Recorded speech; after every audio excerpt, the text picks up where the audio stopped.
Such then was the final outcome of the Persian War for the Emperor Justinian, and I shall now proceed to set forth all that he did against the Vandals and the Moors. But first shall be told whence came the host of the Vandals,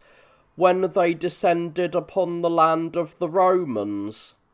After Theodosius, the Roman Emperor, had departed from the world, having proved himself one of the most just of men, and an able warrior, his kingdom was taken over by his two sons, Arcadius the elder receiving the eastern portion, and Honorius the younger, the western. January the 17th, 395 AD.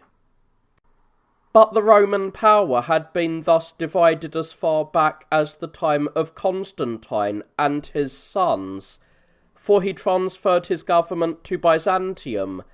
and making the city larger and much more renowned,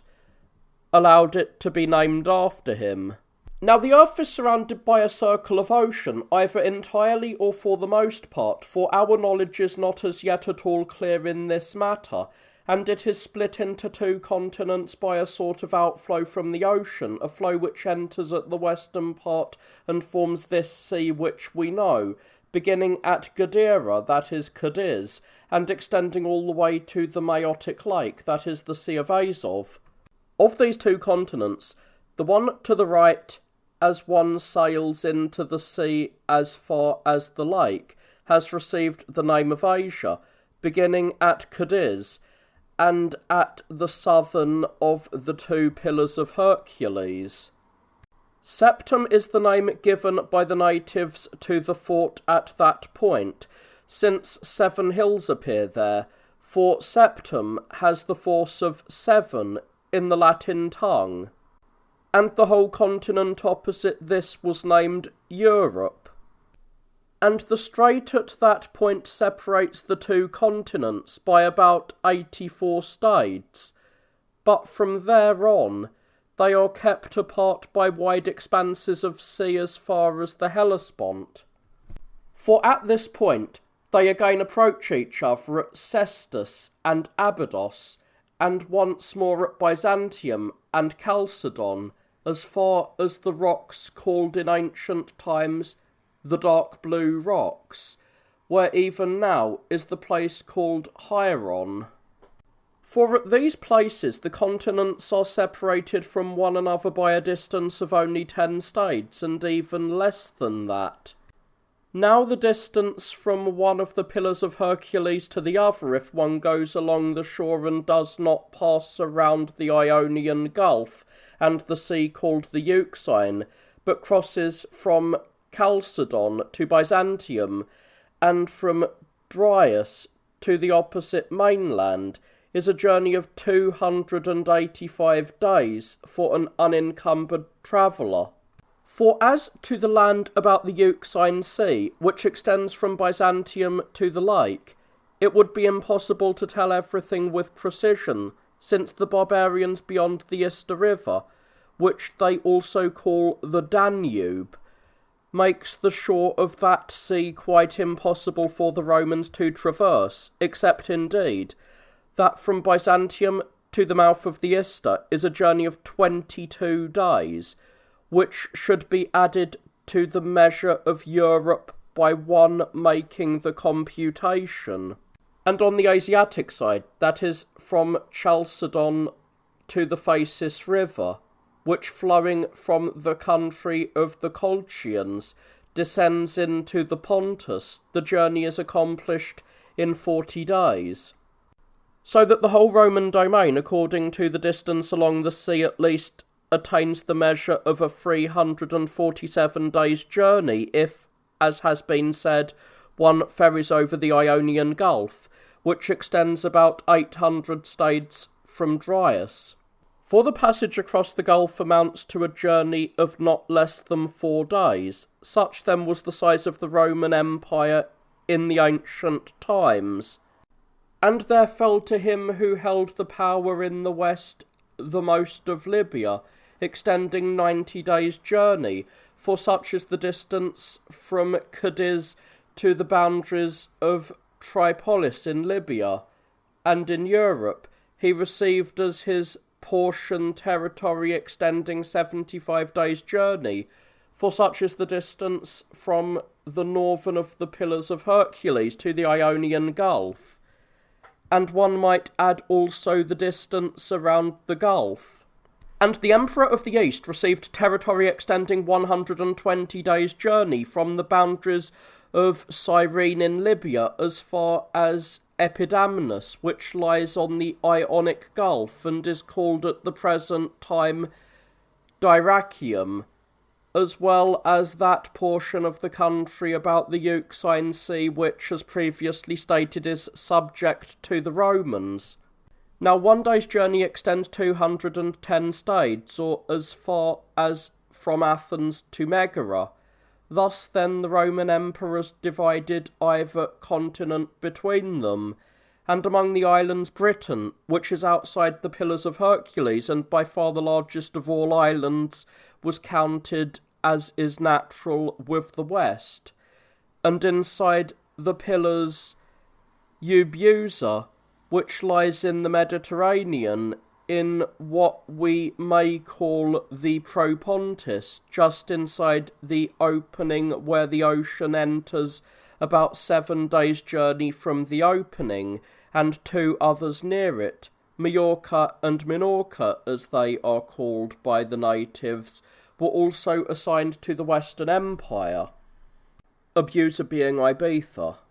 And each of the islands in the sea itself fell to the share of that one of the 2 emperors within whose boundaries it happened to lie. Now while Honorius was holding the imperial power in the west, barbarians took possession of his land, and I shall tell who they were, and in what manner they did so.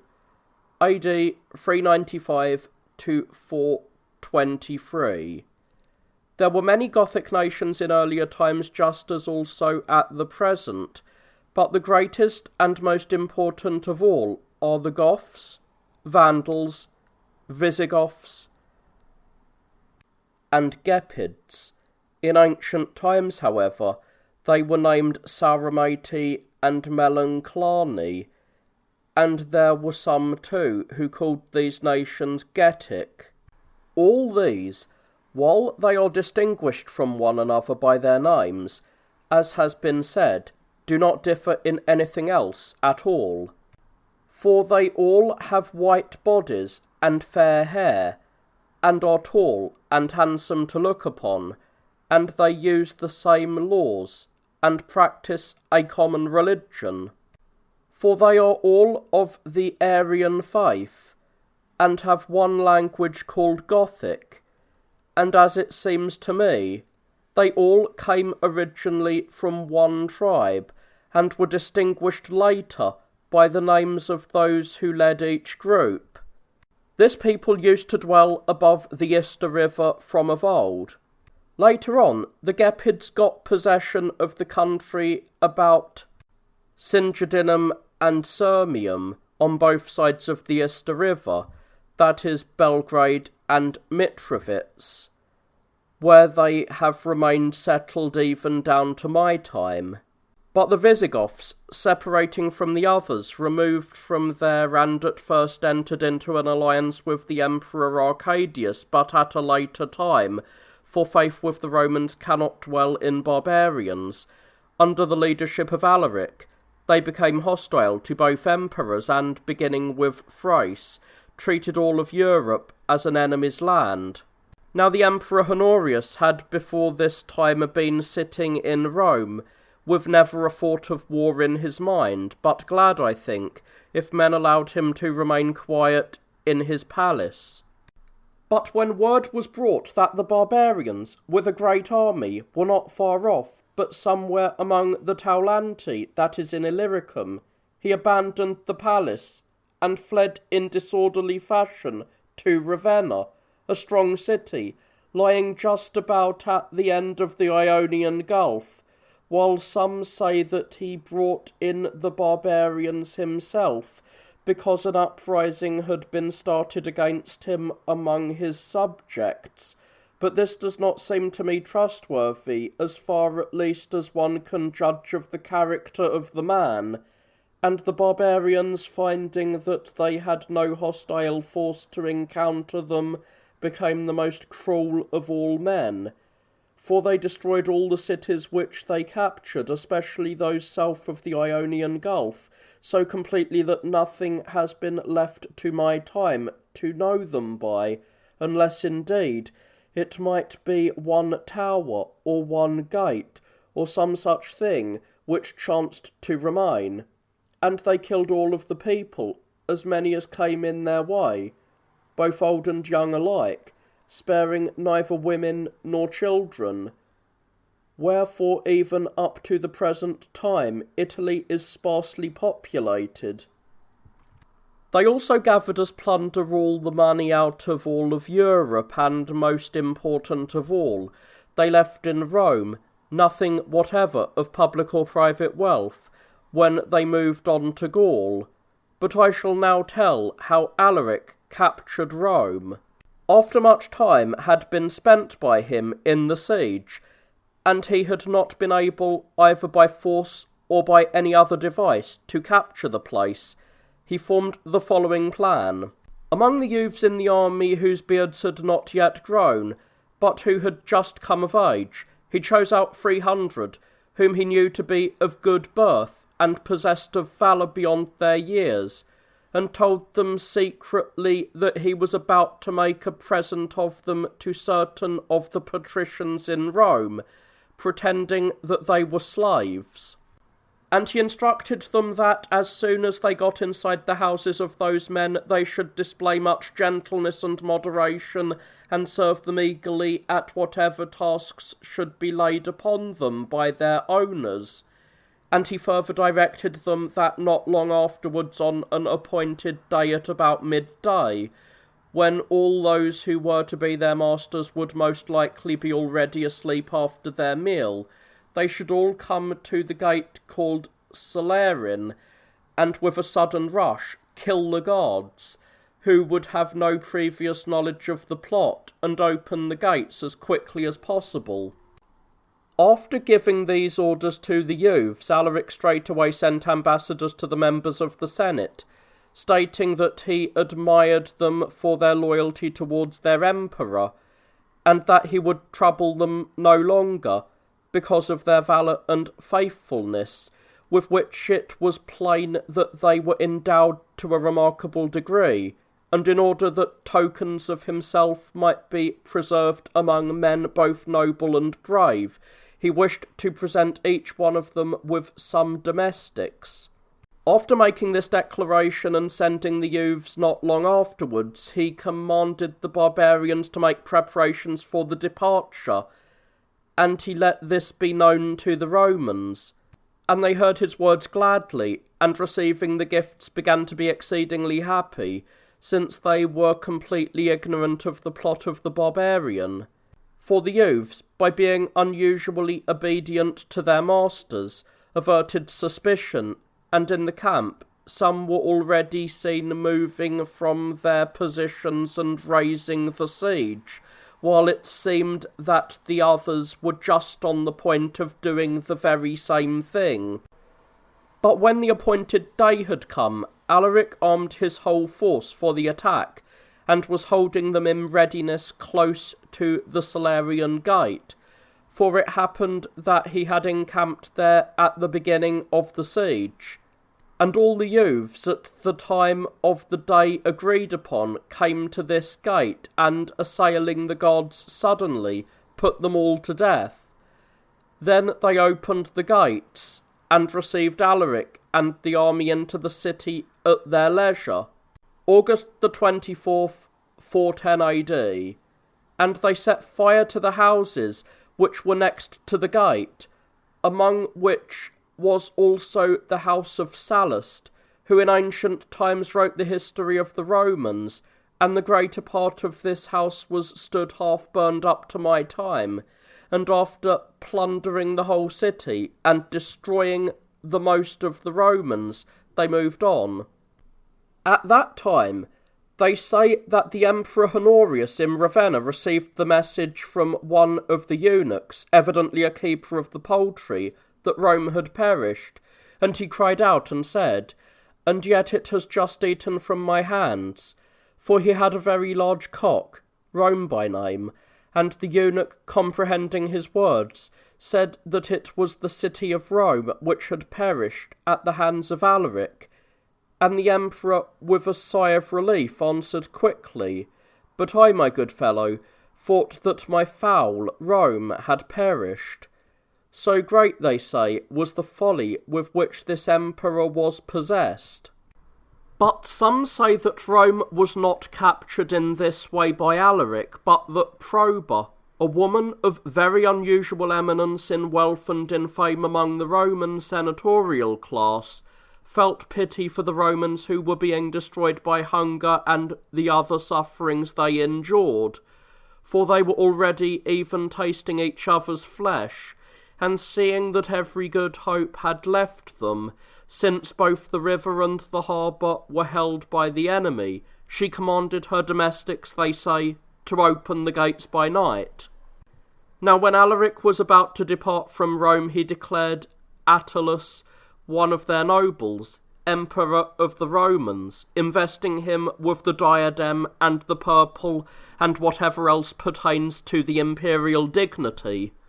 And he did this with the intention of removing Honorius from the throne, and of giving over the whole power in the west to Attalus. With such a purpose, then, both Attalus and Alaric were going with a great army against Ravenna. But this Attalus was neither able to think wisely himself, nor to be persuaded by one who had wisdom to offer. So, while Alaric did not by any means approve the plan,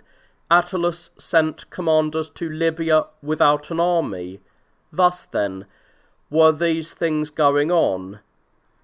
And the island of Britain revolted from the Romans, and the soldiers there chose as their king Constantius, a man of no mean station.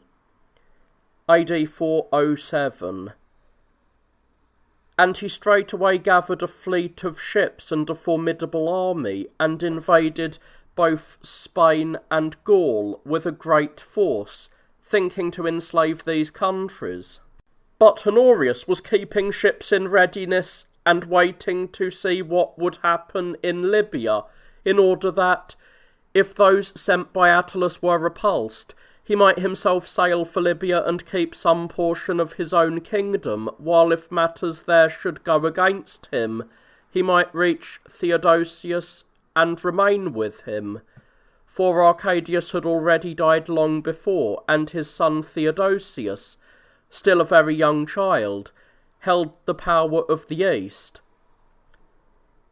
408 to 450 AD. But while Honorius was thus anxiously awaiting the outcome of these events, and tossed amid the billows of uncertain fortune, it so chanced that some wonderful pieces of good fortune befell him. For God is accustomed to succour those who are neither clever nor able to devise anything of themselves, and to lend them assistance, if they be not wicked, when they are in the last extremity of despair. Such a thing, indeed, befell this emperor. For it was suddenly reported from Libya that the commanders of Attalus had been destroyed, and that a host of ships was at hand from Byzantium, with a very great number of soldiers who had come to assist him, though he had not expected them, and that Alaric, having quarrelled with Attalus, had stripped him of the emperor's garb, and was now keeping him under guard in the position of a private citizen. 411 AD. And afterwards Alaric died of disease, and the army of the Visigoths under the leadership of Adolphus proceeded into Gaul, and Constantius, defeated in battle, died with his sons. However, the Romans never succeeded in recovering Britain, but it remained from that time on under tyrants, and the Goths, after making the crossing of the Ister, at first occupied Pannonia, but afterwards Since the emperor gave them the right, they inhabited the country of Thrace, and after spending no great time there, they conquered the west. But this will be told in the narrative concerning the Goths. Now the Vandals, dwelling about the Maeotic Lake, since they were pressed by hunger, moved to the country of the Germans, who are now called Franks, and the river Rhine, associating with themselves the Alani, a Gothic people. Then from there, under the leadership of Godigiscalus, they moved and settled in Spain, which is the first land of the Roman Empire on the side of the ocean. At that time Honorius made an agreement with Godigiscalus that they should settle there on condition that it should not be to the detriment of the country. But there was a law among the Romans that if any person should fail to keep their property in their own possession, and if meanwhile a time amounting to 30 years should pass, that these persons should thenceforth not be entitled to proceed against those who had forced them out, but they were excluded by demur from access to the court, and in view of this he established a law that whatever time should be spent by the Vandals in the Roman domain should not by any means be counted towards this 30-year demur. And Honorius himself, when the West had been driven by him to this pass, died of disease on August the 27th, 423 AD.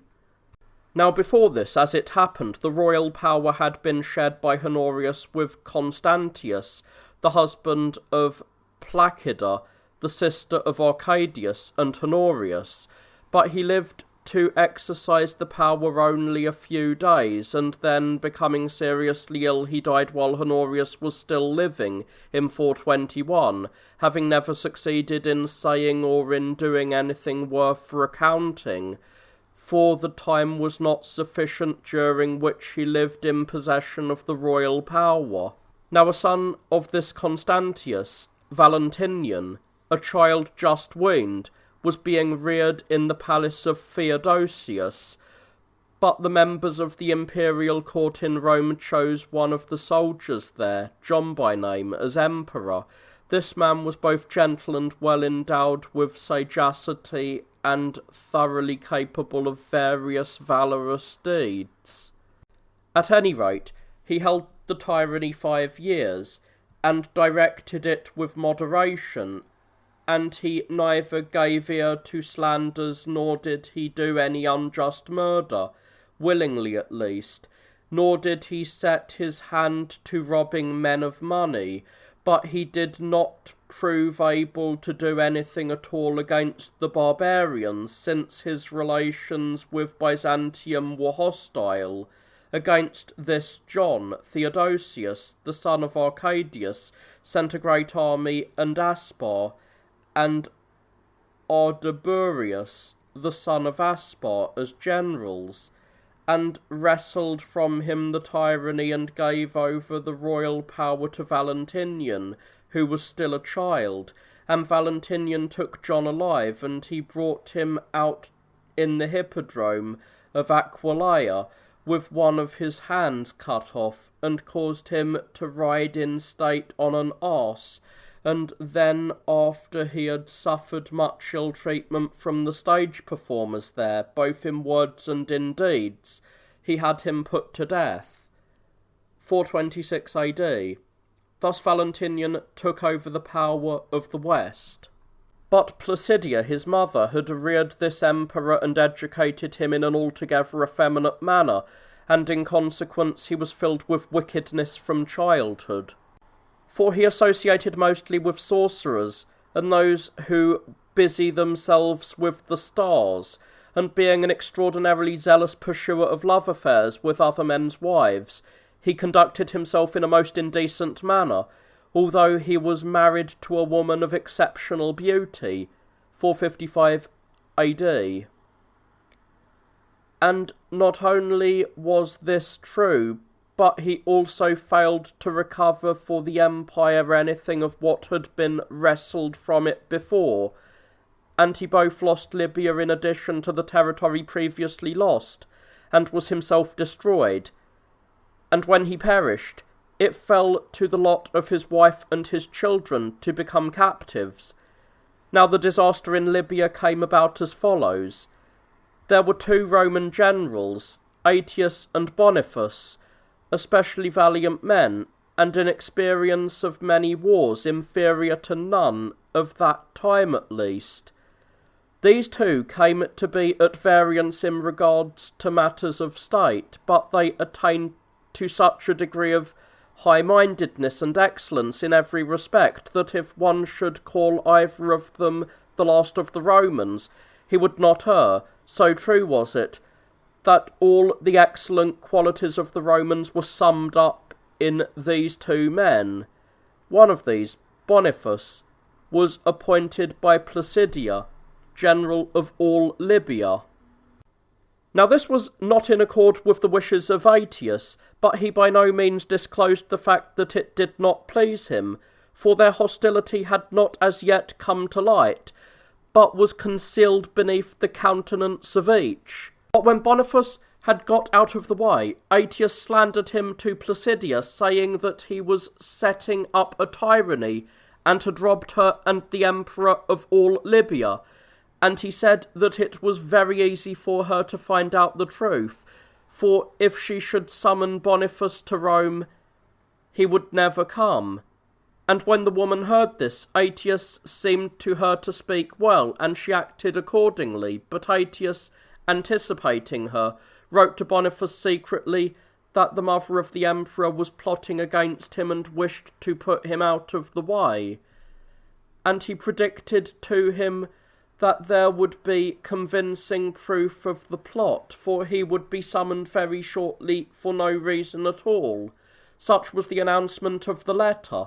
and Boniface did not disregard the message, for as soon as those arrived who were summoning him to the emperor, he refused to give heed to the emperor and his mother, disclosing to no one the warning of Aetius.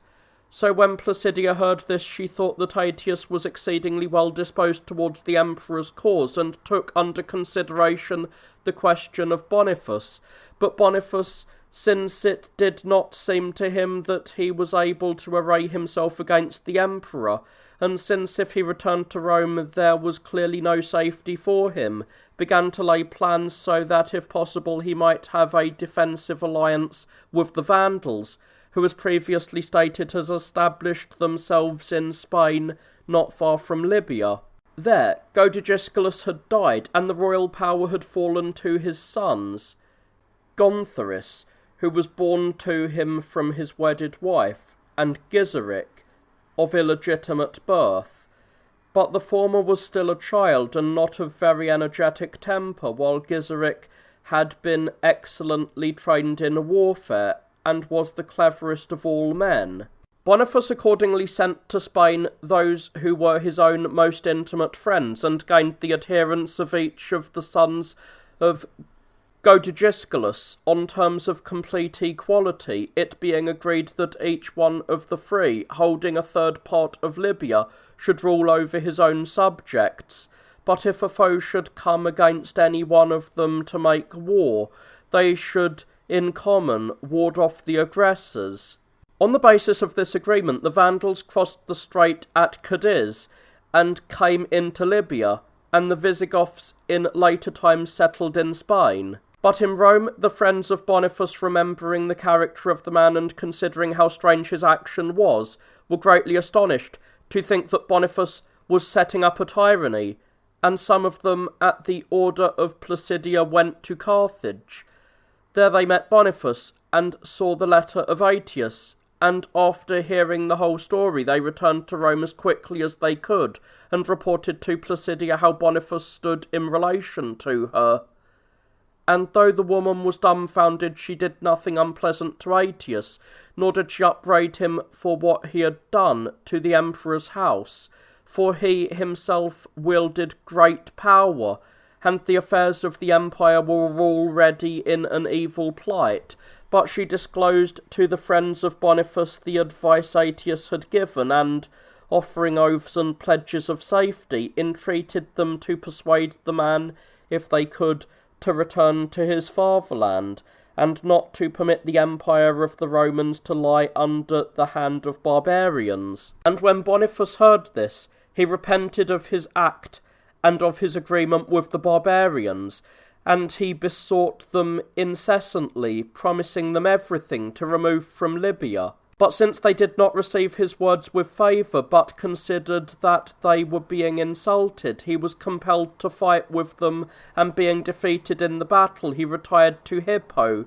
Regulus, a strong city in the portion of Numidia that is on the sea. There the Vandals made camp under the leadership of Gizeric and began a siege, for Gontharis had already died, and they say that he perished at the hands of his brother. The Vandals, however, do not agree with those who make this statement, but say that Gontharis was captured in battle by Germans in Spain and impaled, and that Gizeric was already sole ruler when he led the Vandals into Libya. This indeed I have heard from the Vandals, stated in this way, but after much time had passed by, since they were unable to secure Hippo Regulus either by force or by surrender, and since at the same time they were being pressed by hunger, they raised the siege. And a little later Boniface and the Romans in Libya, since a numerous army had come from both Rome and Byzantium, and Aspar with them as general, decided to renew the struggle, and a fierce battle was fought in which they were badly beaten by the enemy, and they made haste to flee as each one could. And Aspar betook himself homeward, and Boniface, coming before Placidia, acquitted himself of the suspicion, showing that it had arisen against him for no true cause. So the Vandals, having wrested Libya from the Romans in this way, made it their own, and those of the enemy who they took alive they reduced to slavery and held under guard.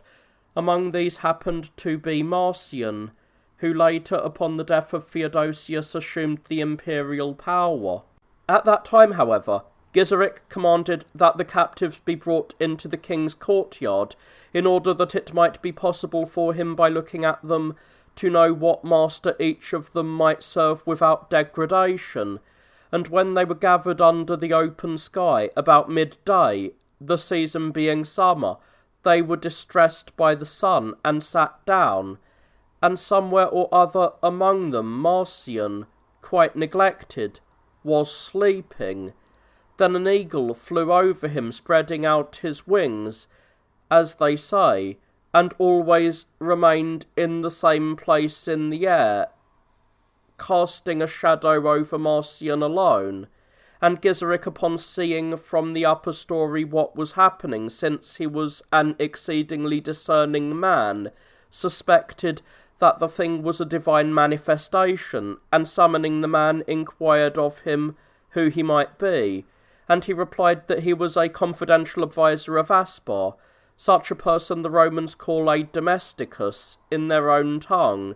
And when Gizeric heard this, and considered first the meaning of the bird's action, and then remembered how great power Aspar exercised in Byzantium, it became evident to him that the man was being led to royal power. He therefore by no means deemed it right to kill him, reasoning that if he should remove him from the world, it would be very clear that the thing which the bird had done was nothing, for he would not honour with his shadow a king who was about to die straight away, and he felt too that he would be killing him for no good cause, and if, on the other hand, it was fated that in later times the man should become king, it would never be within his power to inflict death upon him, for that which has been decided upon by God could never be prevented by a man's decision. But he bound Marcian by oaths that, if it should be in his power, he would never take up arms against the Vandals. 450 AD. Thus then, Marcian was released and came to Byzantium, and when at a later time Theodosius died, he received the empire. And in all other respects he proved himself a good emperor, but he paid no attention at all to affairs in Libya. But this happened in later times. At that time, Gizeric, after conquering Aspar and Boniface in battle, displayed a foresight worth recounting, whereby he made his good fortune most thoroughly secure. For fearing lest if once again an army should come against him from both Rome and Byzantium, the Vandals might not be able to use the same strength and enjoy the same fortune, since human affairs are wont to be overturned by heaven and to fail by reason of the weakness of men's bodies, he was not lifted up by the good fortune he had enjoyed, but rather became moderate because of what he feared. And so he made a treaty with the Emperor Valentinian, providing that each year he should pay to the Emperor tribute from Libya, and he delivered over one of his sons, Honoric, as a hostage, to make this agreement binding. So Gizeric both showed himself a brave man in the battle and guarded the victory as securely as possible, and since the friendship between the two peoples increased greatly, he received back his son Honoric. And at Rome, Placidia had died before this time, and after her, Valentinian, her son, also died, having no male offspring, but 2 daughters had been born to him from Eudoxia, the child of Theodosius, and I shall now relate in what manner Valentinian died. There was a certain Maximus, a Roman senator of the house of the Maximus, who, while usurping the imperial power, was overthrown by the elder Theodosius and put to death, and on whose account also the Romans celebrate the annual festival named from the defeat of Maximus. This younger Maximus was married to a woman discreet in her ways and exceedingly famous for her beauty. For this reason a desire came over Valentinian to have her to wife, and since it was impossible, much as he wished it, to meet her, he plotted an unholy deed, and carried it to fulfilment. For he summoned Maximus to the palace, and sat down with him to a game of draughts, and a certain sum was set as a penalty for the loser, and the emperor won in this game and received Maximus's ring as a pledge for the agreed amount. He sent it to his house, instructing the messenger to tell the wife of Maximus that her husband bade her come as quickly as possible to the palace to salute the Queen Eudoxia, and she, judging by the ring that the message was from Maximus, entered her litter and was conveyed to the emperor's court. And she was received by those who had been assigned this service by the emperor, and led into a certain room far removed from the women's apartments, where Valentinian met her and forced her much against her will. And she, after this outrage, went to her husband's house weeping and feeling the deepest possible grief because of her misfortune, and she cast many curses upon Maximus as having provided the cause for what had been done. Maximus accordingly became exceedingly aggravated at that which had come to pass, and straightway entered into a conspiracy against the emperor. But when he saw that Aetius was exceedingly powerful, for he had recently conquered Attila, who had invaded the Roman domain with a great army of Massagati and the other Scythians, the thought occurred to him that Aetius would be in the way of his undertaking. And upon considering this matter, it seemed to him that it was the better course to put Aetius out of the way first, paying no heed to the fact that the whole hope of the Romans centred on him. And since the eunuchs who were in attendance upon the emperor were well disposed towards him, he persuaded the emperor by their devices that Aetius was setting on foot a revolution, and Valentinian, judging by nothing else than the power and valour of Aetius, that the report was true, put the man to death. September the 21st, 454 AD, whereupon a certain Roman made himself famous by a saying which he uttered. For when the emperor inquired of him whether he had done well in putting Aetius to death, he replied, saying that, As to this matter, he was not able to know whether he had done well or perhaps otherwise, but one thing he understood exceedingly well, that he had cut off his own right hand with the other. So after the death of Aetius, Attila, since no one was a match for him, plundered all Europe with no trouble, and made both emperors subservient and tributary to himself. For tribute money was sent to him every year by the emperors. At that time, while Attila was besieging Aquileia, a city of great size and exceedingly populous, situated near the sea and above the Ionian Gulf, they say that the following good fortune befell him. For they tell the story that, when he was able to capture the place neither by force nor by any other means, he gave up the siege in despair, since it had already lasted a long time, and commanded the whole army, without any delay, to make their preparations for the departure, in order that on the morrow all might move from there at sunrise.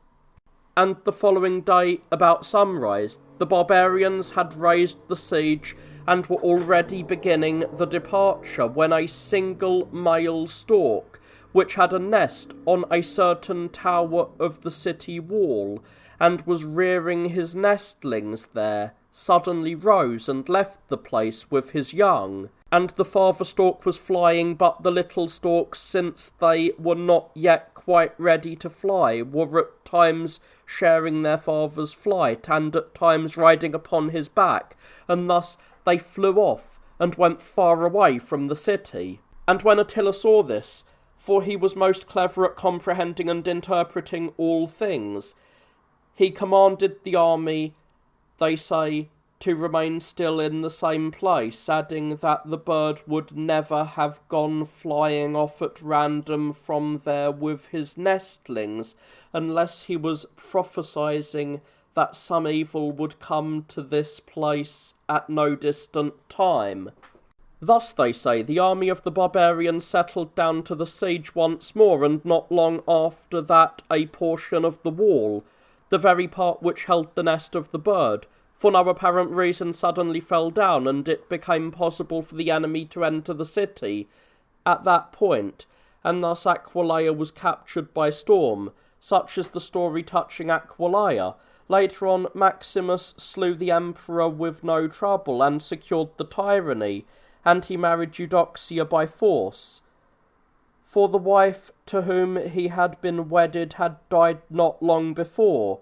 and on one occasion in private he made the statement to Eudoxia that it was all for the sake of her love that he had carried out all that he had done. And since she felt a repulsion for Maximus even before that time, and had been desirous of extracting vengeance from him for the wrong done to Valentinian, his words made her swell with rage still more against him, and led her on to carry out her plot, since she had heard Maximus say that, on account of her, the misfortune had befallen her husband. And as soon as day came, she sent to Carthage, entreating Gizeric to avenge Valentinian, who had been destroyed by an unholy man, in a manner unworthy both of himself and of his imperial station, and to deliver her, since she was suffering unholy treatment at the hands of a tyrant. And she impressed it upon Gizeric that, since he was a friend and ally, and so great a calamity had befallen the imperial house, it was not a holy thing to fail to become an avenger. For from Byzantium she thought no vengeance would come, since Theodosius had already departed from the world and Marcian had taken over the empire. And Gizeric, for no other reason than that he suspected that much money would come to him, set sail for Italy with a great fleet, and going up to Rome, since no one stood in his way, he took possession of the palace. Now while Maximus was trying to flee, the Romans threw stones at him and killed him, and they cut off his head and each of his other members and divided them among themselves.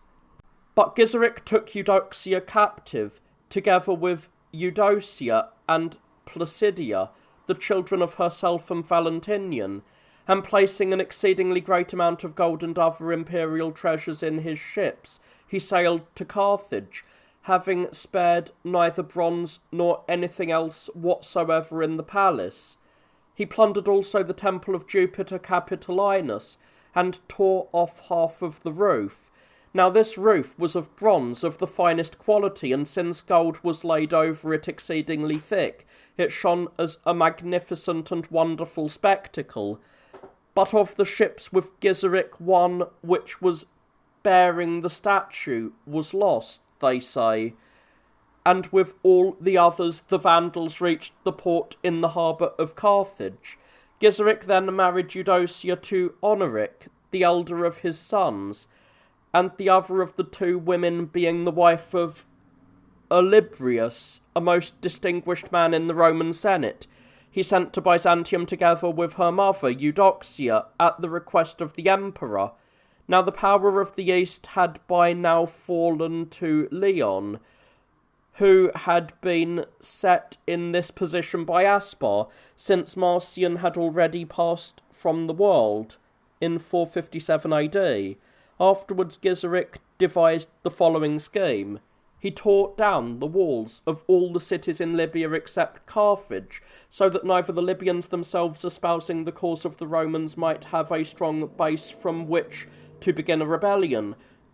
nor those sent by the emperor have any good grounds for hoping to capture a city and,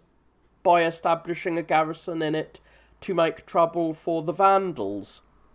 Now at that time it seemed that he had counselled well, and had ensured prosperity for the Vandals in the safest possible manner,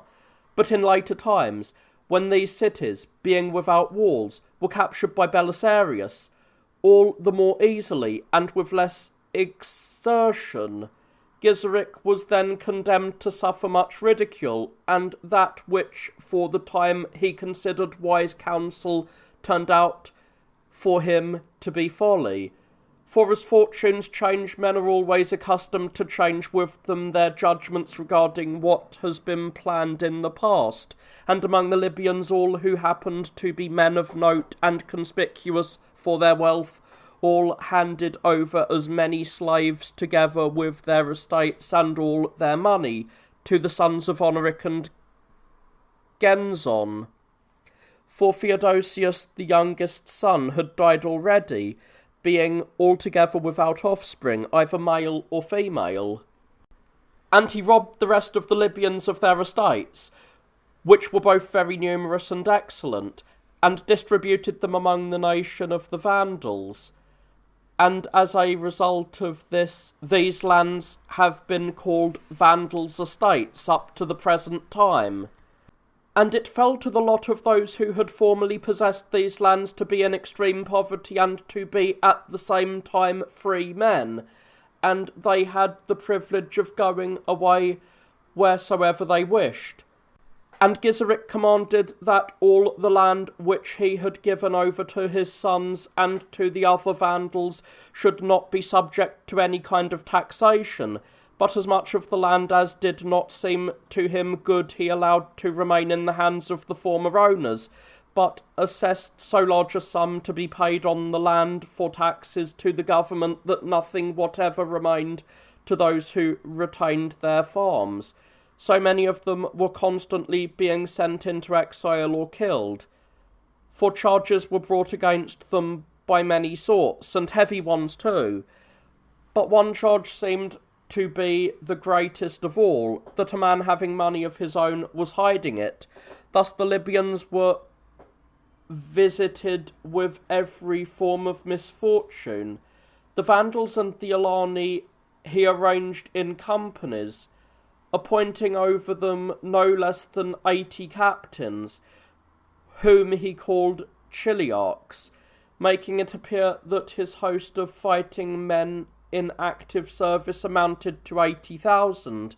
and yet the number of the Vandals and Alani was said, in former times at least, to amount to no more than 50,000 men. However, after that time, by their natural increase among themselves and by associating other barbarians with them, they came to be an exceedingly numerous people. But the names of the Alani and all the other barbarians except the Moors were united in the name of Vandals. At that time, after the death of Valentinian, Gizeric gained the support of the Moors, and every year at the beginning of spring he made invasions into Sicily and Italy, enslaving some of the cities, razing others to the ground, and plundering everything. And when the land had become destitute of men and of money, he invaded the domain of the Emperor of the East, and so he plundered Illyricum and the most of the Peloponnesus, and of the rest of Greece, and all the islands which lie near it. And again he went off to Sicily and Italy, and kept plundering and pillaging all places in turn. And one day when he had embarked on his ship in the harbour of Carthage, and the sails were already being spread, the pilot asked him, they say, against what man in the world he bade them go. And he in reply said, plainly against those with whom God is angry. Thus without any cause he kept making invasions wherever chance might lead him. And the Emperor Leon, wishing to punish the Vandals because of these things, was gathering an army against them. And they say that this army amounted to about 100,000 men. And he collected a fleet of ships from the whole of the eastern Mediterranean, showing great generosity to both soldiers and sailors, for he feared lest from a parsimonious policy some obstacle might arise to hinder him in his desire to carry out his punishment of the barbarians. Therefore they say 1,300 centenaria were expended by him for no purpose, but since it was not fated that the Vandals should be destroyed by this expedition, he made Basilicus commander-in-chief, the brother of his wife Bernie,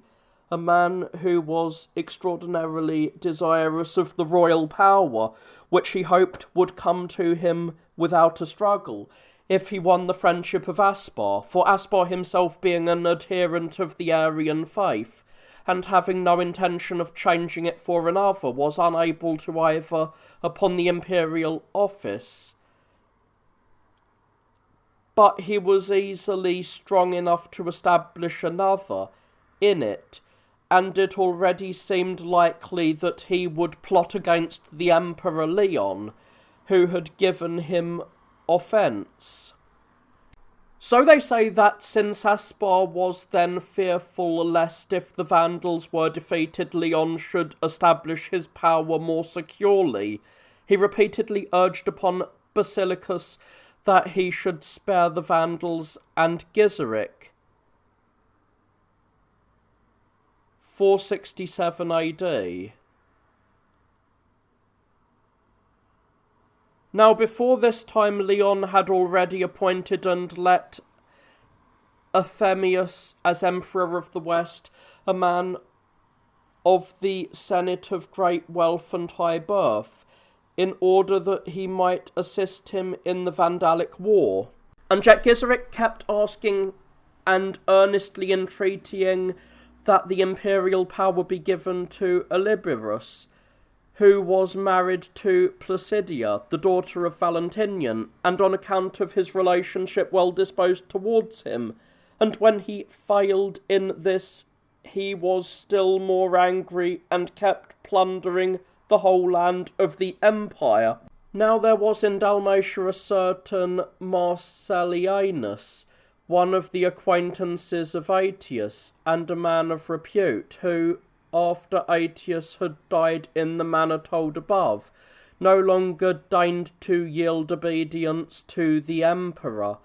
but beginning a revolution and detaching all the others from allegiance, held the power of Dalmatia himself, since no one dared to encounter him, but the Emperor Leon at that time won over this Marcellianus by very careful wheedling, and bade him go to the island of Sardinia, which was then subject to the Vandals, and he drove out the Vandals and gained possession of it with no great difficulty.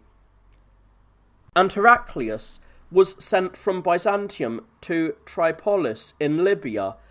and after conquering the Vandals of that district in battle, he easily captured the cities, and leaving his ships there, led his army on foot towards Carthage. Such then was the sequence of events which formed the prelude of the war. But Basilicus, with his whole fleet, put in at a town distant from Carthage, no less than 280 stades. Now it so happened that a temple of Hermes had been there from of old, from which fact the place was named Mercurium, for the Romans call Hermes Mercury. And if he had not purposefully played the coward and hesitated, but had undertaken to go straight for Carthage, he would have captured it at the first onset, and he would have reduced the Vandals to subjugation without their even thinking of resistance. So overcome was Gizeric with awe of Leon as an invincible emperor, when the report was brought to him that Sardinia and Tripolis had been captured, and he saw the fleet of Basilicus to be such as the Romans were said never to have had before.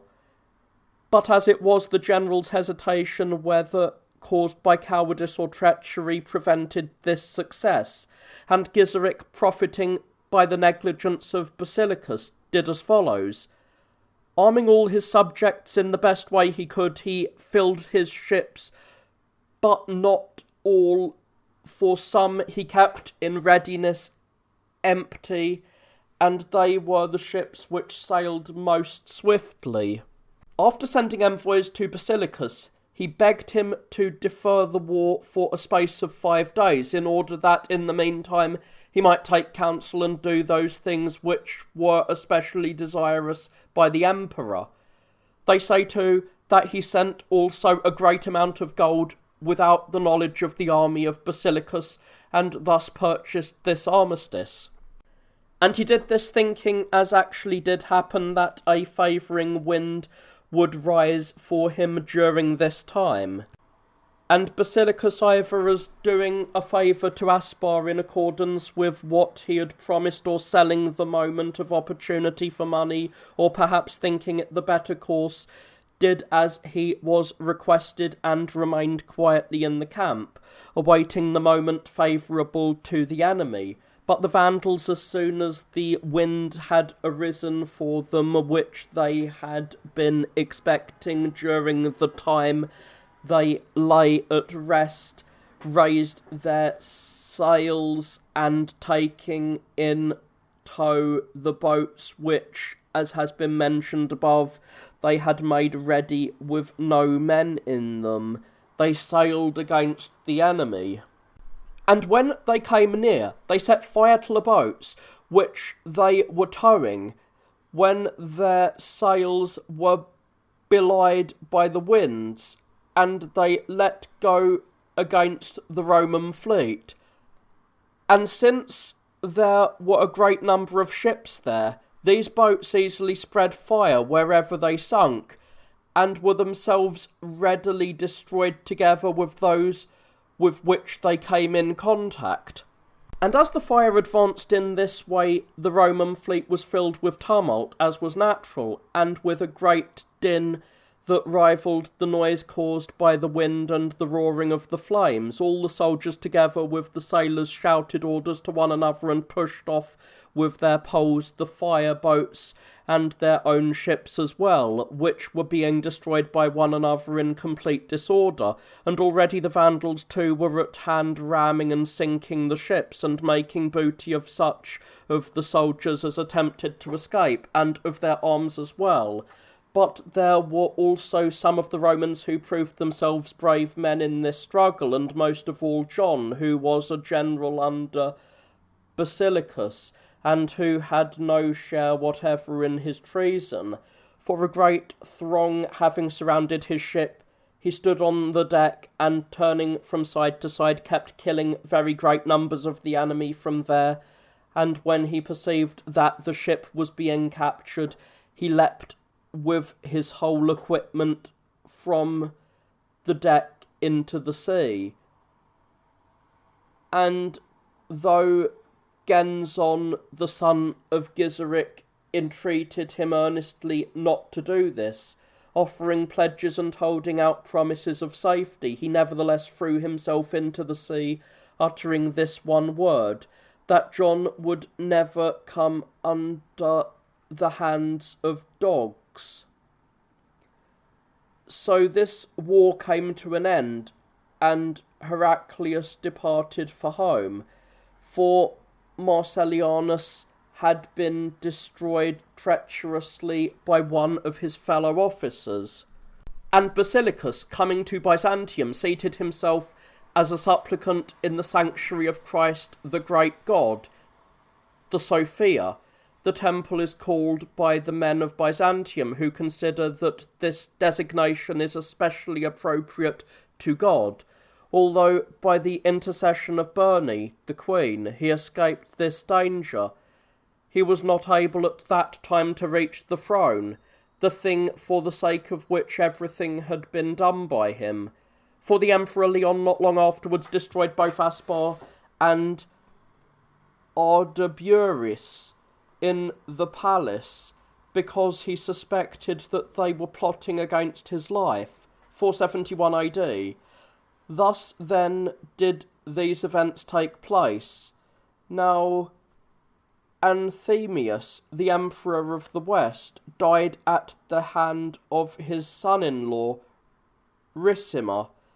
and Olybrius, succeeding to the throne a short time afterwards, suffered the same fate, October the 10th, 472 AD. And when Leon also had died in Byzantium, the imperial office was taken over by the younger Leon, the son of Zeno and Ariadne, the daughter of Leon, while he was still only a few days old, and his father having been chosen as partner in the royal power, the child forthwith possessed no more life and passed from the world, 474 AD. Majorianus also deserves mention,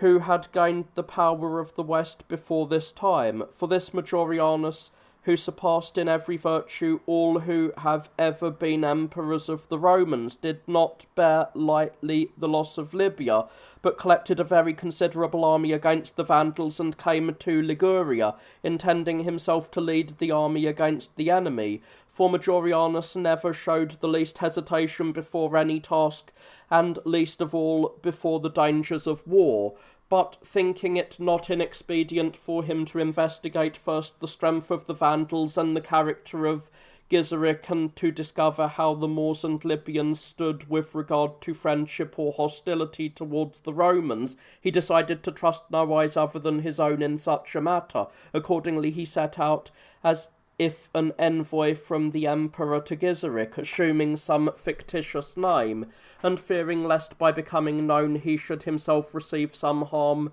and at the same time prevent the success of the enterprise, he devised the following scheme. His hair, which was famous among all men as being so fair as to resemble pure gold,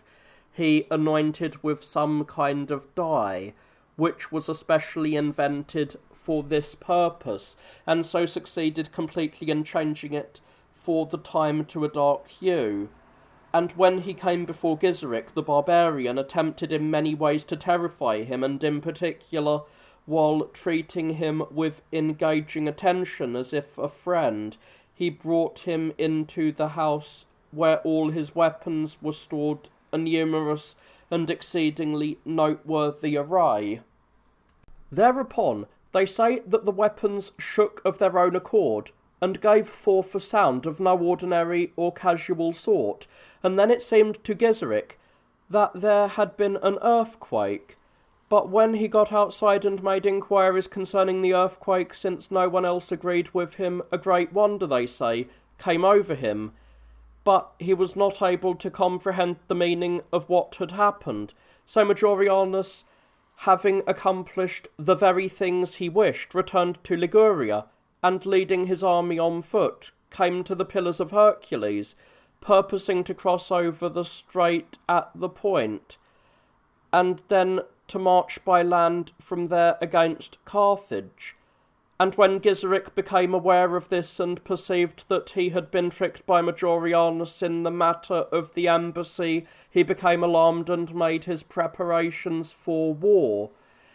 And the Romans, basing their confidence on the valour of Majorianus, already began to have fair hopes of recovering Libya for the empire. 461 AD. But meantime Majorianus was attacked by the disease of dysentery and died, a man who had shown himself moderate towards his subjects and an object of fear to his enemies.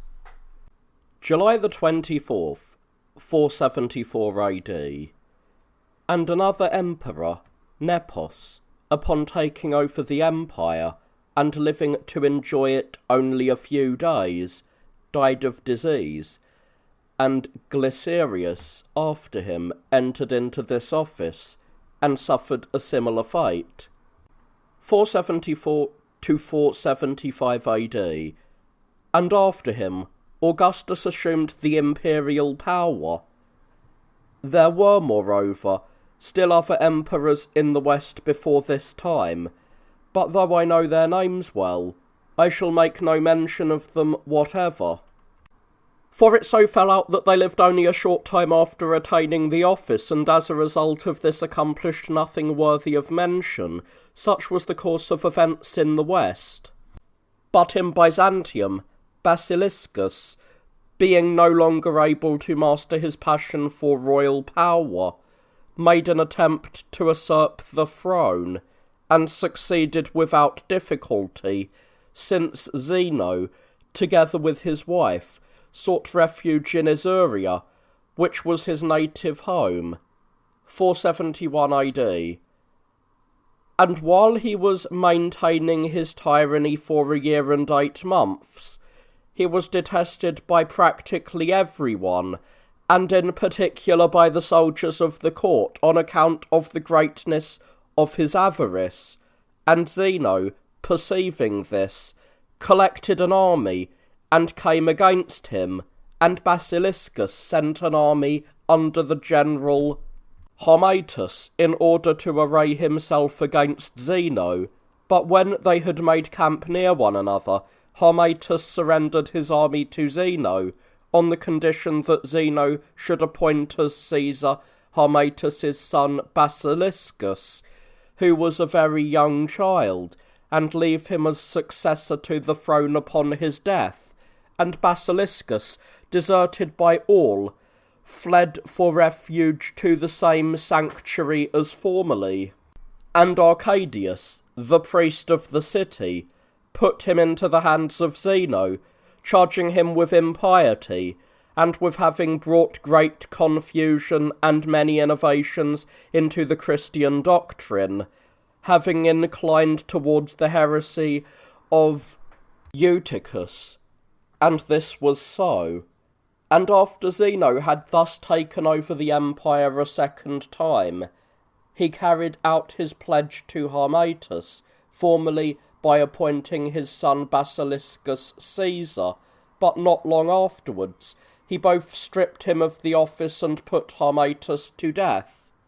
And he sent Basiliscus together with his children and his wife into Cappadocia in the winter season, commanding that they should be destitute of food and clothes, and every kind of care. And there, being hard pressed by both cold and hunger, they took refuge in one another's arms, and embracing their loved ones, perished. And this punishment overtook Basiliscus for the policy he had pursued. These things, however, happened in later times. But at that time, Gizeric was plundering the whole Roman domain just as much as before, if not more, circumventing his enemy by craft and driving them out of their possessions by force, as has been previously said, and he continued to do so until the Emperor Zeno came to an agreement with him,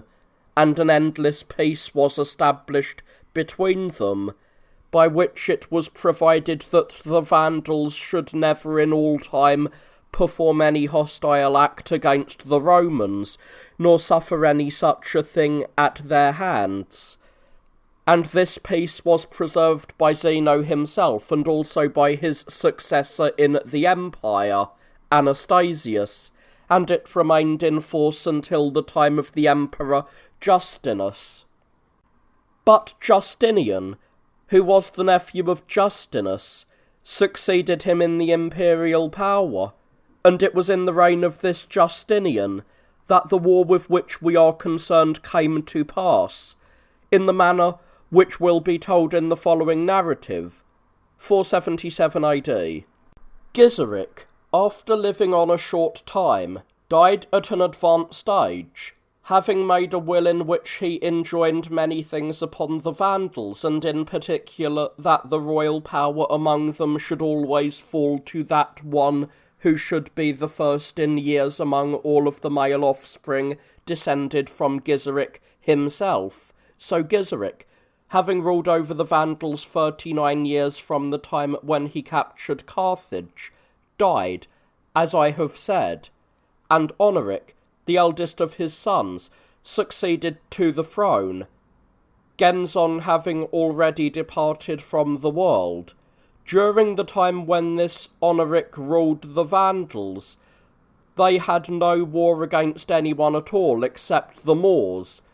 for through fear of Gizeric, the Moors had remained quiet before that time, but as soon as he was out of their way,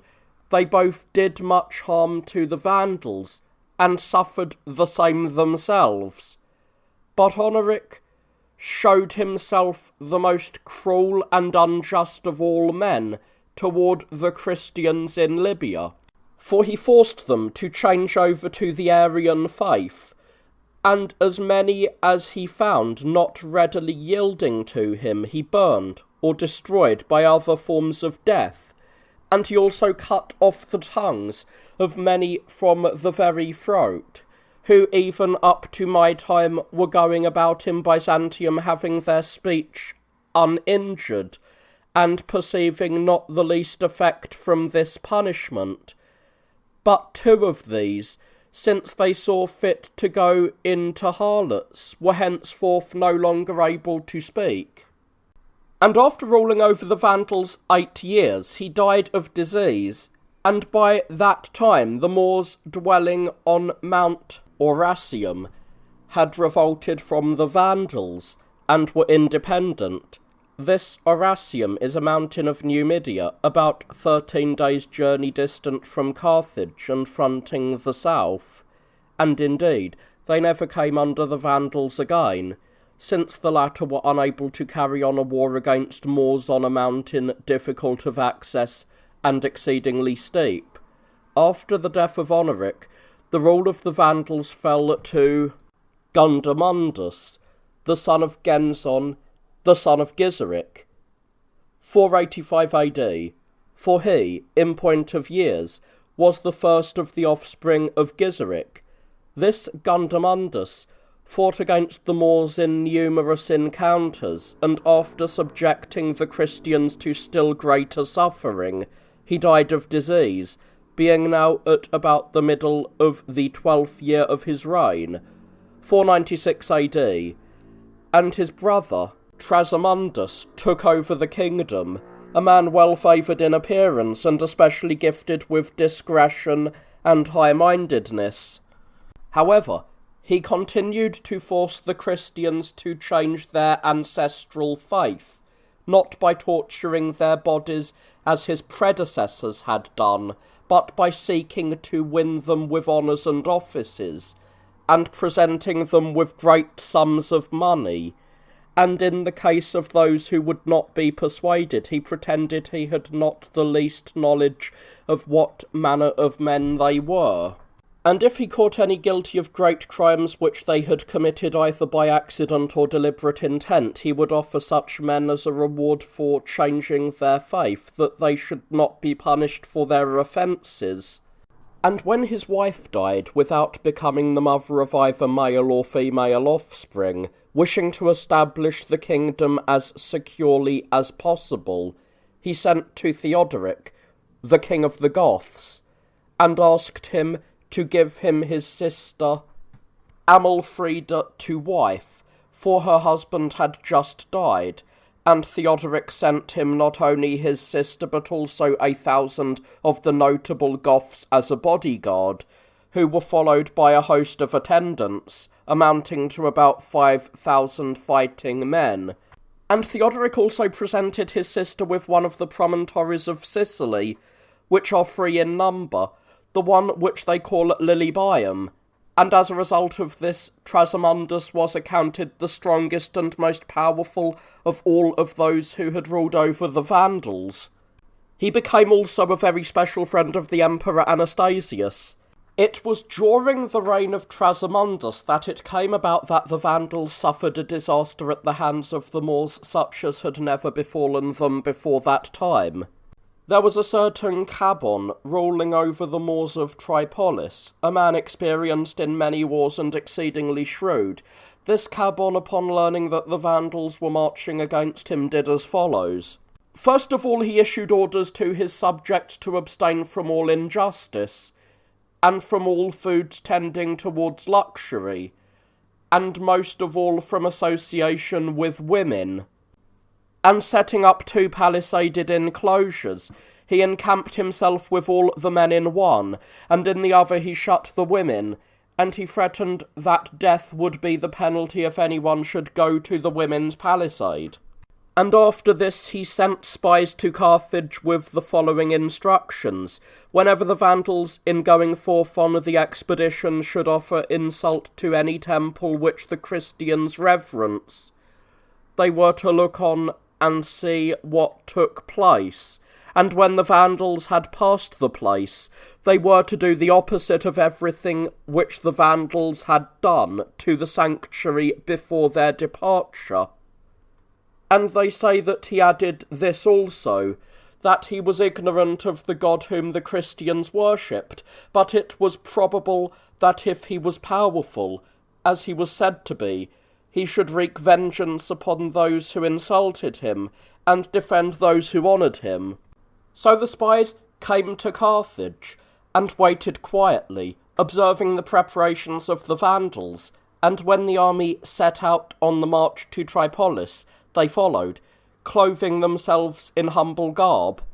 And the Vandals, upon making camp the first day, led their horses and their other animals into the temples of the Christians, and sparing no insult, they acted with all the unrestrained lawlessness natural to them, beating as many priests as they caught, and lashing them with many blows over the back, and commanding them to render such services to the Vandals as they were accustomed to assign to the most dishonoured of their domestics. And as soon as they had departed from there, the spies of Cabon did as they had been directed to do, for they straightway cleansed the sanctuaries, and took away with great care the filth and whatever other unholy thing lay in them, and they lighted all the lamps, and bowed down before the priests with great reverence, and saluted them with friendliness, and after giving pieces of silver to the poor who sat about these sanctuaries, they then followed after the army of the Vandals. And from then on along the whole route, the Vandals continued to commit the same offences, and the spies to render the same service. And when they were coming near the Moors, the spies anticipated them, and reported to Cabon what had been done by the Vandals, and by themselves to the temples of the Christians, and that the enemy was somewhere nearby. And Cabon, upon learning this, arranged for the encounter as follows. He marked off a circle in the plain where he was about to make his palisade, and placed his camels turned sideways in a circle as a protection for the camp, making his line fronting the enemy about 12 camels deep. And he placed the children and the women and all those who were unfit for fighting together with their possessions in the middle,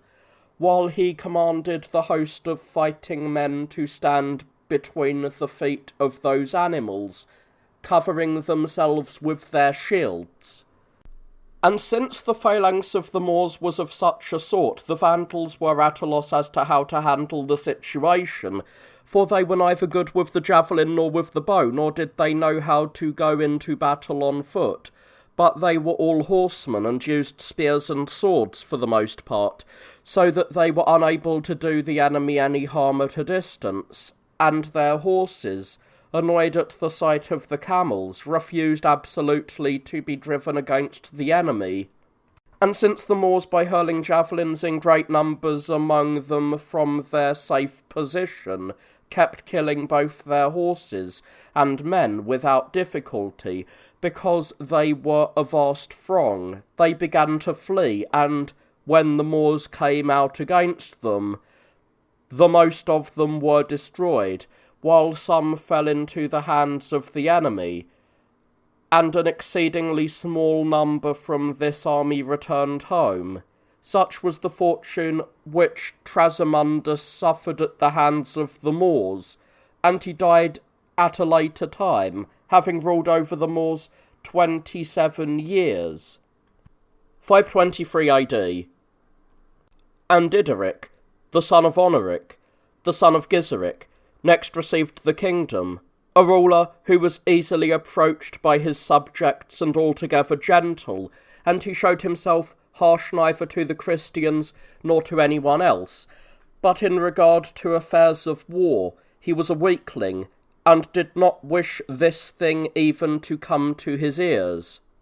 Homer, accordingly, his nephew and an able warrior, led the armies against any with whom the Vandals were at war. He it was whom they called the Achilles of the Vandals. During the reign of this Ideric, the Vandals were defeated in Byzacium by the Moors, who were ruled by Antalus,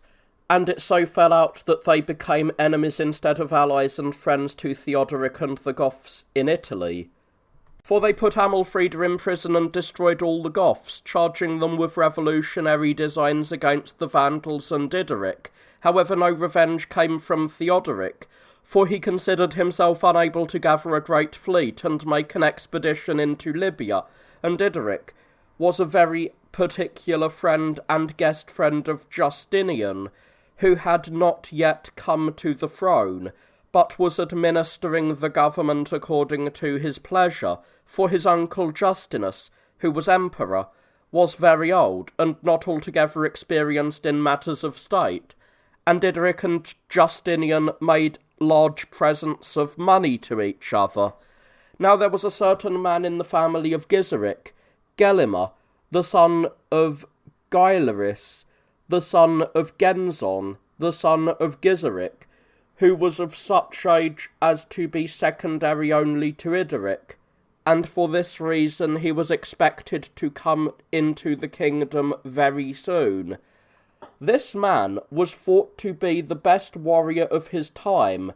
but for the rest he was a cunning fellow and base at heart, and well versed in undertaking revolutionary enterprises, and in laying hold upon the money of others. Now this Gelimer,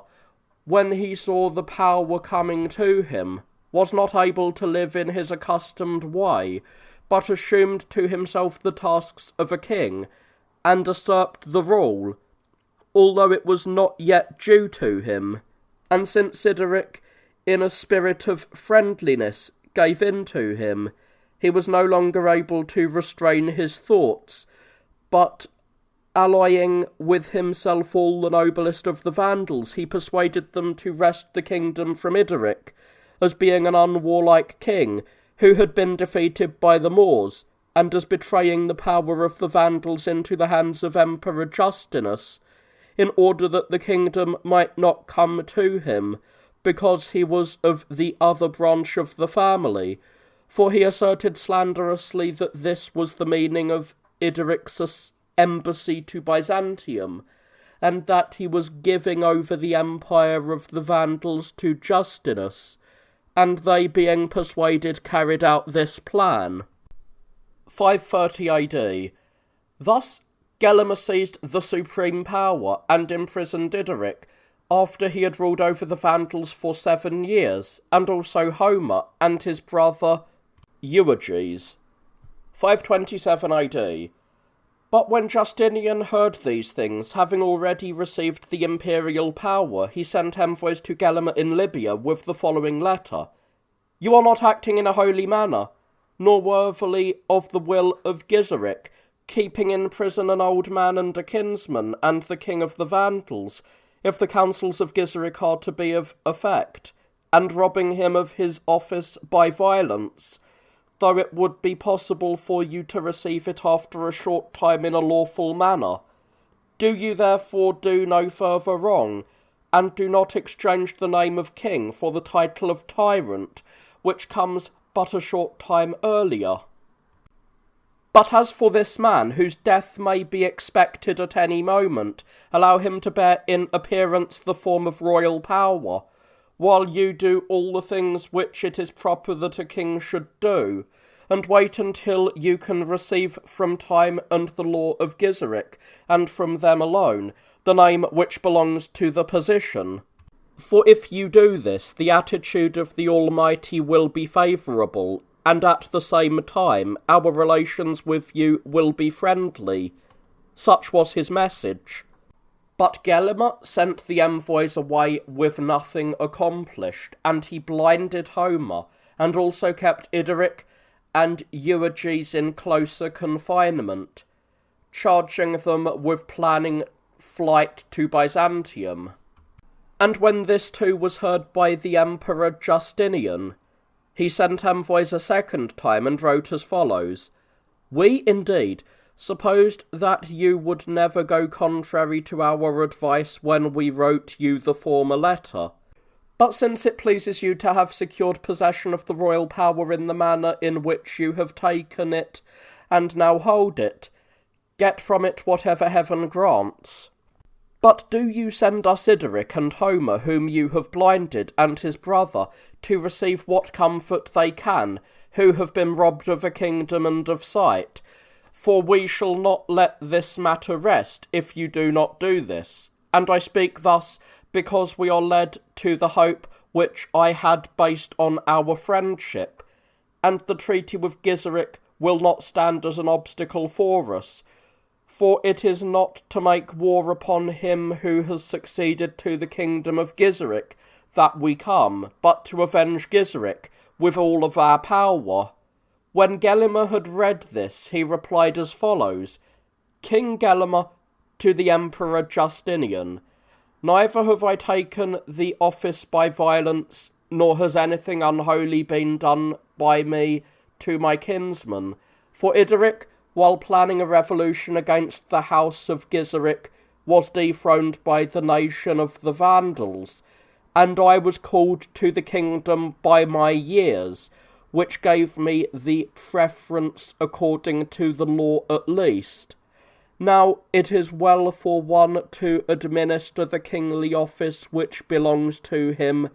and not to make the concerns of others his own. Hence for you also, who have a kingdom, meddling in others' affairs is not just. And if you break the treaty and come against us, we shall oppose you with all of our power, calling to witness the oaths which were sworn by Zeno, from whom you have received the kingdom which you hold." The Emperor Justinian, upon receiving this letter, having been angry with Gelimer even before this, was still more eager to punish him, and it seemed to him best to put an end to the Persian war as soon as possible, and then to make an expedition to Libya. And since he was quick at forming a plan, and prompt in carrying out his decisions, Belisarius, the general of the East, was summoned, and came to him immediately, no announcement having been made to him, nor to anyone else, that he was about to lead an army against Libya, but it was given out that he had been removed from the office which he held, and straightway the treaty with Persia was made, as has been told in the preceding narrative. And when the Emperor Justinian considered that the situation was as favourable as possible, both as to domestic affairs and as to his relations with Persia, he took under consideration the situation in Libya. But when he disclosed to the magistrates that he was gathering an army against the Vandals and Gelimer, the most of them began immediately to show hostility to the plan, and they lamented it as a misfortune, recalling the expedition of the Emperor Leon and the disaster of Basiliscus, and reciting how many soldiers had perished and how much money the state had lost. But the men who were most sorrowful of all, and who by reason of their anxiety felt the keenest regret, were the Praetorian Prefect, whom the Romans call Praetor, and the administrator of the treasury, and all to whom had been assigned the collection of either public or imperial taxation. For they reasoned that while it would be necessary for them to produce countless sums for the needs of the war, they would be granted neither pardon in case of failure nor extension in time in which to raise these sums. And every one of the generals, supposing that he himself would command the army, was in terror and dread at the greatness of the danger, if it should be necessary for him, if he were preserved from the perils of the sea, to encamp in the enemy's land, and using his ships as a base, to engage in a struggle against a kingdom both large and formidable. The soldiers also, having recently returned from a long hard war, and having not yet tasted to the full the blessings of home, were in despair, both because they were being led into sea-fighting, a thing which they had not learned even from tradition before then, and because they were sent from the eastern frontier to the west, in order to risk their lives against Vandals and Moors. But all the rest, as usually happens in a great throng, wished to be spectators of new adventures, while others faced the dangers. But as for saying anything to the Emperor to prevent the expedition, no one dared to do this except John the Cappadocian, the Praetorian Prefect, a man of the greatest daring and the cleverest of all men of his time. For this John, while all the others were bewailing in silence the fortune which was upon them, came before the Emperor and spoke as follows: O Emperor, the good faith which thou dost show in dealing with thy subjects enables us to speak frankly regarding anything which will be of advantage to thy government, even though what is said and done may not be agreeable to thee. For thus does thy wisdom temper thy authority with justice, in that thou dost not consider that man only as loyal to thy cause who serves thee under any and all conditions, nor art thou angry with the man who speaks against thee,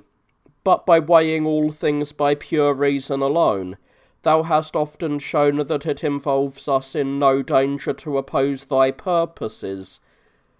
Led by these considerations, O Emperor, I have come to offer this advice, knowing that, though I shall give perhaps offence at the moment, if it so chance, yet in the future the loyalty which I bear you will be made clear. For this I shall be able to show thee as a witness. For if, though not hearkening to my words, thou shalt carry out the war against the Vandals, it will come about, if the struggle is prolonged for thee, that my advice will win renown. For if thou hast confidence that thou wilt conquer the enemy, it is not at all unreasonable that thou shouldest sacrifice the lives of men and expend a vast amount of treasure, and undergo the difficulties of the struggle, for victory, coming at the end, covers up all the calamities of war.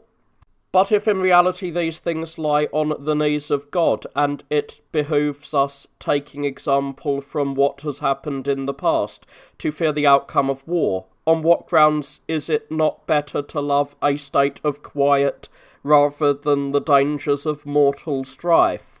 Thou art proposing to make an expedition against Carthage, to which, if one goes by land, the journey is one of 140 days, and if one goes by water, he is forced to cross the whole open sea, and go to its very end, so that he who brings the news of what will happen in the camp must needs reach thee a year after the event. And one might add that if thou art victorious over thy enemy, thou couldst not take possession of Libya while Sicily and Italy lie in the hands of others, and at the same time, if any reverse befalls thee, O Emperor, the treaty having already been broken by thee, thou wilt bring the danger upon our own land. In fact, putting all in a word, it will not be possible for thee to reap the fruits of victory, and at the same time any reversal of fortune will bring harm to what is well established. It is before an enterprise that wise planning is useful, for when men have failed, repentance is of no avail, but before disaster comes, there is no danger in altering plans. Therefore it will be of advantage above all else to make fitting use of the decisive moment. Thus spoke John, and the Emperor Justinian, hearkening to his words, checked his eager desire for the war. But one of the priests, whom they call bishops, who had come from the east,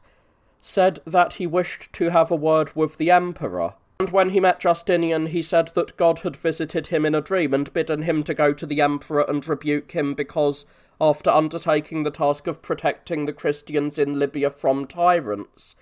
he had for no good reason become afraid. And yet, he had said, I will myself join with him in waging war and make him lord of Libya. When the emperor heard this, he was no longer able to restrain his purpose, and he began to collect the army and the ships, and to make ready supplies of weapons and of food, and he announced to Belisarius that he should be in readiness because he was very soon to act as general in Libya. Meanwhile, Prudentius, one of the natives of Tripolis in Libya, caused this district to revolt from the Vandals, and sending to the emperor he begged that he should dispatch an army to him. He said he would with no trouble win the land for the emperor, and Justinian sent him Tatimuth, and an army of no very great size. This force Prudentius joined with his own troops, and, the Vandals being absent, he gained possession of the land, and made it subject to the emperor. And Gelimer, though wishing to inflict punishment upon Prudentius, found the following obstacles in his way. There was a certain Godas among the slaves of Gelimer, a Goth by birth, a passionate and energetic fellow, possessing great bodily strength, but appearing to be well disposed to the cause of his master.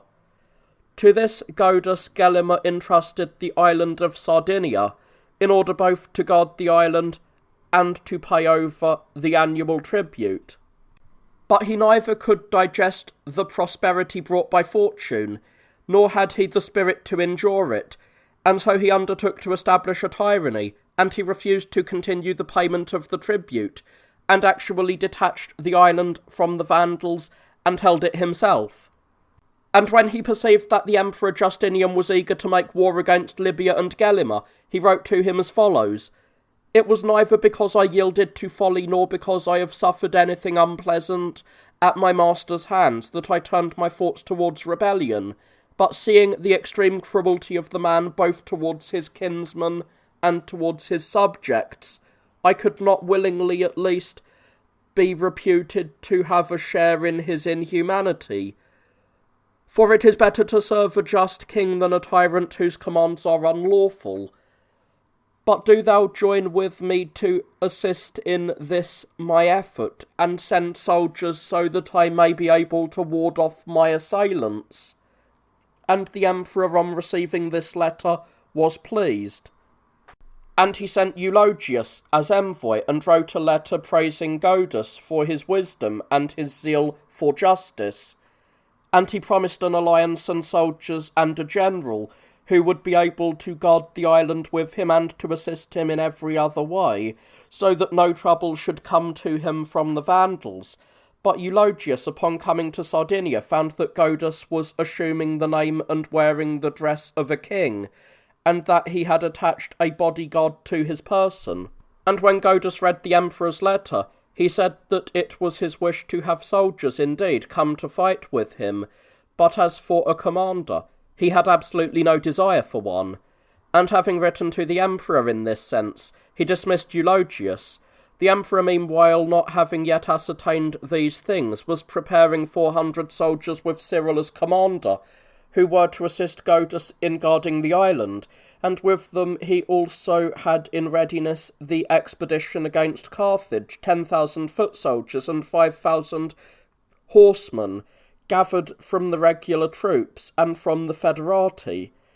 Now, at an earlier time only barbarians were enlisted among the Federati, those namely who had come into the Roman political system, not in the condition of slaves, since they had not been conquered by the Romans, but on the basis of complete equality, for the Romans called treaties with their enemies Federata. But at the present time there is nothing to prevent anyone from assuming this name, since time will by no means consent to keep names attached to the things to which they were formerly applied.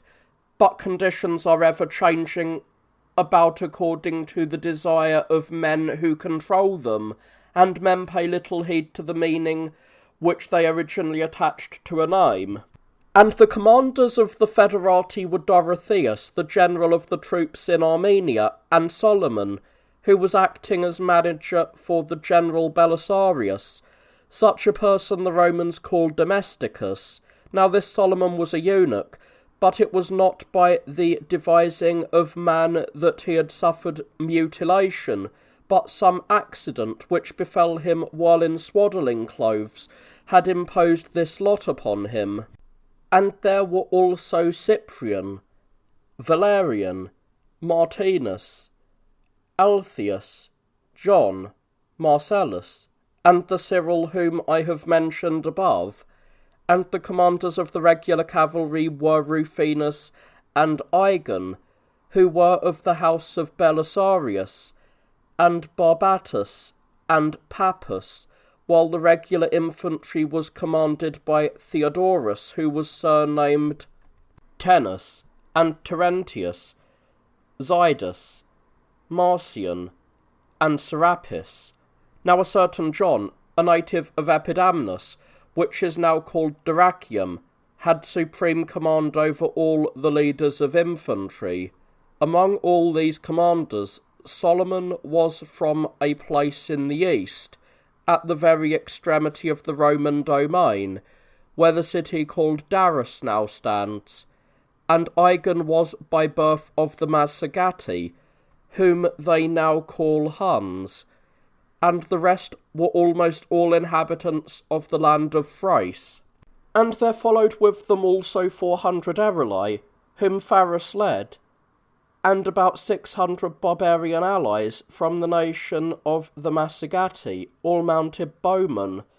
These were led by Sinon and Balus, men endowed with bravery and endurance in the highest degree.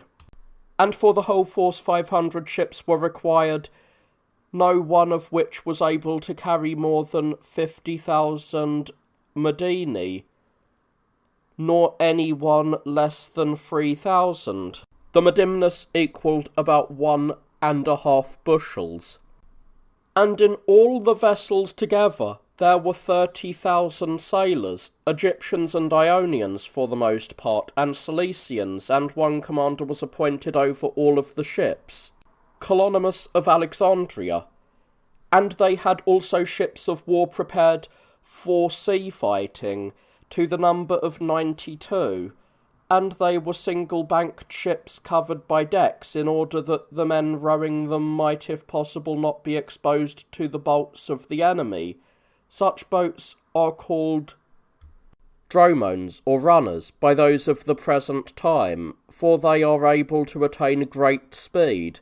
In these sailed 2,000 men of Byzantium, who were all rowers as well as fighting men, for there was not a single superfluous man among them. And Archelaus was also sent, a man of patrician standing, who had already been praetorian prefect both in Byzantium and in Illyricum, but he then held the position of prefect of the army, for thus the officer charged with the maintenance of the army is designated. But as general with supreme authority over all, the emperor sent Belisarius, who was in command of the troops of the east for the second time, and he was followed by many spearmen and many guards as well, men who were capable warriors and thoroughly experienced in the dangers of fighting, and the emperor gave him written instructions bidding him do everything as seemed best to him, and stating that his acts would be final, as if the emperor himself had done them. The writing, in fact, gave him the power of a king. Now Belisarius was a native of Germania, which lies between Thrace and Illyricum. These things, then, took place in this way. Gelimer, however, being deprived of Tripolis by Prudentius, and of Sardinia by Godus, scarcely hoped to regain Tripolis, since it was situated at a great distance, and the rebels were already being assisted by the Romans, against whom just at that moment it seemed to him best not to take the field. But he was eager to get to the island before any army sent by the emperor to fight for his enemies should arrive there. He accordingly selected 5,000 of the Vandals and 120 ships of the fastest kind, and appointing as general his brother, Tazazon, he sent them off. And so they were sailing with great enthusiasm and eagerness against Godus and Sardinia. In the meantime, the Emperor Justinian was sending off Valerian and Martinus in advance of the others in order to await the rest of the army in the Peloponnese. And when these two had embarked upon their ships, it came to the Emperor's mind that there was something which he wished to enjoin upon them, a thing which he had wished to say previously, but he had been so busied with the other matters of which he had to speak that his mind had been occupied with them, and this subject had been driven out. He summoned them accordingly, intending to say what he wished, but upon considering the matter, he saw that it would not be propitious for them to interrupt their journey. He therefore sent men to forbid them either to return to him or to disembark from their ships, and these men, upon coming near the ships, commanded them with much shouting and loud cries by no means to turn back, and it seemed to those present that the thing which had happened was no good omen, and that never would one of the men in these ships return from Libya to Byzantium, for beside the omen they suspected that a curse also had come to the men from the emperor, not at all by his own will, so that they would not return. Now if anyone should so interpret the incident with regard to these two commanders, Valerian and Martinus, he will find the original opinion untrue. But there was a certain man among the bodyguard of Martinus, Stotzas by name, who was destined to be an enemy of the emperor, to make an attempt to set up a tyranny, and by no means to return to Byzantium, and one might suppose that curse to have been uttered upon him by heaven. But whether this matter stands thus or otherwise, I leave to each one to reason out as he wishes. But I shall proceed to tell how the general Belisarius and the army departed. 533 AD. In the 7th year of Justinian's reign, at about the spring equinox, the emperor commanded the general's ship to anchor off the point which is before the royal palace. Thither came also Epiphanius, the chief priest of the city, and after uttering an appropriate prayer, he put on the ships one of the soldiers who had lately been baptized and had taken the Christian name, and after this the general Belisarius and Antonina his wife set sail. And there was with them also Procopius, who wrote this history. Now previously he had been exceedingly terrified at the danger, but later he had seen a vision in his sleep which caused him to take courage and made him eager to go on the expedition. For it seemed in the dream that he was in the house of Belisarius, and one of the servants entering announced that some man had come bearing gifts, and Belisarius bade him investigate what sort of gifts they were, and he went out into the court and saw men who carried on their shoulders earth with the flowers and all, and he bade him bring these men into the house and deposit the earth they were carrying in the portico, and Belisarius together with his guardsmen came there, and he himself reclined on that earth and ate the flowers, and urged the other to do likewise, and as they reclined and ate, as if upon a couch, the food seemed to them exceedingly sweet. Such then was the vision of the dream. And the whole fleet followed the general's ship, and they put in at Perinthus, which is now called Heraclea, where 5 days' time was spent by the army, since at that place the general received as a present from the emperor an exceedingly great number of horses from the royal pastures, which are kept for him in the territory of Thrace. And setting sail from there, they anchored off Abydos, and it came about, as they were delaying there 4 days on account of the lack of wind, that the following event took place. 2 Massagati killed one of their comrades, who was ridiculing them, in the midst of their intemperate drinking, for they were intoxicated. For of all men the Massagati are the most intemperate drinkers. Belisarius accordingly straightway impaled these 2 men on the hill which is near Abydos. And since all, and especially the relatives of these 2 men, were angry and declared that it was not in order to be punished, nor to be subject to the laws of the Romans, that they had entered into an alliance, for their own laws did not make the punishment for murder such as this.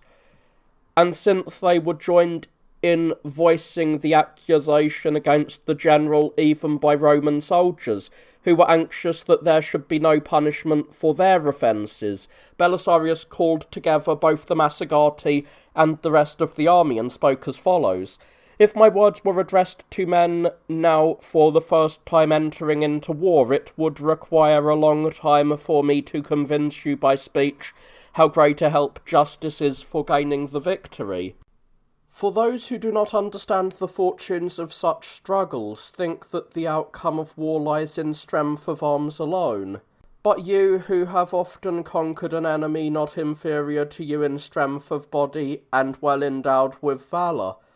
you who have often tried your strength against your opponents, who I think are not ignorant that, while it is men who always do the fighting in either army, it is God who judges the contest as seems best to him, and bestows the victory in battle. And since this is so, it is fitting to consider good bodily condition and practice in arms, and all the other provisions for war of less account than justice, and those things which pertain to God. For that which may possibly be of greatest advantage to men in need would naturally be honoured by them above all other things. Now the first proof of justice would be the punishment of those who have committed unjust murder. For if it is incumbent upon us to sit in judgment upon the actions which from time to time are committed by men towards their neighbours, and to adjudge and to name the just and the unjust action, we should find that nothing is more precious to a man than his life. And if any barbarian who has slain his kinsman expects to find indulgence in his trial on the grounds that he was drunk, in all fairness, he makes the charge so much the worse by reason of the very circumstances by which, as he alleges, his guilt is removed. For it is not right for a man under any circumstances, and especially when serving in an army, to be so drunk as readily to kill his dearest friends. Nay, the drunkenness itself, even if the murder is not added at all, is worthy of punishment, and when a kinsman is wronged, the crime would clearly be of greater moment as regards punishment than when committed against those who are not kinsmen, at least in the eyes of men of sense. Now, the example is before you, and you may see what sort of outcome such actions have. But as for you, it is your duty to avoid laying violent hands upon anyone without provocation, or carrying off the possessions of others, for I shall not overlook it, be assured, and I shall not consider any one of you as a fellow soldier of mine, no matter how terrible he is reputed to be to the foe, who is not able to use clean hands against the enemy, for bravery cannot be victorious unless it be arrayed along with justice. So spake Belisarius. And the whole army, hearing what was said and looking up at the two men impaled, felt an overwhelming fear come over them, and took thought to conduct their lives with moderation, for they saw that they would not be free from any great danger if they should be caught doing anything unlawful. After this, Belisarius bethought him how his whole fleet should always keep together as it sailed, and should anchor in the same place, for he knew that in a large fleet, and especially if rough winds should assail them, it was inevitable that many of the ships should be left behind and scattered on the open sea, and that their pilots should not know which of the ships that put to sea ahead of them it was better to follow.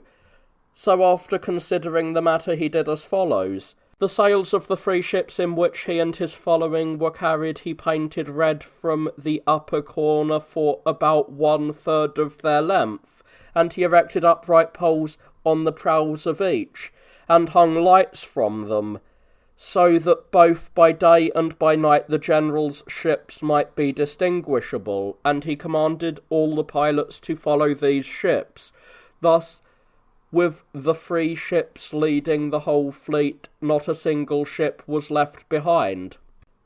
And whenever they were about to put out from a harbour, the trumpets announced this to them,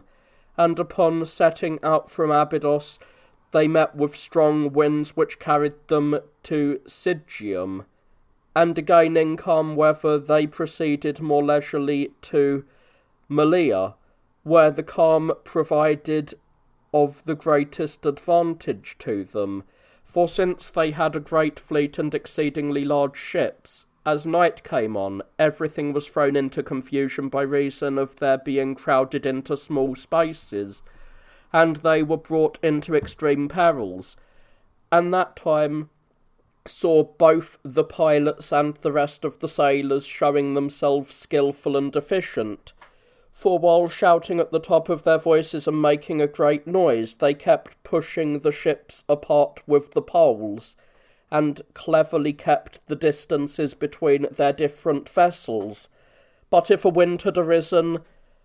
whether a following or a headwind, it seemed to me that the sailors would hardly have preserved themselves and their ships. But as it was, they escaped, as I have said, and put in at Taunarum, which is now called Sainopolis. Then pressing on from there, they touched at Methone, and found Valerian and Martinus with their men, who had reached the same place a short time before. And since there was no wind blowing, Belisarius anchored the ships there, and disembarked the whole army, and after they were on shore he assigned the commanders their positions and drew up the soldiers. While he was thus engaged and no wind at all arose, it came about that many of the soldiers were destroyed by disease caused in the following manner. The Praetorian prefect John was a man of worthless character, and so skilful at devising ways of bringing money into the public treasury to the detriment of men, that I, for my part, should never be competent to describe this trait of his. but this has been said in the preceding pages when I was brought to this point by my narrative, but I shall tell in the present case in what manner he destroyed the soldiers. The bread which soldiers are destined to eat in camp must of necessity be put twice into the oven, and be cooked so carefully as to last for a very long period, and not spoil in a short time,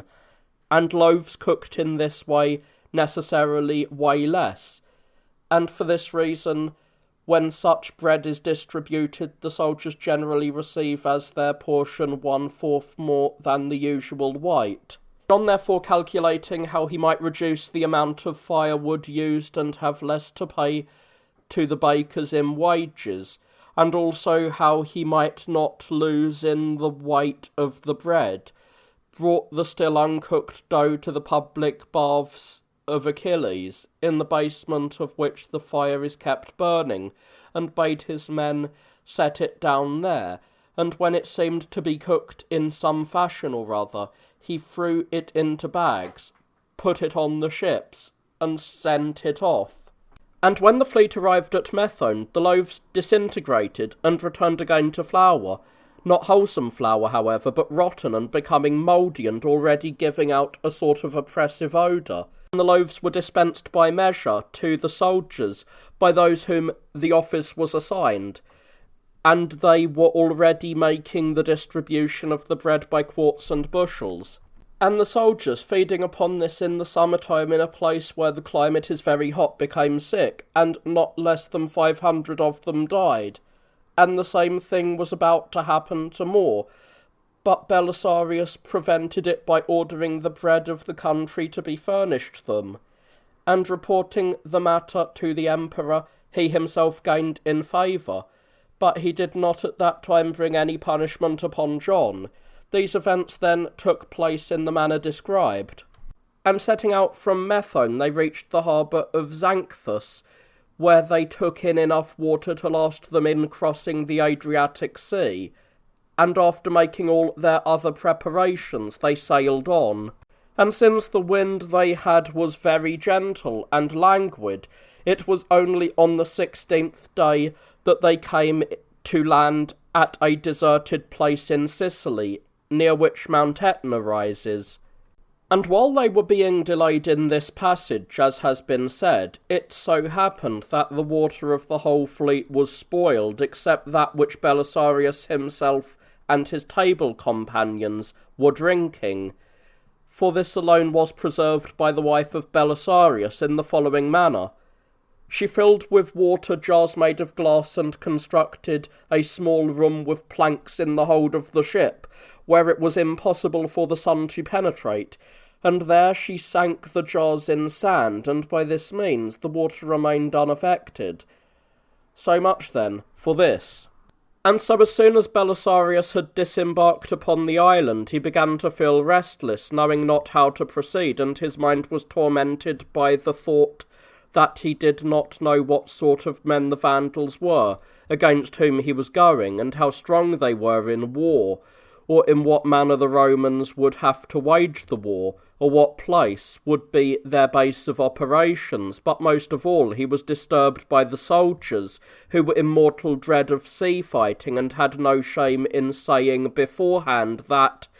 if they should disembark on the land, they would try to show themselves brave men in the battle, but if hostile ships assailed them, they would turn to flight, for they said they were not able to contend against two enemies at both men and water. Being at a loss, therefore, because of all these things, he sent Procopius, his adviser, to Syracuse to find out whether the enemy had any ships in ambush, keeping watch over the passage across the sea, either on the island or on the continent, and where it would be best for them to anchor in Libya, and from what point as base it would be advantageous for them to start in carrying on the war against the Vandals. And he bade him, when he should have accomplished his commands, to return and meet him at the place called Calcina, about 200 stadia distant from Syracuse, where both he and the whole fleet were to anchor. But he let it be understood that he was sending him to buy provisions, since the Goths were willing to give them a market, this having been decided upon by the Emperor Justinian. And Alamasuthna, the mother of Vandalic, who was at that time a boy being reared under the care of his mother, Alamasuthna, and held sway over both the Goths and the Italians. For when Theodoric had died and the kingdom came to his nephew Vandalic, who had already before this lost his father, Amalasuthna was fearful both for her child and for the kingdom, and cultivated the friendship of Justinian very carefully, and she gave heed to his commands in all matters, and at that time promised to provide a market for his army, and did so. Now when Procopius reached Syracuse, he unexpectedly met a man who had been a fellow citizen and friend of his from childhood, who had been living in Syracuse for a long time, engaged in the shipbuilding business, and he learned from him what he wanted, for this man showed him a domestic who had 3 days before that very day come from Carthage, and he said that they need not suspect that there would be any ambush set for the fleet by the Vandals. For from no one in the world had they learned that an army was coming against them at that time, but all the active men among the Vandals had actually a little before gone on an expedition against Godas. And for this reason Gelimer, with no thought of an enemy in his mind, and regardless of Carthage and all the other places on the sea, was staying in Hermine, which is in Byzacium, 4 days' journey distant from the coast, so that it was possible for them to sail without fearing any difficulty, and to anchor wherever the wind should call them. Procopius heard this, he took the hand of the domestic and walked to the harbour of Arethusa, where his boat lay at anchor, making many inquiries of the man and searching out every detail, and going on board the ship with him, he gave orders to raise the sails and to make all speed for Calcina. And since the master of the domestic stood on the shore wondering that he did not give him back the man, Procopius shouted out, when the ship was already under way, begging him not to be angry with him, for it was necessary that the domestic should meet the general, and after leading the army to Libya, would return after no long time to Syracuse, with much money in his pocket. But upon coming to Calcina, they found all in deep grief, for Dorotheus, the general of the troops of Armenia, had died there, leaving to the whole army a great sense of loss. But Belisarius, when the domestic had come before him and related his whole story, became exceedingly glad, and after bestowing many praises upon Procopius, he issued orders to give the signal for departure with the trumpets, and setting sail quickly they touched at the island of Gaulis and Melita, now called Gozo and Malta, which mark the boundary between the Adriatic and Tuscan seas. There a strong east wind arose for them, and on the following day it carried the ships to the point of Libya at the place which the Romans call in their own tongue Shoal's Head, for its name is Caput Vada, and it is 5 days' journey from Carthage for an unencumbered traveller. And when they came near the shore, the generals bade them furl the sails, throw out anchors from the ships, and make a halt, and calling together all the commanders to his own ship, he opened a discussion with regard to the disembarkation. Thereupon many speeches were made, inclining to either side, and Achilles came forward and spoke as follows: I admire indeed the virtue of our general, who, while surpassing all by far in judgment and possessing the greatest wealth of experience, and at the same time holding the power alone, has proposed an open discussion and bids each one of us speak, so that we shall be able to choose whichever course seems best, though it is possible for him to decide alone on what is needful, and at his leisure to put it into execution as he wishes.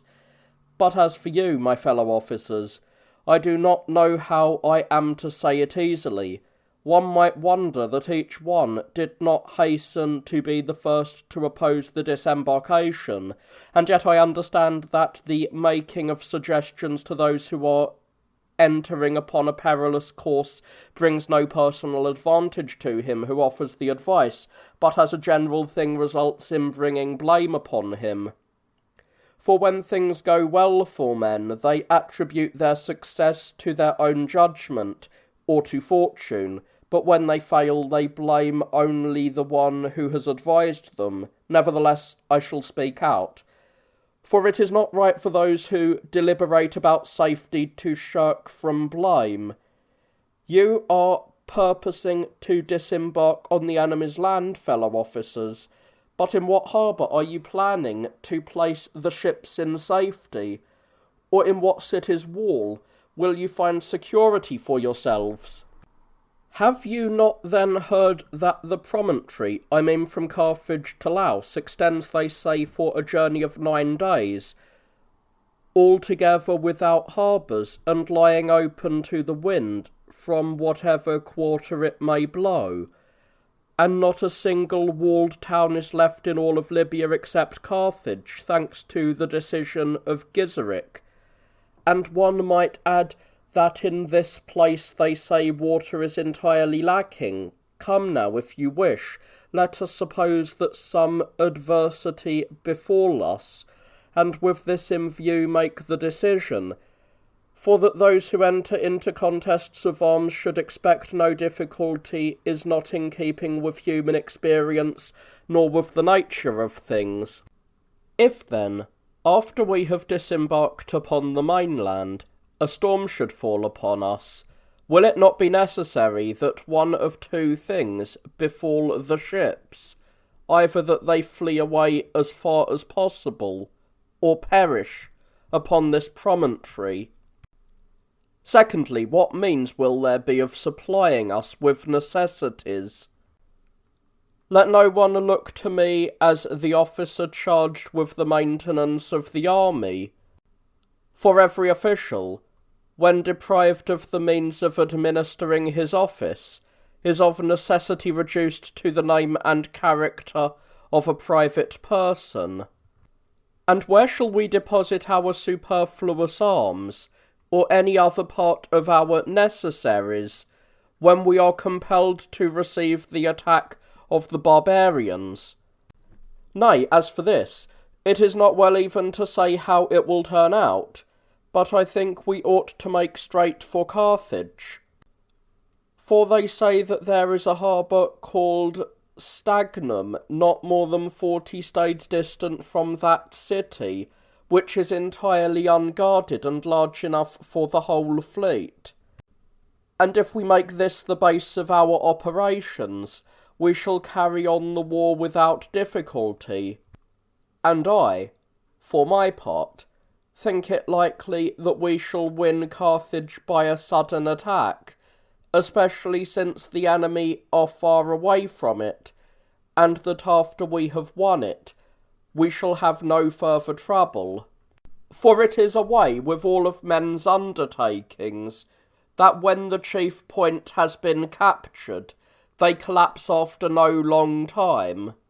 It behooves us, therefore, to bear in mind all these things, and to choose the best course. So spake Archelaus, and Belisarius spoke as follows. Let no one of you, fellow officers, think that my words are those of censure, nor that they are spoken in the last place to the end, that it may become necessary for all to follow them, of whatever sort they may be. For I have heard what seems best to each one of you, and it is becoming that I too should lay before you what I think, and then with you should choose the better course. But it is right to remind you of the fact that the soldiers said openly a little earlier that they feared the dangers by sea, and would turn to flight if a hostile ship should attack them, and we prayed God to show us land and allow us a peaceful disembarkation into Libya. And since this is so, I think it the part of foolish men first to pray to receive from God the more favourable fortune, then, when this is given to them, to reject it, and go in the contrary direction. And if we do sail straight for Carthage, and a hostile fleet encounters us, the soldiers will remain without blame, if they flee with all their might, for a delinquency announced beforehand carries with it its own defence. But for us, even if we come through safely, there will be no forgiveness. Now, while there are many difficulties if we remain in the ships, it will be sufficient, I think, to mention only one thing, that by which especially they wish to frighten us, when they hold over our heads the danger of a storm. For if any storm should fall upon us, one of two things, they say, must necessarily befall the ships, either that they flee far from Libya, or be destroyed upon the headland. What then under the present circumstances will be more to our advantage to choose, to have the ships alone destroyed, or to have lost everything, men and all? But apart from this, at the present time we shall fall upon the enemy unprepared, and in all probability shall fare as we desire. For in warfare it is the unexpected which is accustomed to govern the course of events. But a little later, when the enemy have already made their preparations, the struggle we shall have will be one of strength evenly matched.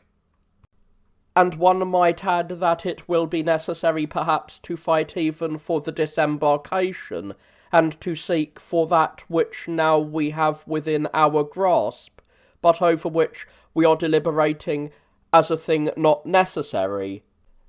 And if at the very time when we are engaged in conflict a storm also comes upon us, as often happens on the sea, then while struggling both against the waves and against the Vandals, we shall come to regret our prudence.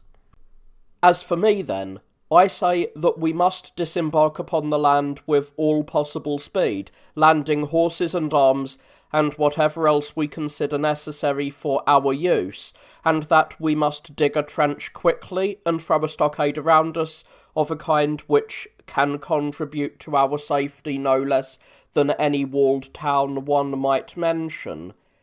And with that as our base, we must carry on the war from there if anyone should attack us. And if we show ourselves brave men, we shall lack nothing in the way of provisions. For those who hold the mastery over the enemy are lords also of the enemy's possessions, and it is the way of victory first to invest herself with all the wealth, and then to set it down again on that side to which she inclines. Therefore, for you, both the chance of safety and of having an abundance of good things lies in your own hands. When Belisarius had said this, the whole assembly agreed and adopted his proposal, and separating from one another they made the disembarkation as quickly as possible, about 3 months later than their departure from Byzantium, and indicating a certain spot on the shore, the general bade both soldiers and sailors dig the trench, and place the stockade about it, and they did as directed. And since a great throng was working, and fear was stimulating their enthusiasm, and the general was urging them on, not only was the trench dug on the same day, but the stockade was also completed, and the pointed stakes were fixed in place all around. Then indeed, while they were digging the trench, something happened which was altogether amazing. A great abundance of water sprang forth from the earth, a thing which had not happened before in Byzantium, and besides the place where they were was altogether waterless. Now this water sufficed for all uses of both men and animals, and in congratulating the general, Procopius said that he rejoiced in the abundance of water. not so much because of its usefulness, as because it seemed to him a symbol of an easy victory, and that heaven was foretelling a victory to them. This at any rate actually came to pass. So for that night all of the soldiers bivouacked in the camp, setting gods and doing everything else as was customary, except indeed that Belisarius commanded 5 bowmen to remain in each ship for the purpose of a guard, and that the ships of war should anchor in a circle about them, taking care that no one should come against them to do them harm. But on the following day, when some of the soldiers went out into the fields and laid hands on the fruit, the general inflicted corporal punishment of no casual sort upon them, and he called all the army together and spoke as follows: "This using of violence and the eating of that which belongs to others seems at other times a wicked thing only on this account, that injustice is in the deed itself, as the saying goes. But in the present instance so great an element of detriment is added to the wrongdoing that, if it is not too harsh to say so, we must consider the question of justice of less account, and calculate the magnitude of the danger that may arise from your act. For I have disembarked you upon this land, basing my confidence on this alone, that the Libyans, being Romans from of old, are unfaithful and hostile to the Vandals, and for this reason I thought that no necessities would fail us, and, besides, that the enemy would not do us any injury by a sudden attack. But now this, your lack of self-control, has changed it all, and made the opposite true, for you have doubtless reconciled the Libyans to the Vandals, bringing their hostility round upon your own selves, for by nature those who are wronged feel enmity towards those who have done them violence, and it has come round to this, that you have exchanged your own safety and a bountiful supply of good things for some few pieces of silver, when it was possible for you, by purchasing provisions from willing owners, not to appear unjust, and at the same time to enjoy their friendship to the utmost. Now therefore the war will be between you and both Vandals and Libyans, and I at least say further that it will be against God himself, whose aid no one who does wrong can invoke. But do you cease trespassing wantonly upon the possessions of others, and reject a gain which is full of dangers. For this is the time in which, above all others, moderation is able to save, but lawlessness leads to death. For if you give need to these things, you will find God propitious, the Libyan people well disposed, and the race of the Vandals open to your attack." With these words Belisarius dismissed the assembly, and at that time he heard that the city of Selectus was 1 day's journey from the camp, lying close to the sea, on the road leading to Carthage, and that the wall of this city had been torn down for a long time, but the inhabitants of the place had made a barrier on all sides by means of the walls of their houses, on account of the attacks of the Moors, and guarded a kind of fortified enclosure. He accordingly sent one of his spearmen, Boreades, together with some of the guards, commanding them to make an attempt on the city, and if they captured it, to do no harm to it, but to promise 1,000 good things, and to say that they had come for the sake of the people's freedom, and so the army might be able to enter into it. And they came near the city about dusk, and passed the night hidden in a ravine. But at early dawn, meeting country folk going into the city with wagons, they entered quietly with them, and with no trouble took possession of the city. And when day came, no one having begun any disturbance, they called together the priests and all the other notables, and announced the commands of the general, and receiving the keys of the entrances from willing hands, they sent them to the general. On the same day the overseer of the public post deserted, handing over all the government horses. And they captured also one of those who are occasionally sent to bear the royal responses, whom they call Veridari. And the general did him no harm, but presented him with much gold, and, receiving pledges from him, put into his hand the letter which the Emperor Justinian had written to the Vandals, that he might give it to the magistrates of the Vandals. And the writing was as follows: "Neither have we decided to make war upon the Vandals, nor are we breaking the treaty of Gizeric, but we are attempting to dethrone your tyrant, who, making light of the testament of Gizeric, has imprisoned your king, and is keeping him in custody, and those of his relatives whom he hated exceedingly he put to death at the first, and the rest, after robbing them of their sight, he keeps under guard, not allowing them to terminate their misfortunes by death. Do you therefore join forces with us and help us in freeing yourselves from so wicked a tyranny, in order that you may be able to enjoy both peace and freedom. For we have given you pledges in the name of God that these things will come to you by our hand." Such was the message of the emperor's letter. But the man who received this from Belisarius did not dare to publish it openly, and though he showed it secretly to his friends, he accomplished nothing whatever of consequence. And Belisarius, having arrayed his army as for battle in the following manner, began to march to Carthage. He chose out 300 of his guards, men who were able warriors, and handed them over to John, who was in charge of the expenditures of the general's household, such a person the Romans call optio. And he was an Armenian by birth, a man gifted with discretion and courage in the highest degree. This John, then, he commanded to go ahead of the army at a distance of not less than 20 stades, and if he should see anything of the enemy, to report it with all speed, so that they might not be compelled to enter into battle unprepared. And the allied Massagati he commanded to travel constantly on the left of the army, keeping as many stades away or more, and he himself marched in the rear with the best troops. For he suspected that it would not be long before Gelimer, following them from Hermione, would make an attack upon them,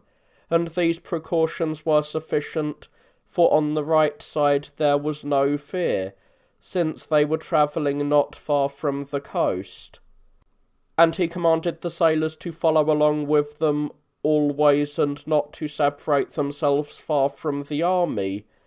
but when the wind was favouring, to lower the great sails,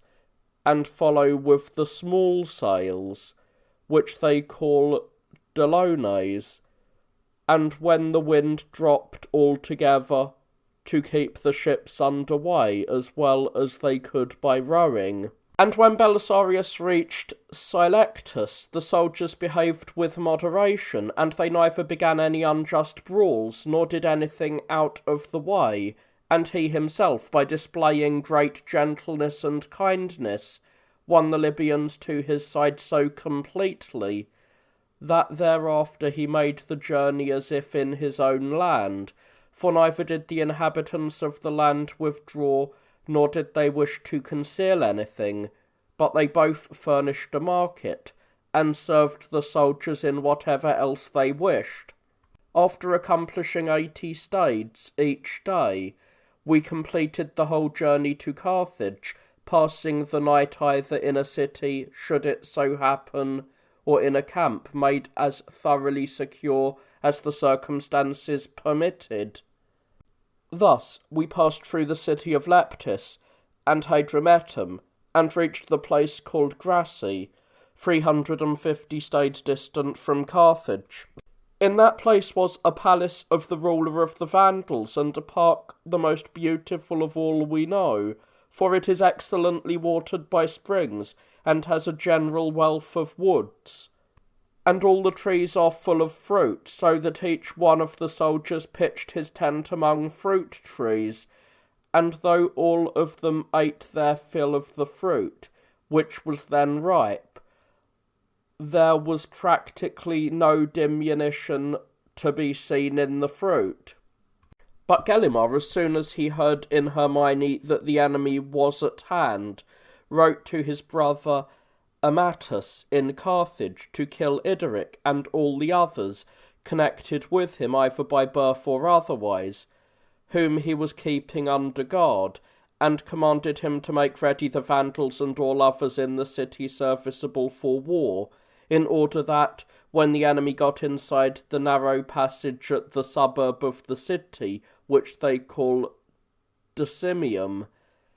they might come together from both sides and surround them, and catching them as in a net, destroy them. And Amatus carried this out and killed Ideric, who was a relative of his, and Euerges, and all the Libyans who were intimate with them, for Homer had already departed from the world, and arming the Vandals he made them ready, intending to make his attack at the opportune moment, but Gelimar was following behind without letting it be known to us, except indeed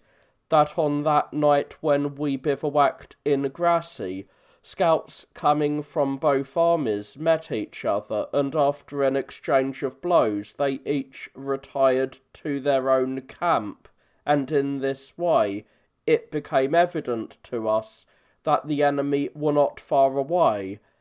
As we proceeded from there it was impossible to discern the ships, for high rocks extending well into the sea cause mariners to make a great circuit, and there is a projecting headland, inside of which lies the town of Hermes. Belisarius therefore commanded Archelaus, the prefect,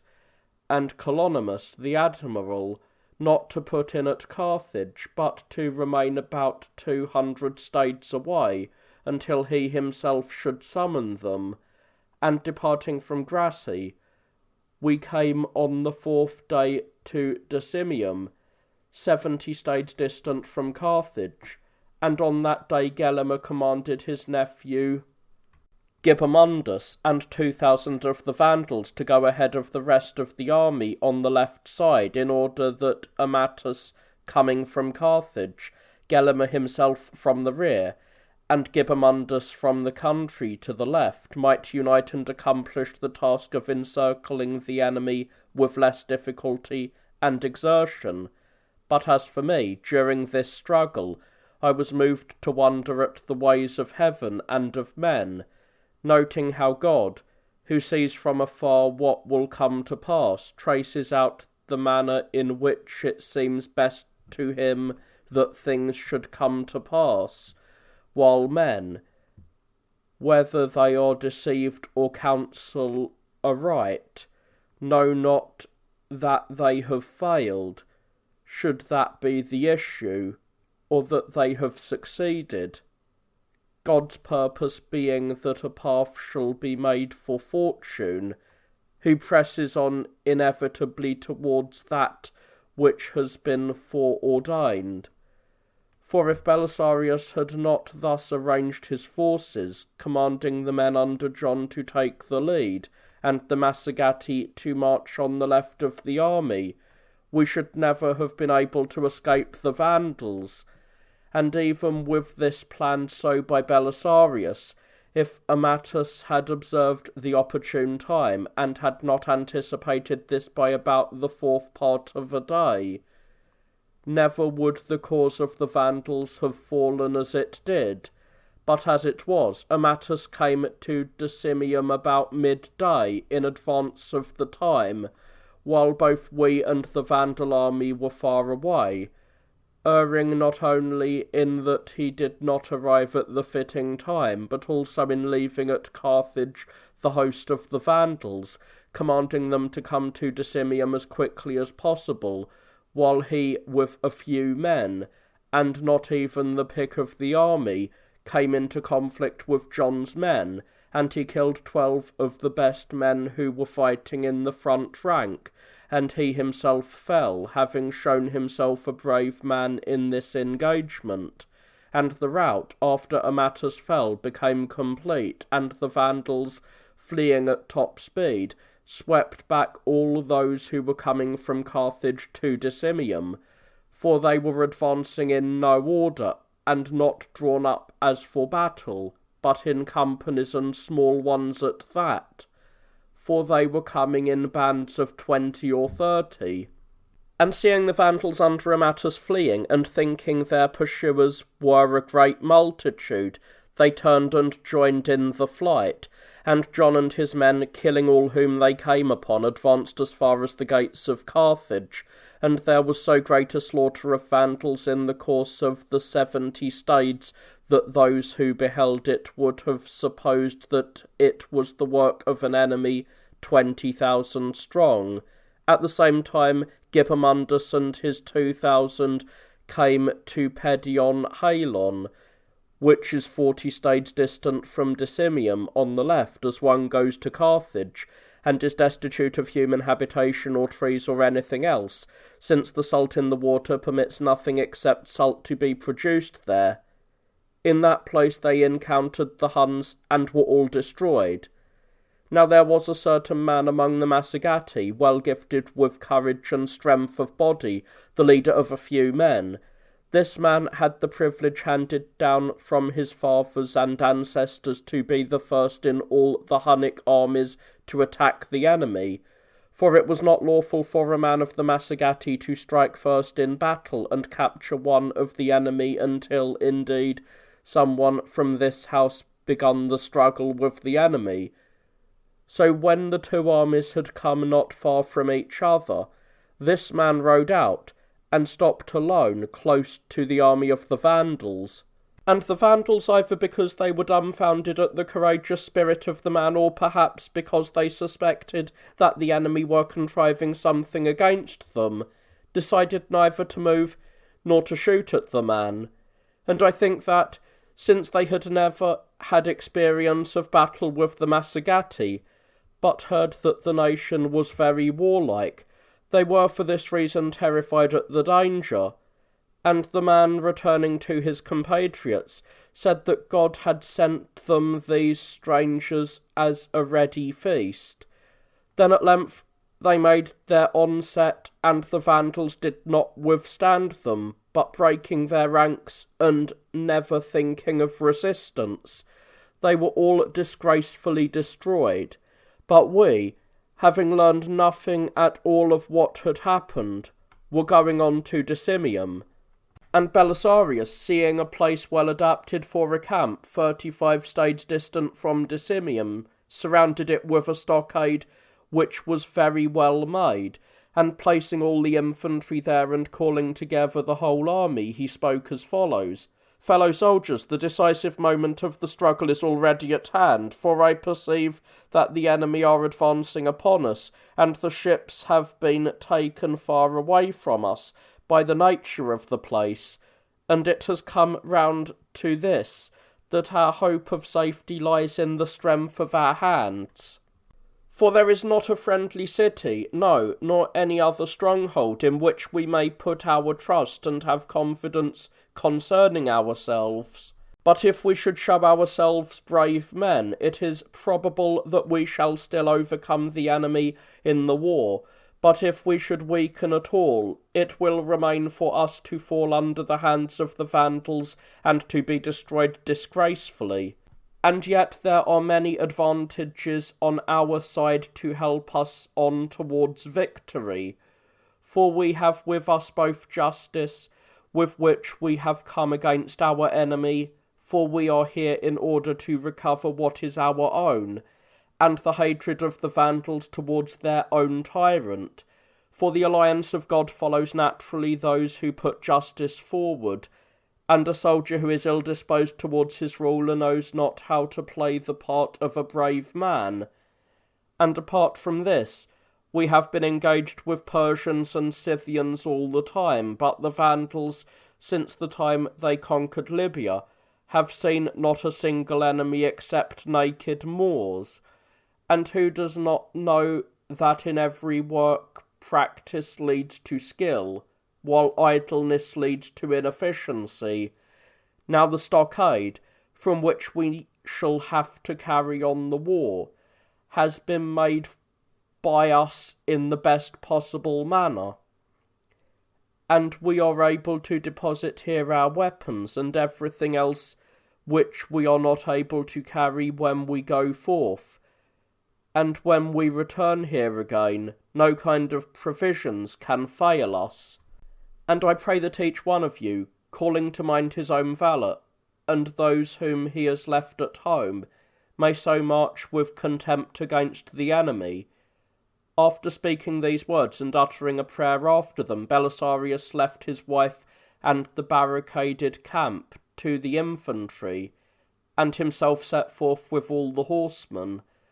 For it did not seem to him advantageous for the present to risk an engagement with the whole army, but it seemed wise to skirmish first with the horsemen and make trial of the enemy's strength, and finally to fight a decisive battle with the whole army, sending forward therefore the commanders of the Federati. He himself followed with the rest of the force and his own spearmen and guards. And when the Federati and their leaders reached Decimium, they saw the corpses of the fallen, 12 comrades from the forces of John, and near them Amatus and some of the Vandals. And hearing from the inhabitants of the place the whole story of the fight, they were vexed, being at a loss as to where they ought to go. But while they were still at a loss, and from the hills were looking around over the whole country thereabouts, a dust appeared from the south, and a little later a very large force of Vandal horsemen. And they sent to Belisarius, urging him to come as quickly as possible, since the enemy were bearing down upon them. And the opinion of the commanders was divided, for some thought that they ought to close with their assailants, but the others said that their force was not sufficient for this. And while they were debating thus amongst themselves, the barbarians drew near under the leadership of Gelimer, who was following a road between the one which Belisarius was travelling and the one by which the Massagati who had encountered Gibamundus had come. But since the land was hilly on both sides, it did not allow him to see either the disaster of Gibamundus or Belisarius's stockade, nor even the road along which Belisarius's men were advancing. But while they came near each other, a contest arose between the two armies as to which should capture the highest of all the hills there, for it seemed a suitable one to encamp upon, and both sides preferred to engage with the enemy from there,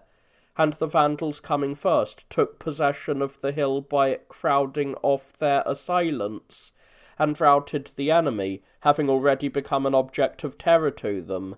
and the Romans in flight came to a place 7 stades distant from Decimium, where, as it happens, Uliaris, their personal guard of Belisarius, was with 800 guardsmen. And all supposed that Uliaris would receive them and hold his position, and together with them would go against the Vandals. But when they came together, these troops all unexpectedly fled at top speed, and went on the run to Belisarius.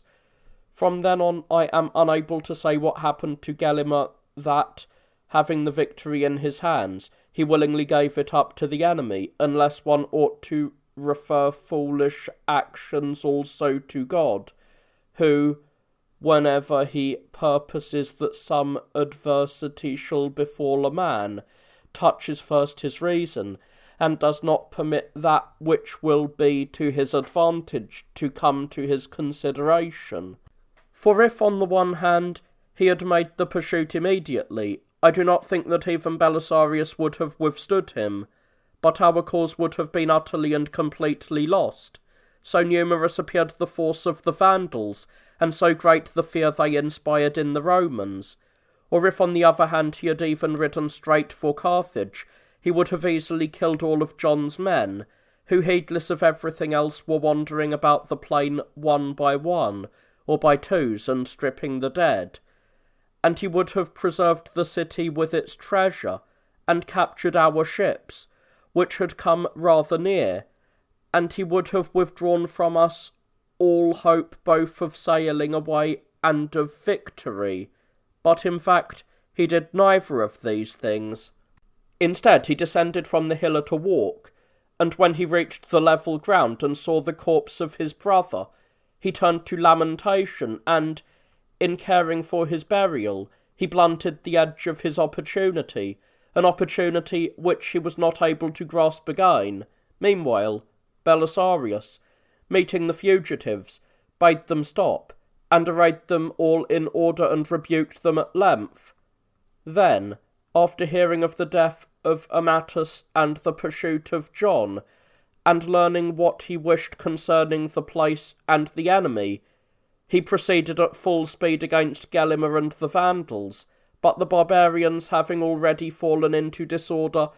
and being now unprepared, did not withstand the onset of the Romans, but fled with all their might, losing many there,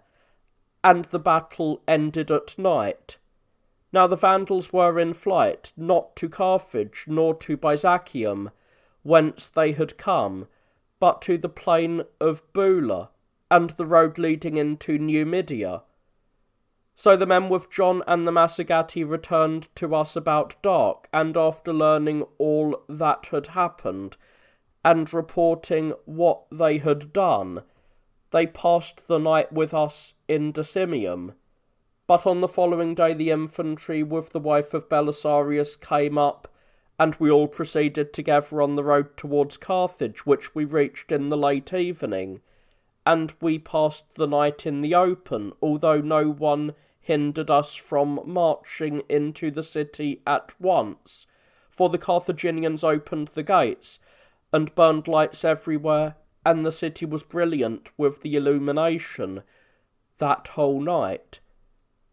And those of the Vandals who had been left behind were sitting as supplicants in the sanctuaries, but Belisarius prevented the entrance in order to guard against any ambuscades being set for his men by the enemy, and also to prevent the soldiers from having freedom to turn to plundering, as they might under the concealment of night. On that day, since an east wind arose for them, the ships reached the headland, and the Carthaginians, for they already sighted them, removed the iron chain of the harbour, which they call Mandracium, and made it possible for the fleet to enter. Now, there is in the king's palace a room filled with darkness, which the Carthaginians call Ancon, where all were cast with whom the tyrant was angry. In that place, as it happened, many of the eastern merchants had been confined up to that time. For Gelimer was angry with these men, charging them with having urged the emperor on to the war, and they were about to be destroyed, all of them, this having been decided upon by Gelimer on the day on which Amatus was killed in Decimium. To such an extremity of danger did they come. The guard of this prison, upon hearing what had taken place in Decimium, and seeing the fleet inside the point, entered the room and inquired of the men, who had not yet learned the good news, but were sitting in the darkness and expecting death, what among their possessions they would be willing to give up and be saved. And when they said they desired to give everything he might wish, he demanded nothing of all of their treasures, but required them all to swear that if they escaped, they would assist him also with all their power when he came into danger. And they swore to this. Then he told them the whole story, and tearing off a plank from the side towards the sea, he pointed out the fleet approaching, and releasing all from the prison, went out with them. But the men on the ships, having as yet heard nothing of what the army had done on the land, were completely at a loss, and slackening their sails, they sent to the town of Mercurium.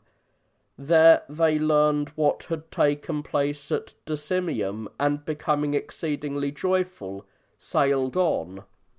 And when, with a favouring wind blowing, they came to within 150 stades of Carthage, Achilles and the soldiers bade them anchor there, fearing the warning of the general, but the sailors would not obey,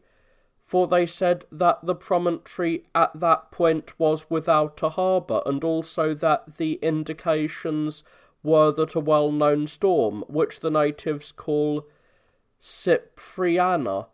would arise immediately, and they predicted that, if it came upon them in that place, they would not be able to save even one of the ships. And it was as they said. So they slackened their sails for a short time and deliberated, and they did not think they ought to try for Mendracium, for they shrank from violating the commands of Belisarius, and at the same time they suspected that the entrance to Mendacium was closed by the chains, and besides they feared that this harbour was not sufficient for the whole fleet. But Stagnum seemed to them well situated, for it is 40 stades distant from Carthage, and there was nothing in it to hinder them, and also it was large enough for the whole fleet. There they arrived about dusk, and all anchored, except indeed that Calonimus, with some of the sailors, disregarding the general and all the others, went off secretly to Mendracium, no one daring to hinder him, and plundered the property of the merchants dwelling on the sea, both foreigners and Carthaginians. On the following day Belisarius commanded those on the ships to disembark, and after marshalling the whole army and drawing it up in battle formation, he marched into Carthage, for he feared lest he should encounter some snare set by the enemy.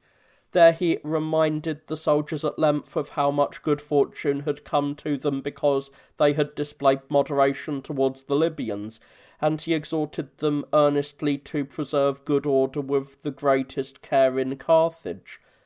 For all the Libyans had been Romans in earlier times, and had come under the Vandals by no will of their own, and had suffered many outrages at the hands of these barbarians.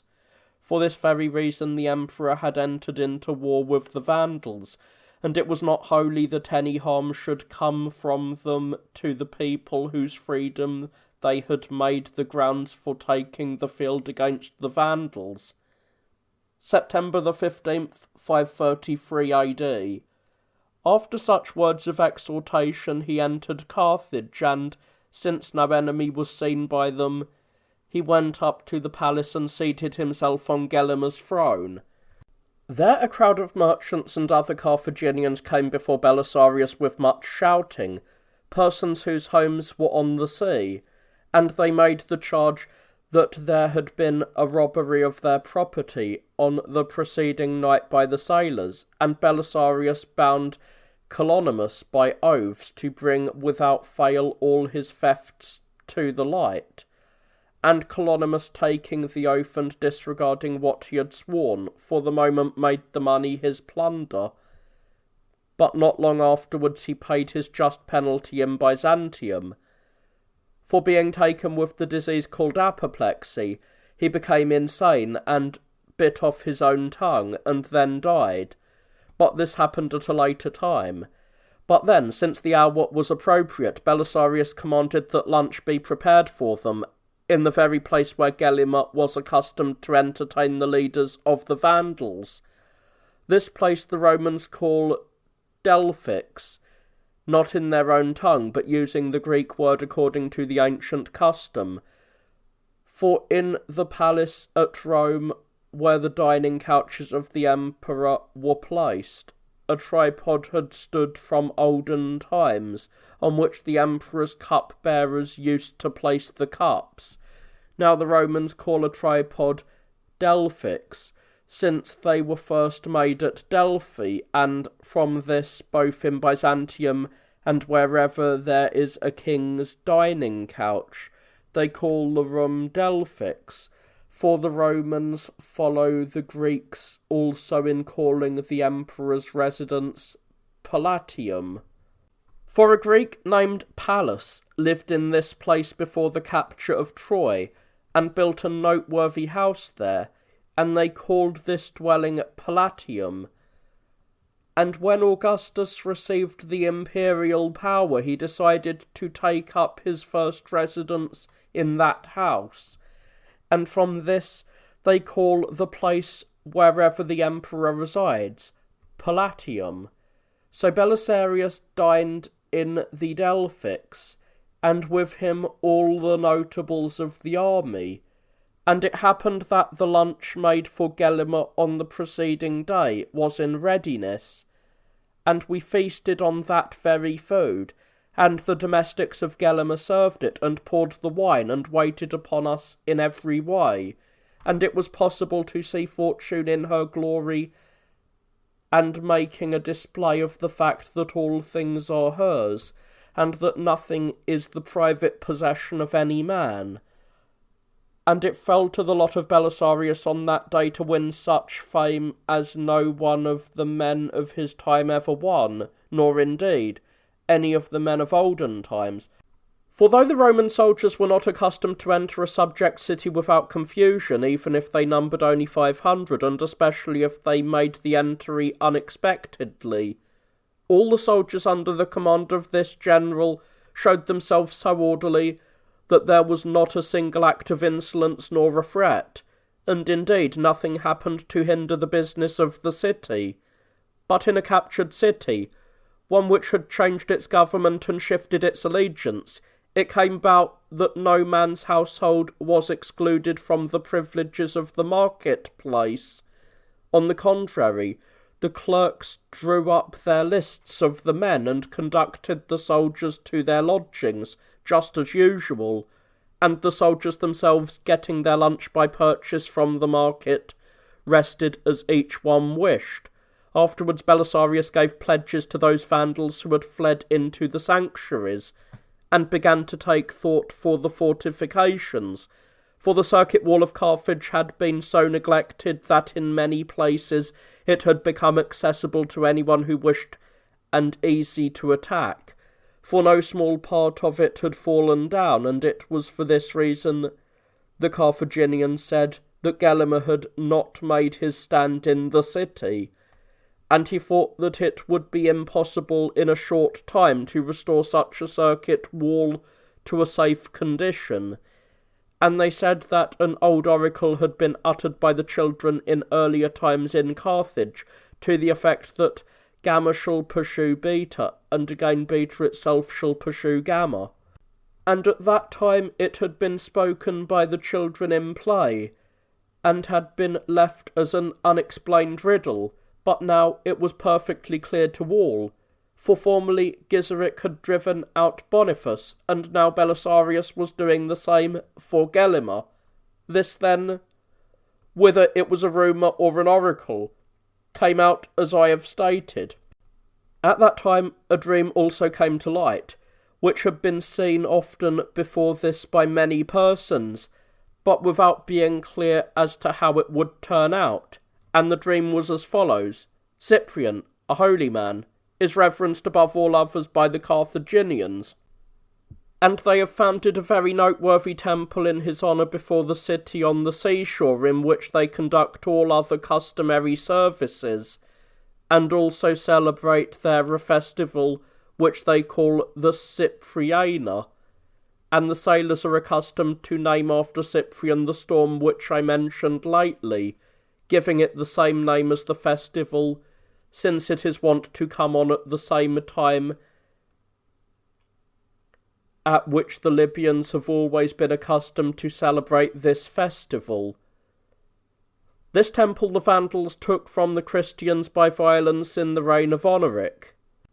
and they straightway drove out the priests from the temple in great dishonour, and themselves thereafter attended to the sacred festival which, they said, now belonged to the Arians. And the Libyans indeed were angry on this account, and altogether at a loss. But Cyprian, they say, often sent them a dream, saying that there was not the least need for the Christians to be concerned about him, for he himself, as time went on, would be his own avenger. And when the report of this was passed around and came to all the Libyans, they were expecting that some vengeance would come upon the Vandals at some time because of this sacred festival, but were unable to conjecture how in the world the vision would be realised for them. Now, therefore, when the Emperor's expedition had come to Libya, since the time had already come round and would bring the celebration of the festival on the succeeding day, the priests of the Arians, in spite of the fact that Amatus had led the Vandals to Decimium, cleansed the whole sanctuary, and were engaged in hanging up the most beautiful of the votive offerings there, and making ready the lamps and bringing out the treasures from the storehouses, and preparing all things with exactness, arranging everything according to its appropriate use. But the events in Decimium turned out in the manner already described, and the priests of the Arians were off in flight, while the Christians who conform to the Orthodox faith came to the temple of Cyprian, and they burned all the lamps, and attended to the sacred festival, just as is customary for them to perform this service. And thus it was known to all what the vision of the dream was foretelling. This then came about in this way, and the Vandals, recalling an ancient saying, marvelled, understanding clearly thereafter that for a man at least no hope could be impossible, nor any possession secure. And what this saying was, and in what manner it was spoken, I shall explain. When the Vandals, originally pressed by hunger, were about to remove from their ancestral abodes, a certain part of them was left behind, who were reluctant to go, and not desirous of following Godigiscalus. And as time went on, it seemed to those who had remained that they were well off as regards abundance of provisions, and Gizeric with his followers gained possession of Libya. And when this was heard by those who had not followed Godisculus, they rejoiced, since thenceforth the country was altogether sufficient for them to live upon. But fearing lest at some time much later either the very ones who had conquered Libya or their descendants should in some way or other be driven out of Libya and return to their ancestral homes, for they never supposed that the Romans would let Libya be held for ever, they sent ambassadors to them, and these men upon coming before Gizeric said that they rejoiced with their companions, who had met with such success, but that they were no longer able to guard the land of which he and his men had thought so little that they had settled in Libya. They prayed therefore that, if they had no claim to their fatherland, they would bestow it as an unprofitable possession upon themselves, so that their title to the land might be made as secure as possible, and if anyone should come to do it harm, they might by no means disdain to die in behalf of it. Gizeric accordingly, and all the other Vandals, thought that they spoke fairly and justly, and they were in the act of granting everything which the envoys desired of them. But a certain old man, who was esteemed among them,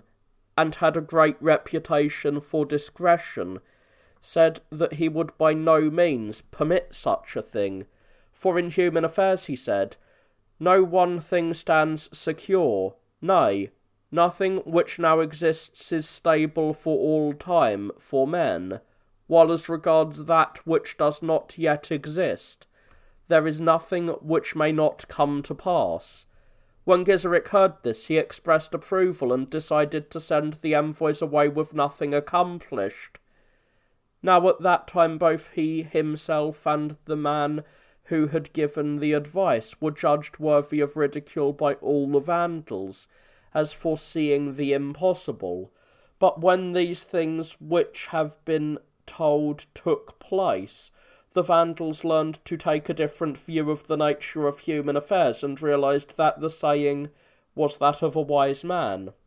Now as for those Vandals who remained in their native land, neither remembrance nor any name of them has been preserved to my time, for since I suppose they were a smaller number, they were either overpowered by the neighbouring barbarians, or they were mingled with them not at all unwillingly, and their name gave way to that of their conquerors. Indeed, when the Vandals were conquered at that time by Belisarius, no thought occurred to them to go from there to their ancestral homes, for they were not able to convey themselves suddenly from Libya to Europe, especially as they had no ships at hand, but paid the penalty there for all the wrongs they had done to the Romans, and especially the Zacynthians. For at one time Gizeric, falling suddenly upon the towns in the Peloponnese, undertook to assault Taenarum, and being repulsed from there and losing many of his followers, he retired in complete disorder, and while he was still filled with anger on account of this, he touched at Zacynthus, and having killed many of those he met, and enslaved 500 of the notables, he sailed soon away thereafter. And when he reached the middle of the Adriatic Sea, as it is called, he cut into small pieces the bodies of the 500, and threw them all about the sea, without the least concern, but this happened in earlier times. But at that time Gelimer, by distributing much money to the farmers among the Libyans, and showing great friendliness towards them, succeeded in winning many to his side. These he commanded to kill the Romans who went out into the country, proclaiming a fixed sum of gold for each man killed, to be paid to him who did the deed. And they killed many from the Roman army, not soldiers, however, but slaves and servants, who, because of a desire for money, went up to the villages stealthily and were caught. And the farmers brought their heads before Gelimer and departed receiving their pay, while he supposed that they had slain soldiers of the enemy. At that time, Diogenes, the aide of Belisarius, made a display of valorous deeds, for having been sent together with 22 of the bodyguard to spy upon their opponents, he came to a place 2 days' journey distant from Carthage, and the farmers of the place, being unable to kill these men, reported to Gelimer that they were there, and he chose out and sent against them 300 horsemen of the Vandals, enjoining upon them to bring all the men alive before him. For it seemed to him a most remarkable achievement to make captive a personal aide of Belisarius with 22 bodyguards. Now Diogenes and his party had entered a certain house, and were sleeping in the upper story, having no thought of the enemy in mind, since, indeed, they had learned that their opponents were far away. But the Vandals, coming there at early dawn, thought it would not be to their advantage to destroy the doors of the house or to enter in the dark, fearing lest, being involved in a night encounter, they might themselves destroy one another, or at the same time, if that should happen, provide a way of escape for a large number of the enemy in the darkness. But they did this because cowardice had paralysed their minds,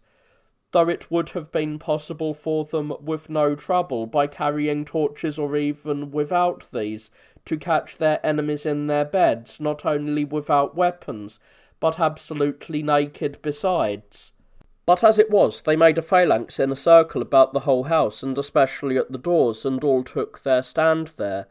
But in the meantime it so happened that one of the Roman soldiers was roused from sleep, and he, noticing the noise which the Vandals made as they talked stealthily among themselves and moved with their weapons, was able to comprehend what was being done, and roused each one of his comrades silently, and told them what was going on, and they, following the opinion of Diogenes, all put on their clothes quietly, and taking up their weapons, went below. There they put the bridles on their horses and leapt upon them unperceived by anyone, and after standing for a time by the courtyard entrance, they suddenly opened the door there, and straightway all came out. And then the Vandals immediately closed with them, but they accomplished nothing, for the Romans rode hard, covering themselves with their shields, and warding off their assailants with their spears, and in this way Diogenes escaped the enemy, losing 2 of his followers, but saving the rest. He himself, however, received 3 blows in this encounter on the neck and the face, from which indeed he came within a little of dying, and 1 blow also on the left hand, as a result of which he was thereafter unable to move his fingers. And this then took place in this way. And Belisarius offered great sums of money to the artisans engaged in the building trade and to the general throng of workmen, and by this means he dug a trench deserving of great admiration about the circuit wall, and setting stakes at close together along it, he made an excellent stockade about the fortifications, and not only this, but he built up in a short time the portions of the wall which had suffered, a thing which seemed worthy of wonder not only to the Carthaginians but also to Gelimer himself at a later time. For when he came as a captive to Carthage he marvelled when he saw the wall, and said that his own negligence had proved the cause of all his present troubles. This then was accomplished by Belisarius while in Carthage, but Tazazon, the brother of Gelimer, reached Sardinia with the expedition which has been mentioned above, and disembarked at the harbour of Carinalis, and at the first onset he captured the city and killed the tyrant goddess, and all the fighting men about him. And when he heard that the emperor's expedition was in the land of Libya, having as yet learned nothing of what had been done there, he wrote to Gelimer as follows: Know, O king of the Vandals and Alani, that the tyrant goddess has perished, having fallen into our hands, and that the island is again under thy kingdom, and celebrate the festival of triumph.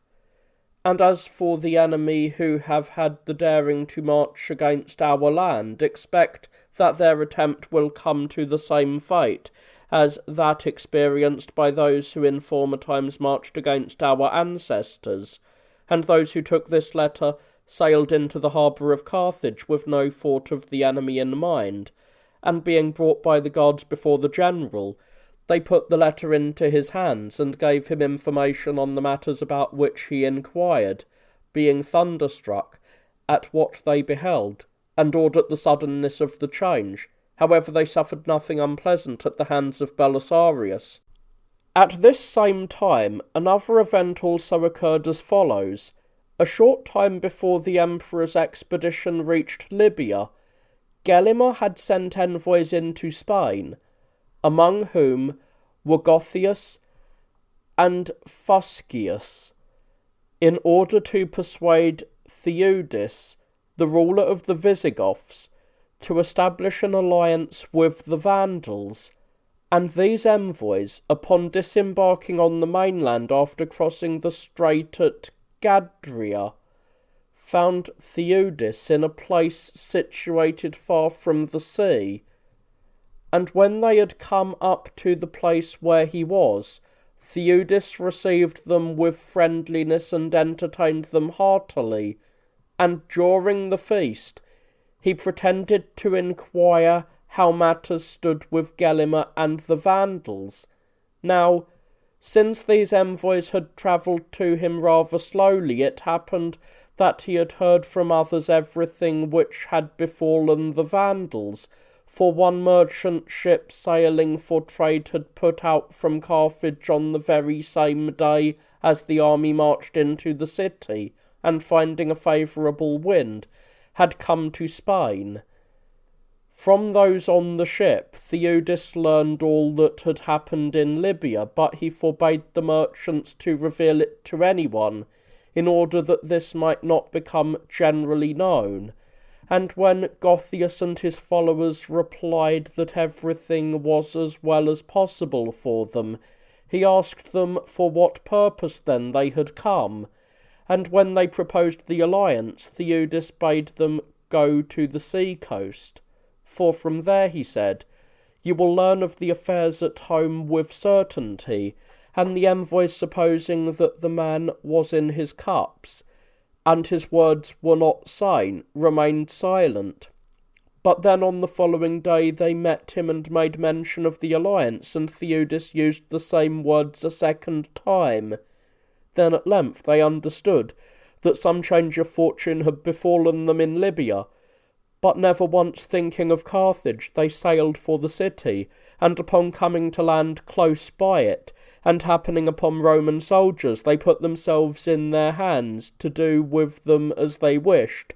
and from there they were led away to the general, and reporting the whole story, they suffered no harm at his hands. These things, then, happened thus, and Cyril, upon coming near to Sardinia and learning what had happened to Godas, sailed to Carthage, and there, finding the Roman army and Belisarius victorious, he remained at rest, and Solomon was sent to the emperor in order to announce what had been accomplished.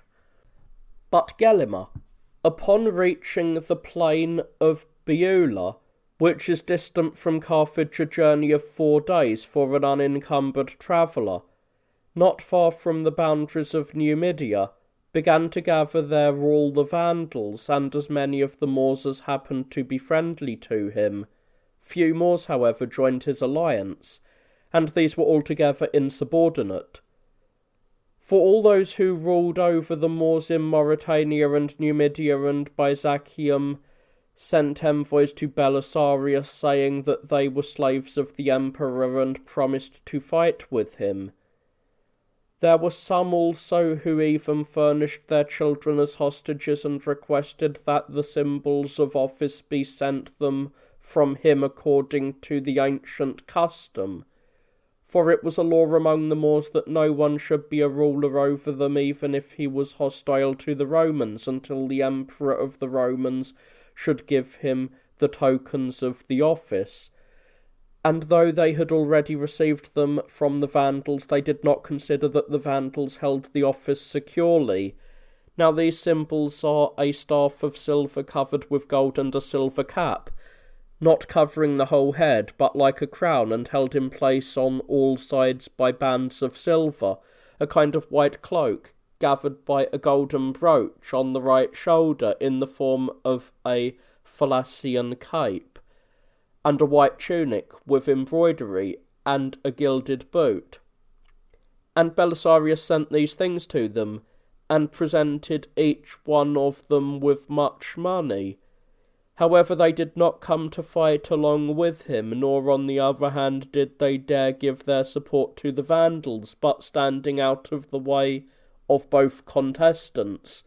they waited to see what would be the outcome of the war. Thus then matters stood with the Romans, but Gelimer sent one of the Vandals to Sardinia with a letter to his brother Tazazon, and he went quickly to the coast, and finding by chance a merchant ship putting out to sea, he sailed into the harbour of Caranalis, and put the letter into the hands of Tazazon. Now the message of the letter was as follows: It was not, I venture to think, Godas who caused the island to revolt from us, but some curse of madness sent from heaven, which fell upon the Vandals, for by depriving us of you and the notables of the Vandals, it has seized and carried off from the house of Gizeric absolutely all the blessings which we enjoyed. For it was not to recover the island for us that you sailed from here, but in order that Justinian might be master of Libya. For that which fortune has decided upon previously, it now is possible to know from the outcome. Belisarius then has come against us with a small army, but valour straightway departed and fled from the Vandals, taking good fortune with her. For Amatus and Gibamundus have fallen, because the Vandals lost their courage, and the horses and shipyards and all Libya, and not least of all Carthage itself, are held already by the enemy. And the Vandals are sitting here having paid with their children and wives and all their possessions for their failure to play the part of brave men in battle, and to us is left only the plain of Beulah, where our hope in you has set us down and still keeps us. But do you have done with such matters as rebel tyrants and Sardinia, and the cares concerning these things, and come to us with your whole force as quickly as possible? For when men find the very heart and centre of all in danger, it is not advisable for them to consider minutely over other matters. And struggling henceforth in common against the enemy, we shall either recover our previous fortune, or gain the advantage of not bearing apart from each other the hard fate sent by heaven. When this letter had been brought to Tazazon, and he had disclosed its contents to the Vandals, they turned to wailing and lamentation, not openly, however, but concealing their feelings as much as possible, and avoiding the notice of the islanders. Silently among themselves they bewailed the fate which was upon them.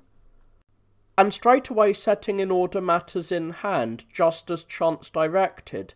they manned the ships, and sailing from there with the whole fleet, on the third day, they came to land at the point of Libya which marks the boundary between the Numidians and Mauritanians, and they reached the plain of Beulah travelling on foot, and there joined with the rest of the army. And in that place there were many most pitiable scenes among the Vandals, which I at least could never relate as they deserve. For I think that even if one of the enemy themselves had happened to be a spectator at that time, he would probably have felt pity in spite of himself for the Vandals, and for human fortune. For Gelimer and Tazazon threw their arms about each other's necks, and could not let go, but they spoke not a word to each other, but kept wringing their hands and weeping.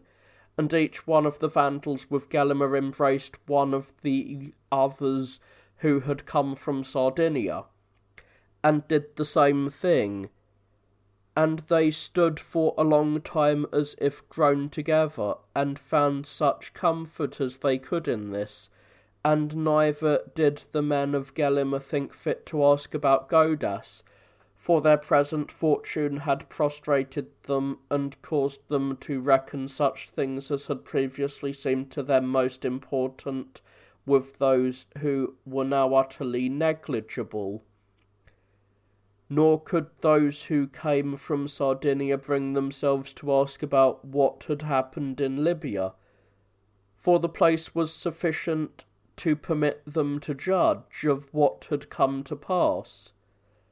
And indeed they did not make any mention even of their own wives and children, knowing well that whoever of theirs was not there had either died or fallen into the hands of the enemy. Thus, then, did these things happen.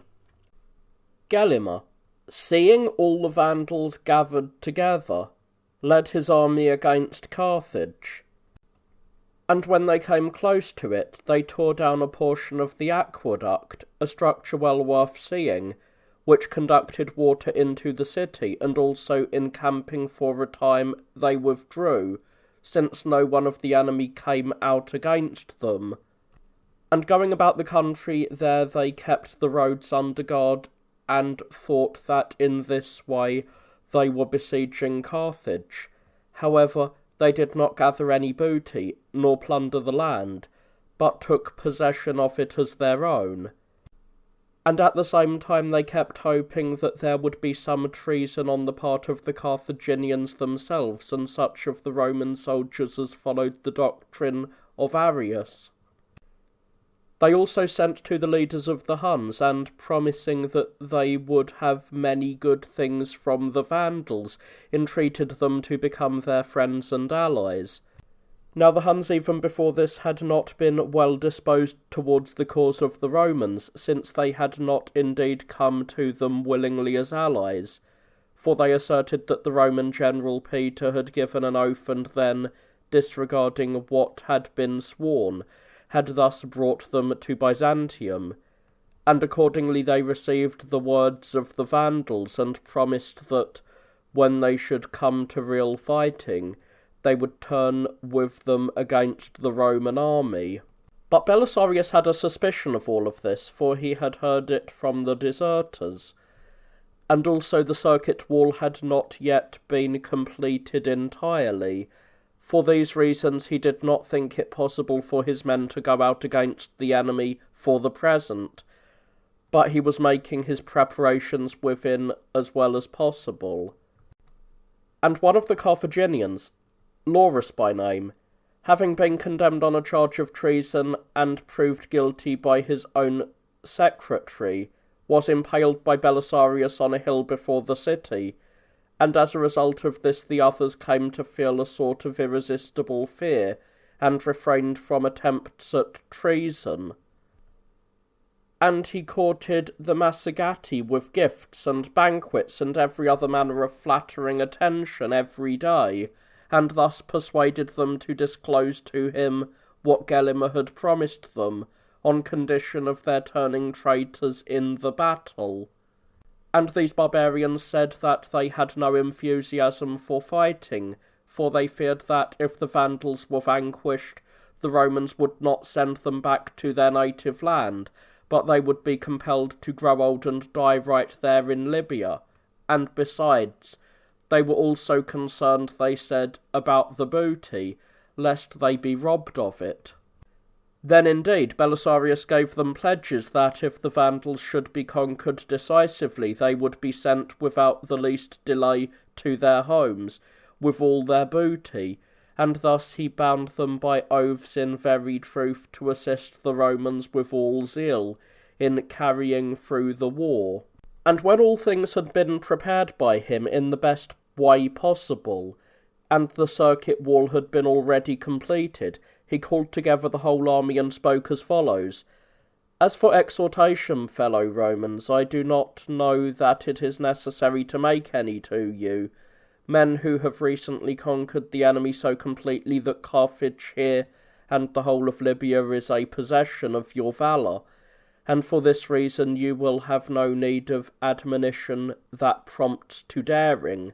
for the spirits of those who have conquered are by no means wont to be overcome. But I think it not untimely to remind you of this one thing, that if you on the present occasion but prove equal to your own selves in valour, straightway there will be an end for the Vandals of their hope, and for you of the battle. Hence there is every reason why you should enter into this engagement with the greatest eagerness. For ever sweet to men is toil coming to an end, and reaching its close. Now as for the host of the Vandals, let no one of you consider them, for not by numbers of men nor by measure of body, but by valour of soul is war wont to be decided. And let the strongest motive which actuates men come to your minds, namely pride in past achievements. For it is a shame for those at least who have reason to fall short of one's own self, and to be found inferior to one's own standard of valour. For I know well that terror and the memory of misfortune have laid hold upon the enemy and compel them to become less brave, for the one fills them with fear because of what has already happened, and the other brushes aside their hope of success. For fortune, once seen to be bad, straightway enslaves the spirit of those who have fallen in her way, and I shall explain how the struggle involves for you at the present time a greater stake than formerly. For in the former battle the danger was, if things did not go well for us, that we should not take the land of others. But now, if we do not win the struggle, we shall lose the land which is our own. In proportion, then, as it is easier to possess nothing than to be deprived of what one has, just so now our fear touches our most vital concerns more than before. And yet formerly we had the fortune to win the victory with the infantry absent. But now, entering the battle with God propitious and with our whole army, I have hopes of capturing the camp of the enemy, men and all. Thus then, having the end of the war ready at hand, do not by reason of any negligence put it off to another time, lest you be compelled to seek for the opportune moment after it has run past us. Now, when the fortune of war is postponed, its nature is not to proceed in the same manner as before, especially if the war be prolonged by the will of those who are carrying it on. For heaven is accustomed to bring retribution always upon those who abandon the good fortune which is present. If anyone considers that the enemy, seeing their children and wives and most precious possessions in our hands, will be daring beyond reason and will incur risks beyond the strength which they have, he does not think rightly. For an overpowering passion springing up in the heart in behalf of what is most precious is wont to diminish men's actual strength, and does not allow them to make full use of their present opportunities. Considering, then, all these things, it behooves you to go with great contempt against the enemy. After such words of exhortation, Belisarius sent out all the horsemen on the same day, except 500, and also the guardsmen, and the standard, which the Romans call bandum, entrusting them to John the Armenian, and directing him to skirmish only if opportunity should arise, and he himself on the following day followed with the infantry forces and the 500 horsemen, and the Massagati, deliberating among themselves, decided in order to seem in friendly agreement with both Gelimer and Belisarius, neither to begin fighting for the Romans nor to go over to the Vandals before the encounter, but whenever the situation of one or the other army should be bad, then to join the victors in their pursuit of the vanquished. Thus then, had this matter been decided upon by the barbarians, and the Roman army came upon the Vandals encamped at Tricamerum, 150 stadia distant from Carthage, so they both bivouacked there at a considerable distance from one another. And when it was well on in the night, a prodigy came to pass in the Roman camp as follows. The tips of their spears were lighted with a blue fire, and the points of them seemed to be burning most vigorously. This was not seen by many, but it filled with consternation the few who did see it, not knowing how it would come out. And this happened to the Romans in Italy again at a much later time. And at that time, since they knew by experience, they believed it to be a sign of victory. But now, as I have said, since this was the first time it had happened, they were filled with consternation and passed the night in great fear. And on the following day Gelimer commanded the Vandals to place the women and children and all their possessions in the middle of the stockade, although it had not the character of a fort, and calling all together, he spoke as follows. It is not to gain glory or to retrieve the loss of empire alone, O fellow Vandals, that we are about to fight, so that even if we wilfully played the coward and sacrificed these our belongings, we might possibly live, sitting at home and keeping our own possessions. But you see surely that our fortunes have come around to such a pass that, if we do not gain the mastery over the enemy, we shall, if we perish, leave them as masters of these our children and our wives and our land and all our possessions, while if we survive, there will be added to our own enslavement, and to behold all these enslaved. But if indeed we overcome our foes in this war, we shall, if we live, pass our lives among all good things, or after the glorious ending of our lives, there will be left to our wives and children the blessings of prosperity, while the name of the Vandals will survive, and their empire will be preserved.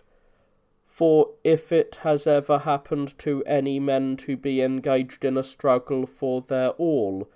we now more than all others realize that we are entering the battle line with our hopes for all we have resting wholly upon ourselves. Not for our bodies, then, is our fear, nor is death our danger, but in being defeated by the enemy. For if we lose the victory, death will be our advantage. Since, therefore, the case stands so, let no one of the Vandals weaken, but let him proudly expose his body, and from shame at the evils that follow defeat, let him court the end of life. For when a man is ashamed of that which is shameful, there is always present with him a dauntless courage in the face of danger, and let no recollection of the earlier battle come into your minds. For it was not by cowardice on our part that we were defeated, but we tripped upon obstacles imposed by fortune, and were overthrown.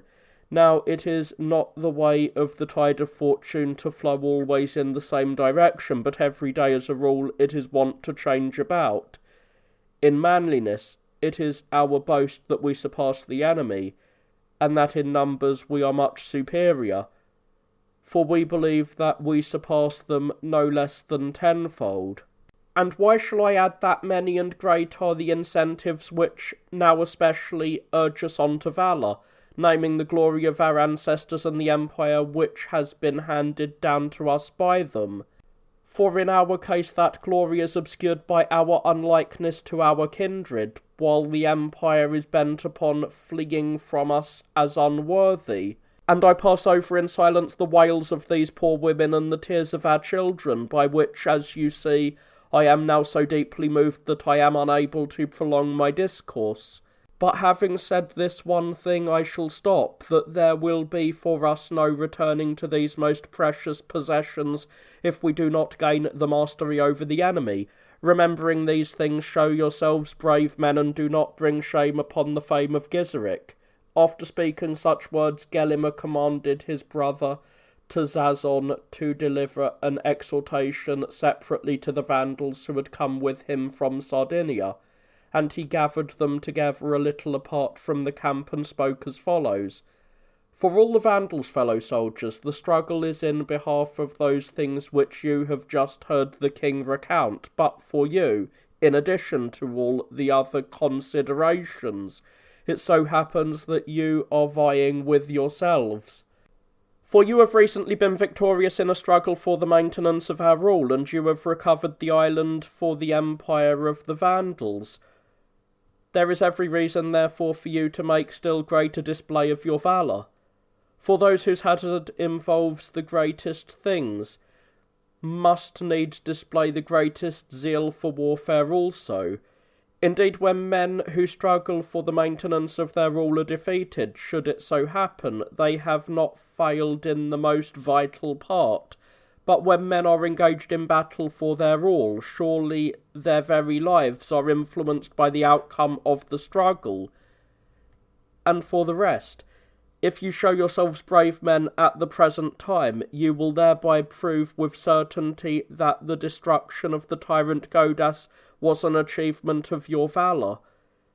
But if you weaken now, you will be deprived of even the renown of those deeds, as of something which does not belong to you at all. And yet, even apart from this, it is reasonable to think that you will have an advantage over the rest of the Vandals in this battle,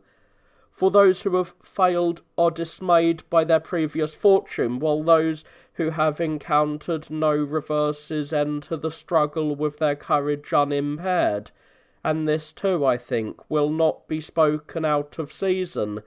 that if we conquer the enemy, it will be you who will win the credit for the greatest part of the victory, and all will call you saviours of the nation of the Vandals, for men who achieve renown in company with those who have previously met with misfortune naturally claim the better fortune as their own.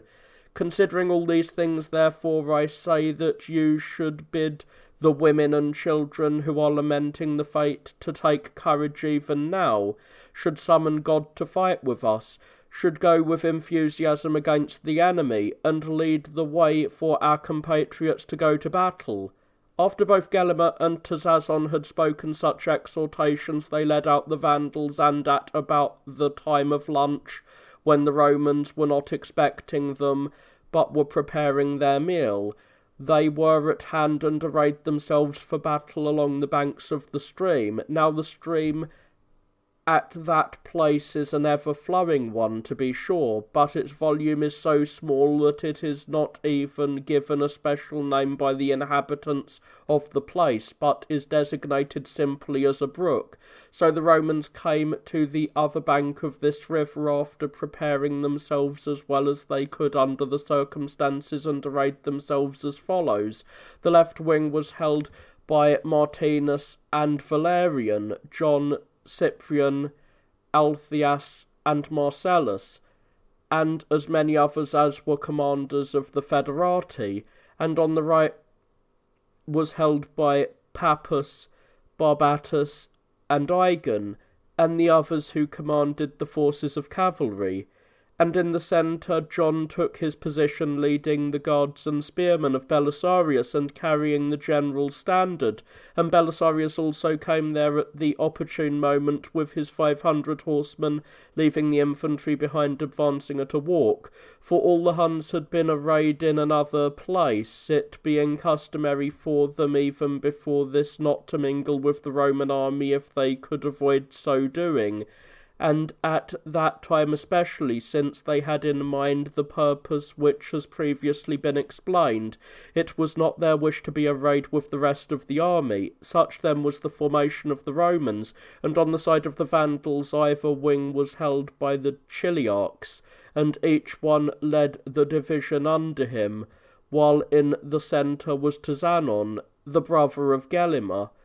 and behind him were arrayed the Moors, but Gelimer himself was going about everywhere exhorting them and urging them on to daring, and the command had been previously given to all the Vandals to use neither spear nor any other weapon in this engagement except their swords. After a considerable time had passed and no one began the battle, John chose out a few of those under him by the advice of Belisarius, and crossing the river made an attack on the centre, where Tazazon crowded them back and gave chase, and the Romans in flight came into their own camp, where the Vandals in pursuit came as far as the stream, but did not cross it. And once more John, leading out more of the guardsmen of Belisarius, made a dash against the forces of Tazazon,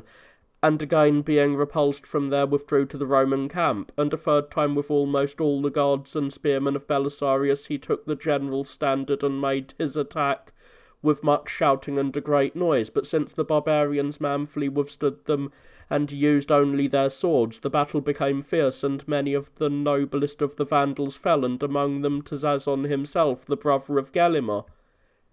Then at last the whole Roman army was set in motion, and crossing the river they advanced upon the enemy, and the rout, beginning at the centre, became complete, for each of the Roman divisions turned to flight those before them with no trouble. And the Massagates, seeing this, according to their agreement among themselves, joined the Roman army in making the pursuit, but this pursuit was not continued for a great distance, for the Vandals entered their own camp quickly and remained quiet, while the Romans, thinking that they would not be able to fight it out with them inside the stockade, stripped such of the corpses as had gold upon them and retired to their own camp, and they perished in this battle of the Romans less than 50, but of the Vandals about 800. But Belisarius, when the infantry came up in the late afternoon, moved as quickly as he could with the whole army, and went against the camp of the Vandals. And Gelimer, realizing that Belisarius with his infantry and the rest of his army was coming against him straight away, without saying a word or giving a command, leapt upon his horse and was off in flight on the road leading to Numidia. And his kinsmen and some few of his domestics followed him in utter consternation, and guarding with silence what was taking place. And for some time it escaped the notice of the Vandals that Gelimer had run away, but when they all perceived that he had fled, and the enemy were already plainly seen, then indeed the men began to shout, and the children cried out, and the women wailed. and they neither took with them the money they had, nor did they heed the laments of those dearest to them, but every man fled in complete disorder just as he could. And the Romans coming up captured the camp, money and all, with not a man in it, and they pursued the fugitives throughout the whole night, killing all the men upon whom they happened, and making slaves of the women and children. And they found in this camp a quantity of wealth such as had never before been found, at least in one place. For the Vandals had plundered the Roman domain for a long time, and had transferred great amounts of money to Libya. And since their land was an especially good one, nourishing abundantly with the most useful crops, it came about that the revenues collected from the commodities produced there was not paid out to any other country in the purchase of a food supply, but those who possessed the land always kept for themselves the income from it, for the 95 years during which the Vandals ruled Libya, and from this it resulted that their wealth, amounting to an extraordinary sum, returned once more on that day into the hands of the Romans. So this battle and the pursuit and capture of the Vandals' camp happened 3 months after the Roman army came to Carthage, at about the middle of the last month, which the Romans call December, 533 AD. Then Belisarius, seeing the Roman army rushing about in confusion and great disorder, was disturbed, being fearful throughout the whole night, lest the enemy, uniting by mutual agreement against him, should do him irreparable harm. And if this thing had happened at that time in any way at all, I believe that not one of the Romans would have escaped and enjoyed this booty. For the soldiers, being extremely poor men, upon becoming all of a sudden masters of very great wealth, and of women both young and extremely comely, were no longer able to restrain their minds, or to find any satiety in the things they had, but were so intoxicated, drenched as they were by their present good fortunes, that each one wished to take everything with him back to Carthage. And they were going about, not in companies, but alone, or by twos, wherever hope led them, searching out everything roundabouts among the valleys, and the rough country, and wherever there chanced to be a cave, or anything such as might bring them into danger or ambush. For neither did fear of the enemy nor their respect for Belisarius occur to them, nor indeed anything else at all, except the desire for spoils, and being overmastered by this, they came to think lightly of everything else, and Belisarius, taking note of all this, was at a loss as to how he should handle the situation, but at daybreak he took his stand upon a certain hill near the road, appealing to the discipline which no longer existed, and heaping reproaches upon all, soldiers and officers alike. Then indeed, those who chanced to be near, and especially those who were of the household of Belisarius, sent the money and slaves which they had to Carthage with their tent-mates and messmates, and themselves came up beside the general and gave heed to the orders given them. And he commanded John the Armenian with 200 men to follow Gelimer, and without slackening their speed either night or day to pursue him, until they should take him living or dead. And he sent word to his associates in Carthage to lead into the city all the Vandals who were sitting as supplicants in sanctuaries in the places about the city, giving them pledges and taking away their weapons, that they might not begin an uprising, and to keep them there until he himself should come. And with those who were left he went about everywhere and gathered the soldiers hastily, and to all the Vandals he came upon he gave pledges for their safety. For it was no longer possible to catch any one of the Vandals except as a supplicant in the sanctuaries. And from those he took away their weapons and sent them with soldiers to guard them to Carthage, not giving them time to unite against the Romans. And when everything was as well settled as possible, he himself with the greater part of the army moved against Gelimer with all speed. But John, after continuing the pursuit 5 days and nights, had already come not far from Gelimer, and in fact he was about to engage with him on the following day, but since it was not fated that Gelimer should be captured by John, the following obstacle was contrived by fortune. Among those pursuing with John it happened that there was Uliaris, the aide of Belisarius. Now this man was a passionate fellow and well-favoured in strength of heart and body, but not a very serious man, but one who generally took delight in wine and buffoonery. This Uliaris, on the 6th day of the pursuit, being drunk, saw a bird sitting in a tree at about sunrise, and he quickly stretched his bow and dispatched a missile at the bird. And he missed the bird, but John, who was behind it, he hit in the neck, by no will of his own, and since the wound was mortal, John passed away a short time afterwards, leaving great sorrow as his loss to the Emperor Justinian and Belisarius, the general, and to all the Romans and Carthaginians, for in manliness and every sort of virtue he was well endowed, and he showed himself to those who associated with him gentle and equitable to a degree quite unsurpassed. Thus then John fulfilled his destiny. As for Uliaris, when he came to himself, he fled to a certain village which was nearby, and sat as supplicant in the sanctuary there. And the soldiers no longer pressed the pursuit of Gelimer, but they cared for John as long as he survived, and when he had died they carried out all the customary rites in his burial, and reporting the whole matter to Belisarius, they remained where they were. And as soon as he heard of it, he came to John's burial and bewailed his fate, and after weeping over him and grieving bitterly at the whole occurrence, he honoured the tomb of John with many gifts, and especially by providing for it a regular income. However, he did nothing severe to Uliaris,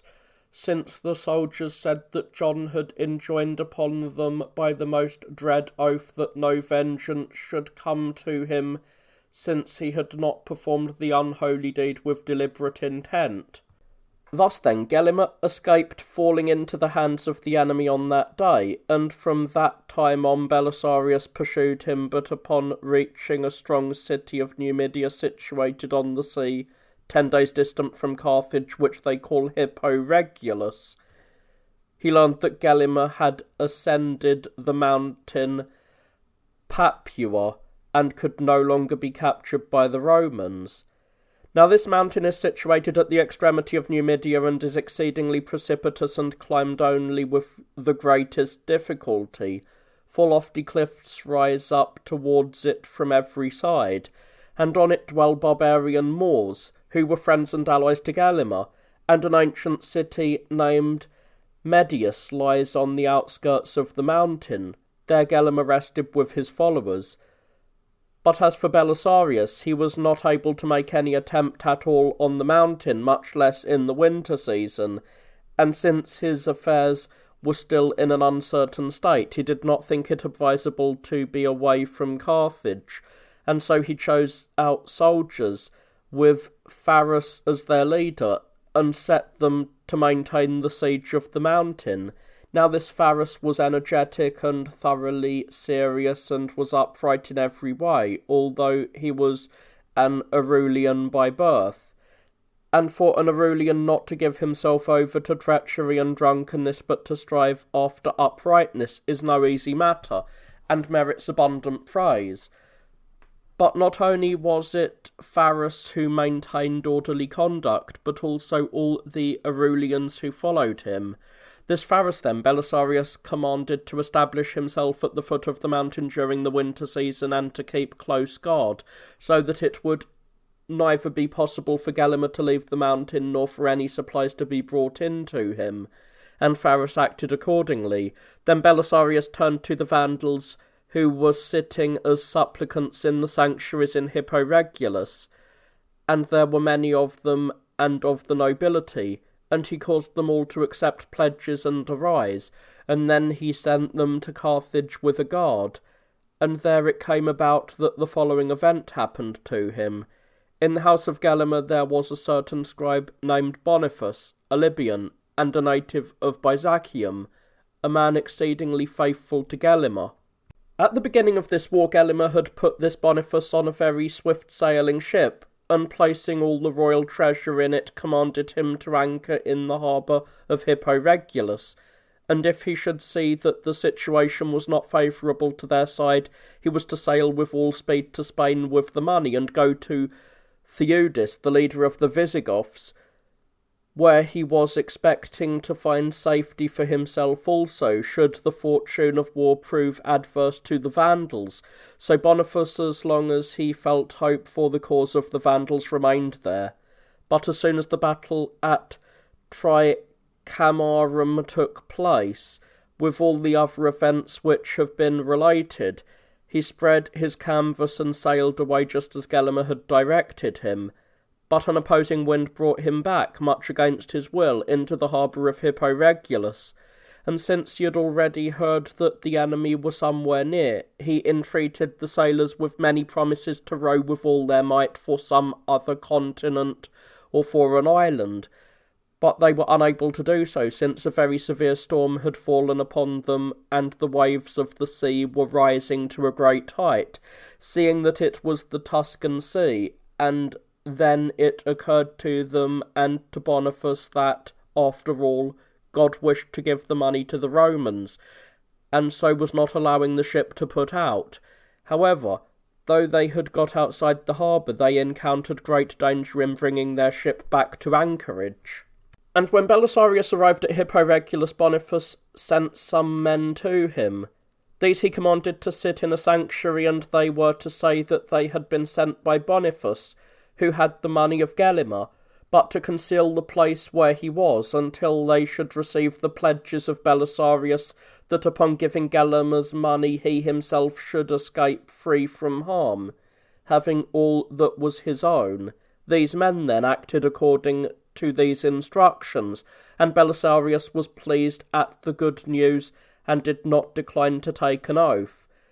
And sending some of his associates, he took the treasure of Gelimer and released Boniface in possession of his own money, and also with an enormous sum which he plundered from Gelimer's treasure. And when he returned to Carthage, he put all the Vandals in readiness, so that at the opening of spring he might send them to Byzantium. And he sent out an army to recover for the Romans everything which the Vandals ruled. And first he sent Cyril to Sardinia with a great force, having the head of Tazazon, since these islanders were not at all willing to yield to the Romans, fearing the Vandals, and thinking that what had been told them as having happened at Tricamarum could not be true. And he ordered this Cyril to send a portion of the army to Corsica, and to recover for the Roman Empire this island, which had been previously subject to the Vandals. The island was called Cernus in early times, and is not far from Sardinia. So he came to Sardinia and displayed the head of Tazazon to the inhabitants of the place, and he won back both the islands and made them tributaries to the Roman domain. And to Caesarea in Mauritania, Belisarius sent John with an infantry company, which he usually commanded himself. This place is distant from Carthage a journey of 30 days for an unencumbered traveller, as one goes towards Guardia and the west, and it is situated upon the sea, having been a great and populous city from ancient times. Another John, one of his own guardsmen, he sent to Gadara on the Strait, and by one of the Pillars of Hercules, to take possession of the fort there, which they call Septum, and to the islands which are near the strait which the ocean flows in, called Abusa and Majorca and Minorca by the natives. He sent Apollinarius, who was a native of Italy, but had come while still a lad to Libya, and he had been rewarded with great sums of money by Ideric, who was then leader of the Vandals, and after Idric had been removed from the office and was in confinement, as has been told in the previous narrative, he came to the Emperor Justinian with the other Libyans who were working in the interest of Idric, in order to entreat his favour as a supplicant, and he joined the Roman expedition against Gelimer and the Vandals, and proved himself a brave man in this war, and most of all at Tricamerum. And as a result of his deeds there, Belisarius entrusted to him these islands, and later Belisarius sent an army also into Tripolis to Prudentius and Tatimuth, who were being pressed by the Moors there, and thus strengthened the Roman power in that quarter. He also sent some men to Sicily in order to take the fortress in Lilybaeum, as belonging to the Vandal kingdom, but he was repulsed from there, since the Goths by no means saw fit to yield any part of Sicily, on the grounds that this fortress did not belong to the Vandals at all. And when Belisarius heard this, he wrote to the commanders who were there as follows: "You are depriving us of Lilybaeum, the fortress of the Vandals, who are the slaves of the Emperor, and are not acting justly nor in any way to benefit yourselves, and you wish to bring upon your ruler, though he does not so will it, and is far distant from the scene of these actions, the hostility of the great Emperor, whose goodwill he has, having won it with great labour.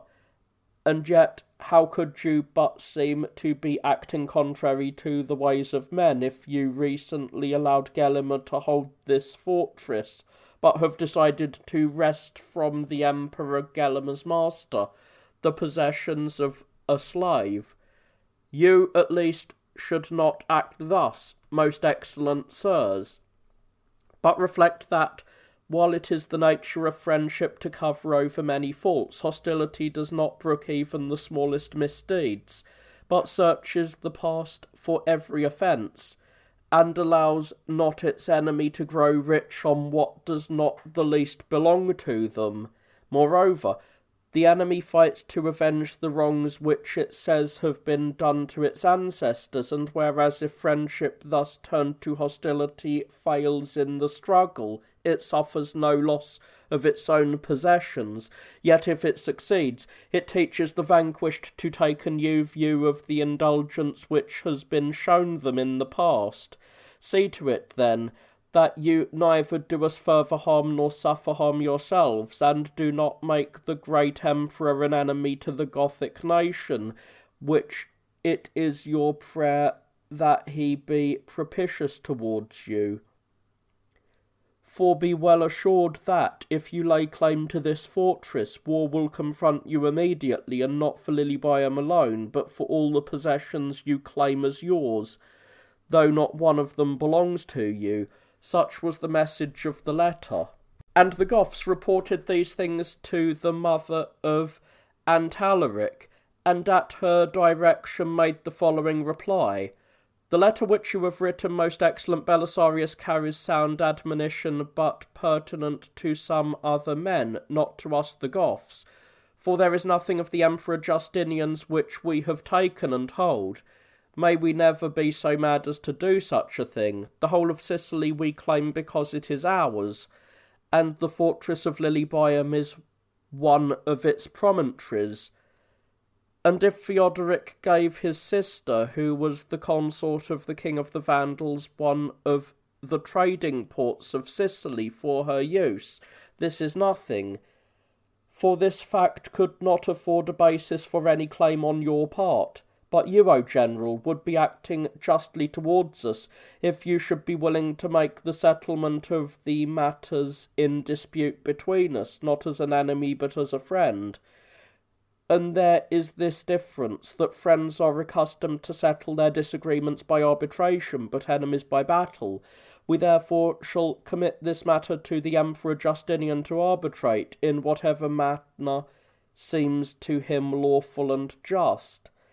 and we desire that the decisions you make shall be as wise as possible rather than as hasty as possible, and that you therefore await the decision of your emperor. Such was the message of the letter of the Goths. And Belisarius, reporting all to the emperor, remained quiet until the emperor should send him word what his wish was. But Pharis, having by this time become weary of the siege for many reasons, and especially because of the winter season, and at the same time thinking that the Moors there would not be able to stand in his way, undertook the ascent of Papo with great zeal.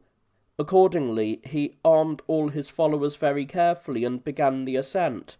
But the Moors rushed to the defence, and since they were on ground which was steep and very hard to traverse,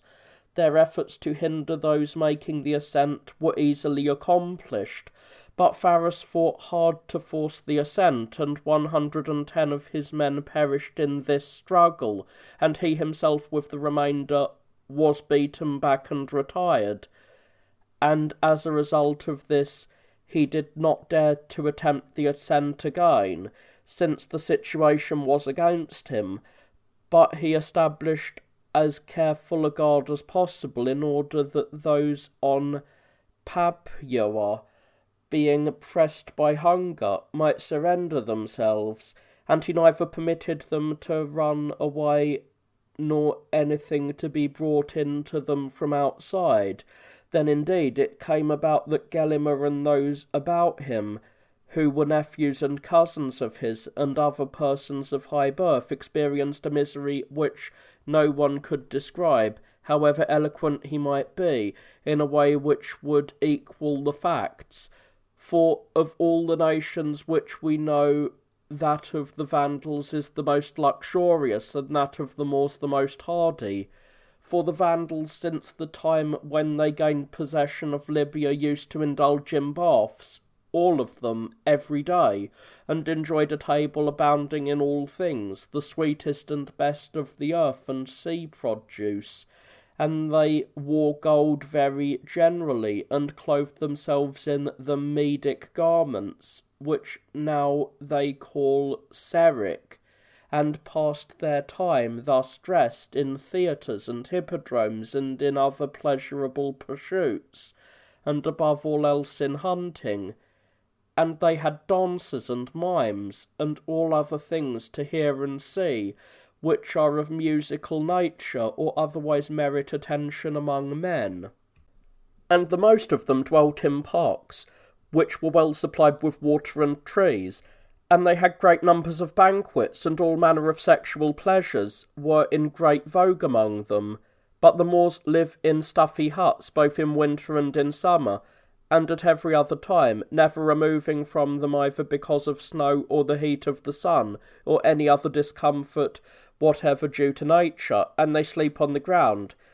the prosperous among them, if it should so happen, spreading a fleece under themselves. Moreover, it is not customary among them to change their clothing with the seasons, but they wear a thick cloak and a rough shirt at all times.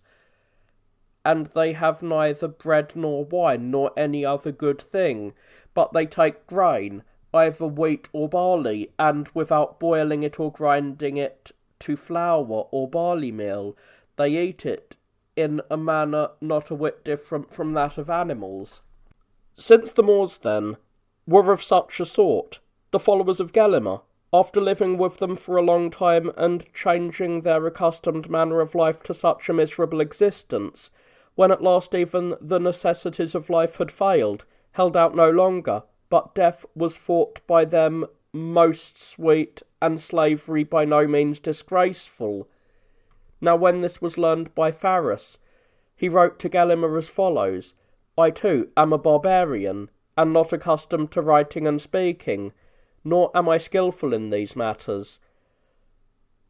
But that which I am forced as a man to know, having learned from the nature of things, this I am writing you. What in the world has happened to you, my dear Gelimer, that you have cast not yourself alone, but your whole family besides, into this pit? is it forsooth that you may avoid becoming a slave? But this is assuredly nothing but youthful folly, and making of liberty a mere shibboleth, as though liberty were worth possessing at the price of all this misery. And after all, do you not consider that you are even now a slave to the most wretched of the Moors, since your only hope of being saved, if the best happens, is in them? And yet why would it not be better in every way to be a slave among the Romans and beggared, than to be monarch on Mount Papua with Moors as your subjects? But of course it seems to you the very height of disgrace even to be a fellow slave with Belisarius. Away with the thought, most excellent Galima. Are not we, who also are born of noble families, proud that we are now in the service of an emperor? And indeed, they say that it is the wish of the Emperor Justinian to have you enrolled in the Senate, thus sharing in the highest honour and being a patrician, as we term that rank, and to present you with lands, both spacious and good, and with great sums of money, and that Belisarius is willing to make himself responsible for your having all these things, and to give you pledges. Now, as for all the miseries which fortune has brought you, you are able to bear with fortitude whatever comes from her, knowing that you are but a man and that these things are inevitable. But if fortune has purposed to temper these adversaries with some admixture of good, would you of yourself refuse to accept this gladly? Or should we consider that the good gifts of fortune are not just as inevitable as are her undesirable gifts? Yet such is not the opinion of even the utterly senseless, but you, it would seem, have now lost your good judgment, steeped as you are in misfortunes. Indeed, discouragement is wont to confound the mind and to be transformed into folly. If, however, you can bear your own thoughts and refrain from rebelling against fortune when she changes, it will be possible at this very moment for you to choose that which will be wholly to your advantage, and to escape from the evils which hang over you. When Galima had read this letter and wept bitterly over it, he wrote in reply as follows: I am both deeply grateful to you for the advice which you have given me, and I also think it unbearable to be a slave to an enemy who wrongs me, from whom I should pray to God to exact justice, if he should be propitious to me, an enemy who, though he had never experienced any harm from me either in deeds which he suffered or in words which he heard, provided a pretext for a war which was unprovoked, and reduced me to this state of misfortune, bringing Belisarius against me from I know not where. And yet it is not at all unlikely that he also, since he is but a man, though he be emperor too, may have something befall him which he would not choose. But as for me, I am not able to write further, for my present misfortune has robbed me of my thoughts. Farewell then, dear Pharis, and send me a lyre, and one loaf of bread, and a sponge, I pray you.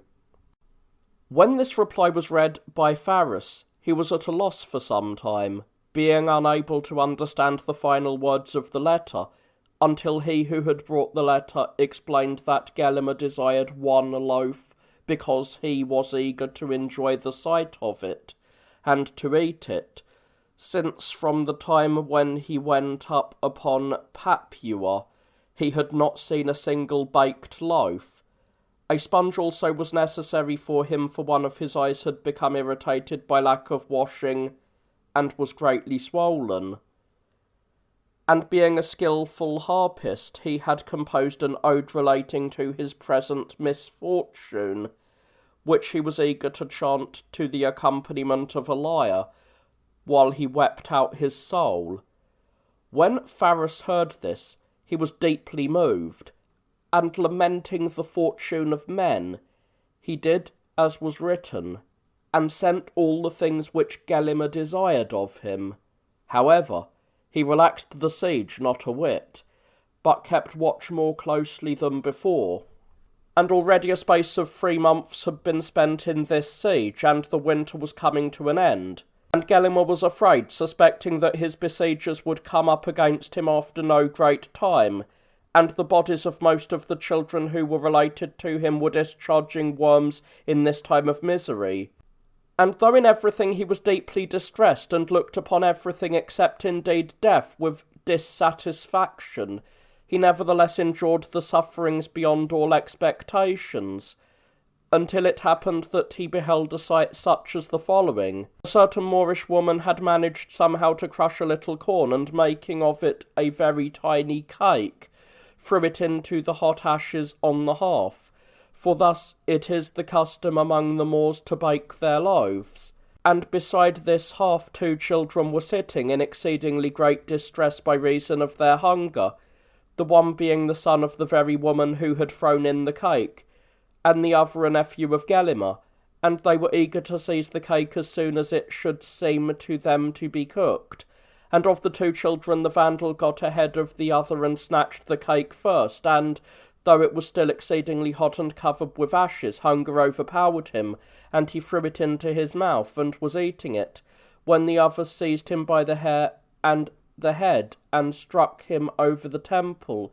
and beat him again, and thus compelled him with great violence to cast out the cake which was already in his throat. This sad experience Gelimer could not endure, for he had followed all from the beginning, and his spirit was weakened, and he wrote as quickly as possible to Faris as follows: If it has ever happened to any man, after manfully enduring terrible misfortunes, to take a course contrary to that which he had previously determined upon, consider me to be such a one, O most excellent Faris. For there has come to my mind your advice, which I am far from wishing to disregard. For I cannot resist fortune further, nor rebel against fate, but I shall follow straight away wherever it seems to her best to lead. But let me receive the pledges that Belisarius guarantees that the Emperor will do everything which you recently promised me, for I indeed, as soon as you give the pledges, shall put both myself into your hands, and these kinsmen of mine, and the Vandals, as many as are here with us. Such were the words written by Gelimer in his letter, and Faris, having signified this to Belisarius, as well as what they had previously written to each other, begged him to declare as quickly as possible what his wish was. And Belisarius, since he was greatly desirous of leading Gelimer alive to the Emperor, as soon as he had read the letter, became overjoyed and commanded Cyprian, the leader of the Federati, to go to Papua with certain others, and directed them to give an oath concerning the safety of Gelimer, and of those with him, and to swear that he would be honoured before the Emperor, and would lack nothing. And when these men had come to Faris, they went with him to a certain place by the foot of the mountain, where Gelimer came at their summons, and after receiving the pledges just as he wished, he came with them to Carthage. And it happened that Belisarius was staying for a time in the suburbs of the city, which they call Aclus. Accordingly, Gelimer came before him in that place, laughing with such laughter as was neither moderate nor the kind one could conceal. And some of those who were looking at him suspected that by reason of the extremity of his affliction he had changed entirely from his natural state, and that already beside himself he was laughing for no reason. But his friends would have it that the man was in his sound mind, and that because he had been born in a royal family, and had ascended the throne, and had been clothed with great power and immense wealth from childhood even to old age, and then being driven to flight and plunged into great fear, had undergone the sufferings on Papua, and now had come as a captive, having in this way had experience of all the gifts of fortune, both good and evil. For this reason they believed he thought that man's lot was worthy of nothing else than much laughter. Now concerning this laughter of Gelimer's, let each one speak according to his judgment, both enemy and friend. But Belisarius, reporting to the emperor that Gelimer was a captive in Carthage, asked permission to bring him to Byzantium with him. At the same time he guarded both him and all the Vandals in no dishonour, and proceeded to put the fleet in readiness.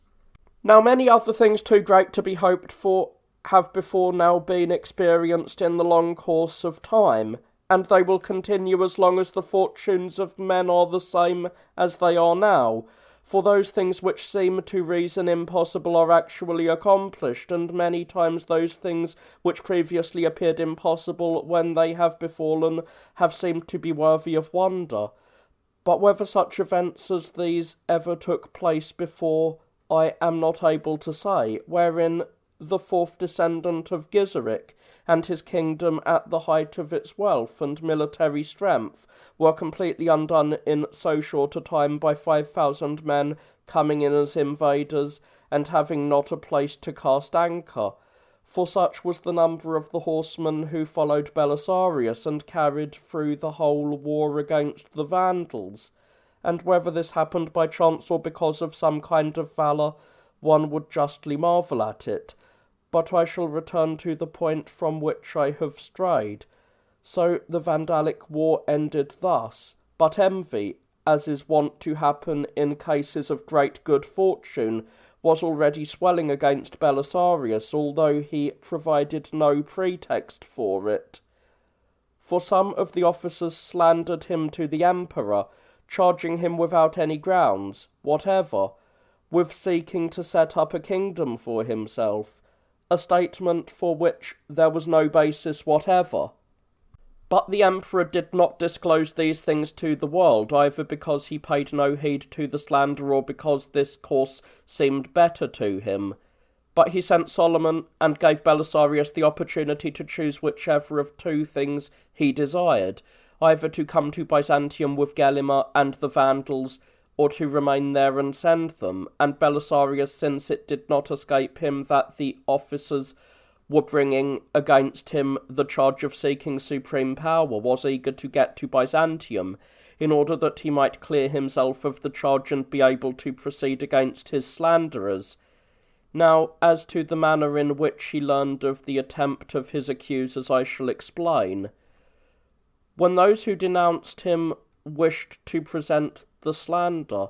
fearing lest the man who was to carry their letter to the emperor should be lost at sea and thus put a stop to their proceedings, they wrote the aforesaid accusation on 2 tablets, purposing to send 2 messengers to the emperor in 2 ships, and one of these 2 sailed away without being detected, but the second, on account of some suspicion or other, was captured in Mandracium, and putting the writing into the hands of his captors, he made known what was being done. So Belisarius, having learned in this way, was eager to come before the emperor, as has been said.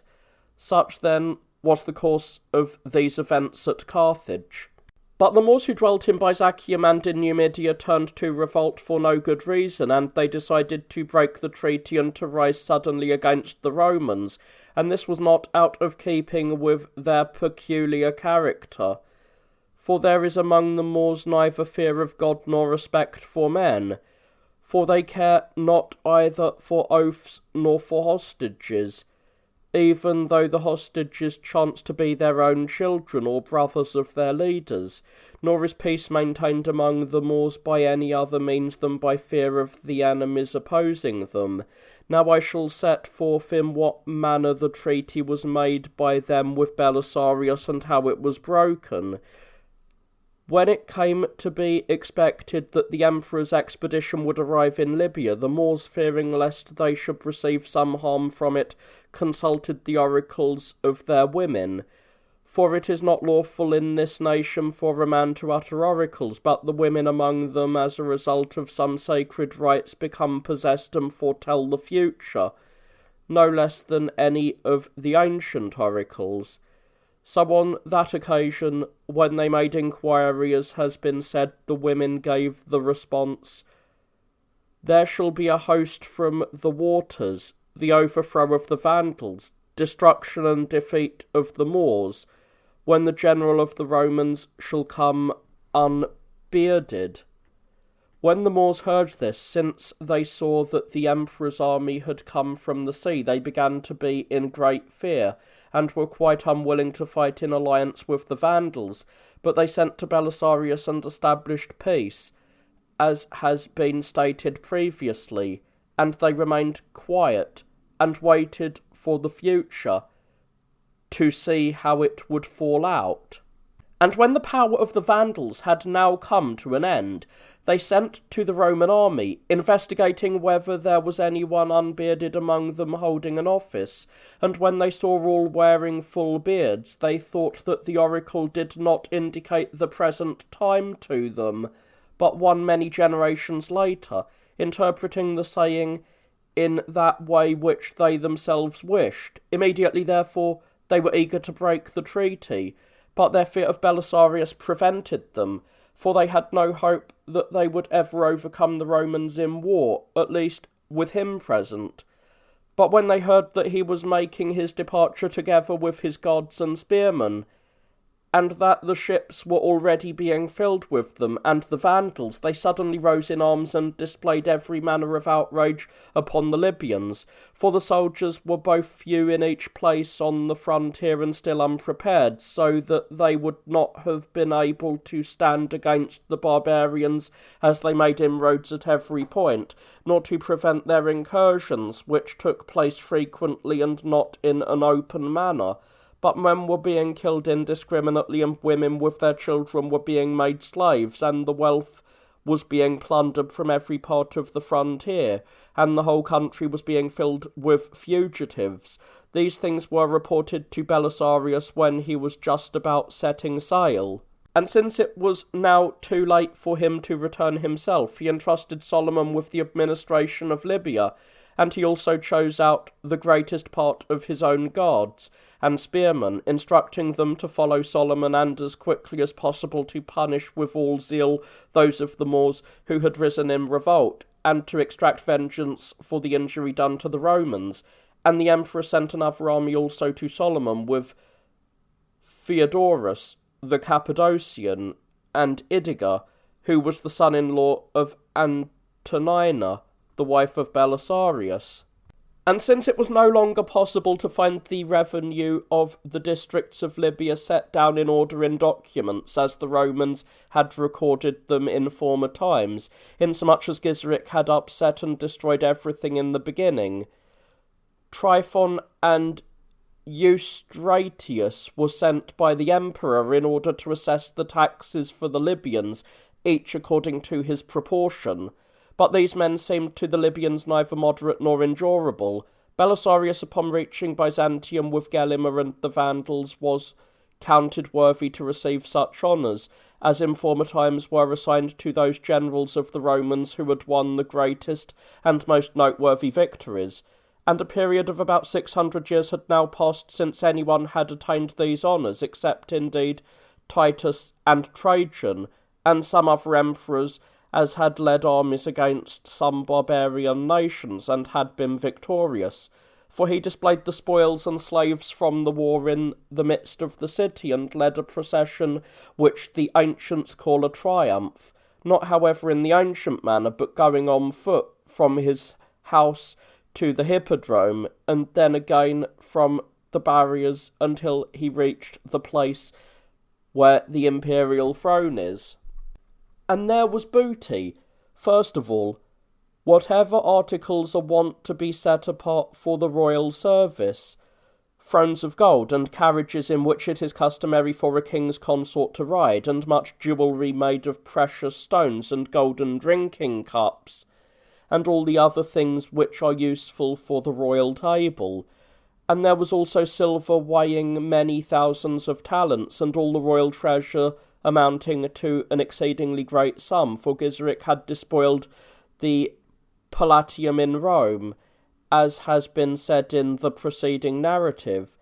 and among these were the treasures of the Jews which Titus the son of Vespasian together with certain others had brought to Rome after the capture of Jerusalem. And one of the Jews, seeing these things, approached one of those known to the emperor and said, "These treasures I think it inexpedient to carry into the palace in Byzantium. Indeed, it is not possible for them to be elsewhere than in the palace where Solomon, the king of the Jews, formerly placed them. For it is because of these that Gizeric captured the palace of the Romans, and that now the Roman army has captured that of the Vandals." When this had been brought to the ears of the emperor, he became afraid, and quickly sent everything to the sanctuaries of the Christians in Jerusalem. And there were slaves in the triumph, among whom was Gelimer himself, wearing some sort of a purple garment upon his shoulders, and all his family, and as many of the Vandals as were very tall and fair of body. And when Gelimer reached the hippodrome and saw the emperor sitting upon a lofty seat, and the people standing on either side, and realized as he looked about in what an evil plight he was, he neither wept nor cried out, but ceased not saying over in the words of the Hebrew Scriptures, "Vanity of vanities, all is vanity." And when he came before the emperor's seat, they stripped off the purple garment and compelled him to fall prone on the ground and do obeisance to the Emperor Justinian. This also Belisarius did, as being a supplicant of the emperor along with him. And the Emperor Justinian and the Empress Theodora presented the children of Ideric and his offspring and all those of the family of the Emperor Valentinian with sufficient sums of money, and to Gelimer they gave lands not to be despised in Galatia, and permitted him to live there together with his family. However, Gelimer was by no means enrolled among the patricians, since he was unwilling to change from the faith of the Arians. January the 1st, 535 AD. A little later the triumph was celebrated by Belisarius in the ancient manner also, for he had the fortune to be advanced to the office of consul, and therefore was borne aloft by the captives, and as he was thus carried in his curule chair, he threw to the populace those very spoils of the Vandalic war. For the people carried off the silver plate and golden girdles, and a vast amount of the Vandals' wealth of other sorts as a result of Belisarius' consulship, and it seemed that after a long interval of disuse an old custom was being revived. These things then took place in Byzantium in the manner described. And Solomon took over the army in Libya, but in view of the fact that the Moors had risen against him, as has been told previously, and that everything was in suspense, he was at a loss how to treat the situation, for it was reported that the barbarians had destroyed the soldiers in Byzacium and Numidia, and that they were pillaging and plundering everything there. And what disturbed most of all both him and all Carthage was the fate which befell Igon, the Massagati, and Rufinus, the Thracian, in Byzacium. For both were men of great repute both in the household of Belisarius and in the Roman army, one of them Igon being among the spearmen of Belisarius, and the other, as the most courageous of all, was accustomed to carry the standard of the general in battle. Such an officer the Romans call bandifer. Now, at the time referred to, these two men were commanding detachments of cavalry in Byzacium, and when they saw the Moors plundering everything before them and making all the Libyans captives, they watched in a narrow pass with their followers for those who were escorting the booty, and killed them and took away all the captives. And when a report of this came to the commanders of the barbarians, Kutzenas and Estilisas and Lauerthalthes and Medicinisas, who were not far away from the pass, they moved against them with their whole army in the late afternoon. And the Romans, being a very few men, and shut off in a narrow place in the midst of many thousands, were not able to ward off their assailants, for wherever they might turn, they were always shot at from the rear. Then indeed, Rufinus and Igon, with some few men, ran to the top of a rock which was nearby, and from there defended themselves against the barbarians. Now, as long as they were using their bows, the enemy did not dare come directly to a hand-to-hand struggle with them, but they kept hurling their javelins among them. But when all the arrows of the Romans were now exhausted, and the Moors closed with them, and they defended themselves with their swords as well as the circumstances permitted. But since they were overpowered by the multitude of the barbarians, Igon fell there with his whole body hacked to pieces, and Rufinus was seized by the enemy and led away. But straightway one of the commanders,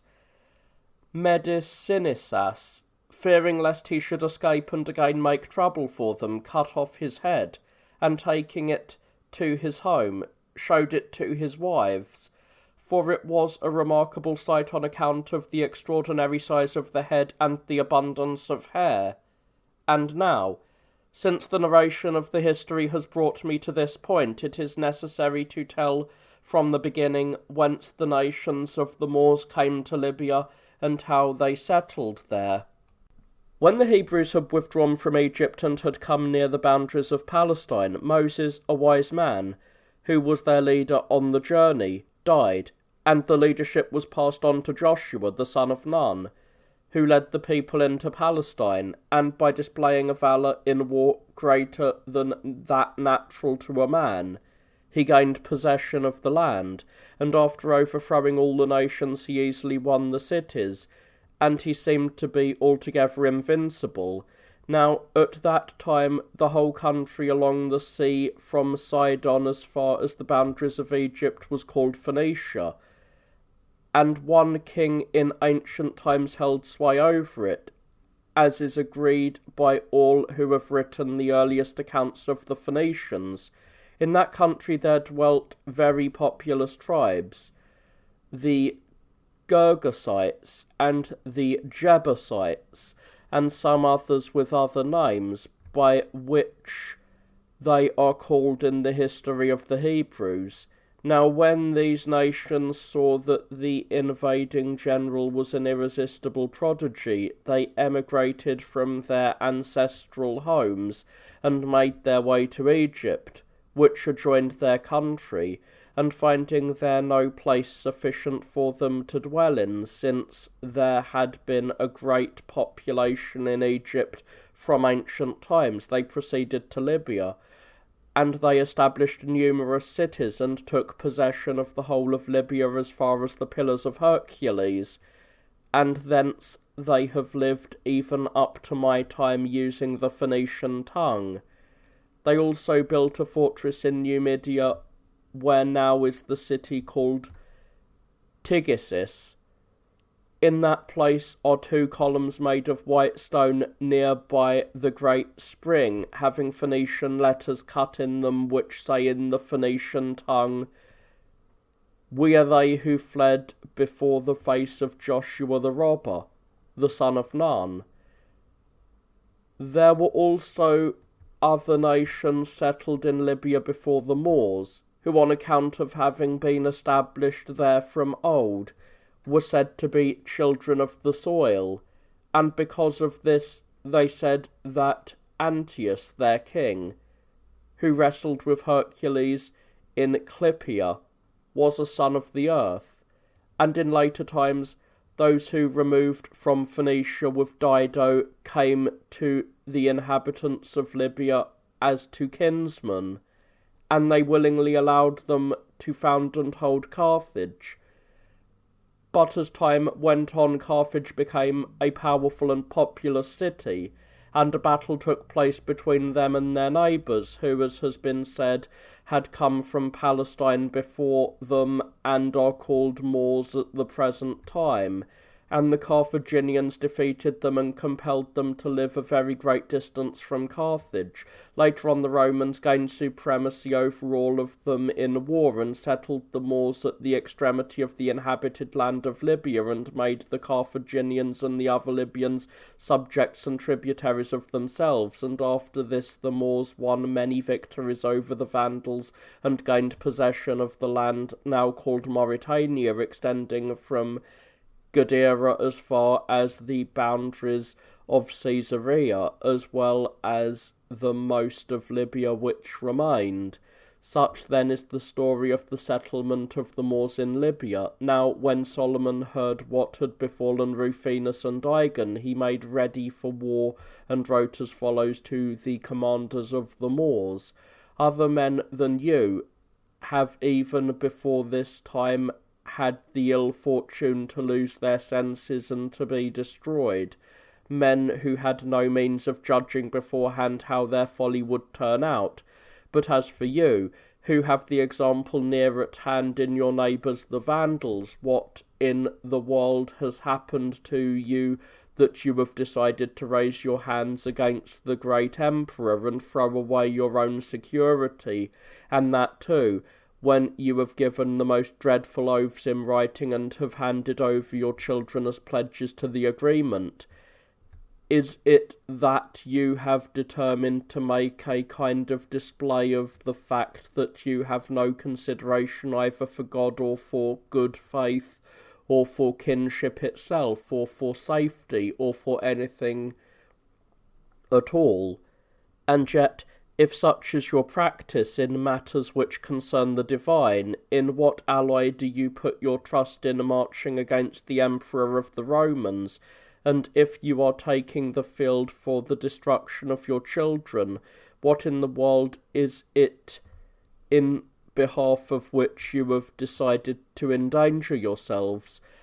But if any repentance has now entered your hearts for what has already taken place, write to us, that we may satisfactorily arrange with you touching what has already been done. But if your madness has not yet abated, expect a Roman war, which will come upon you together with the oaths which you have violated, and the wrong which you are doing to your own children. Such was the letter which Solomon wrote. And the Moors replied as follows: Belisarius deluded us with great promises, and by this means persuaded us to become subjects of the Emperor Justinian. But the Romans, while giving us no share in any good thing, expected to have us, though pinched with hunger, as their friends and allies. Therefore it is more fitting that you should be called faithless than that the Moors should be.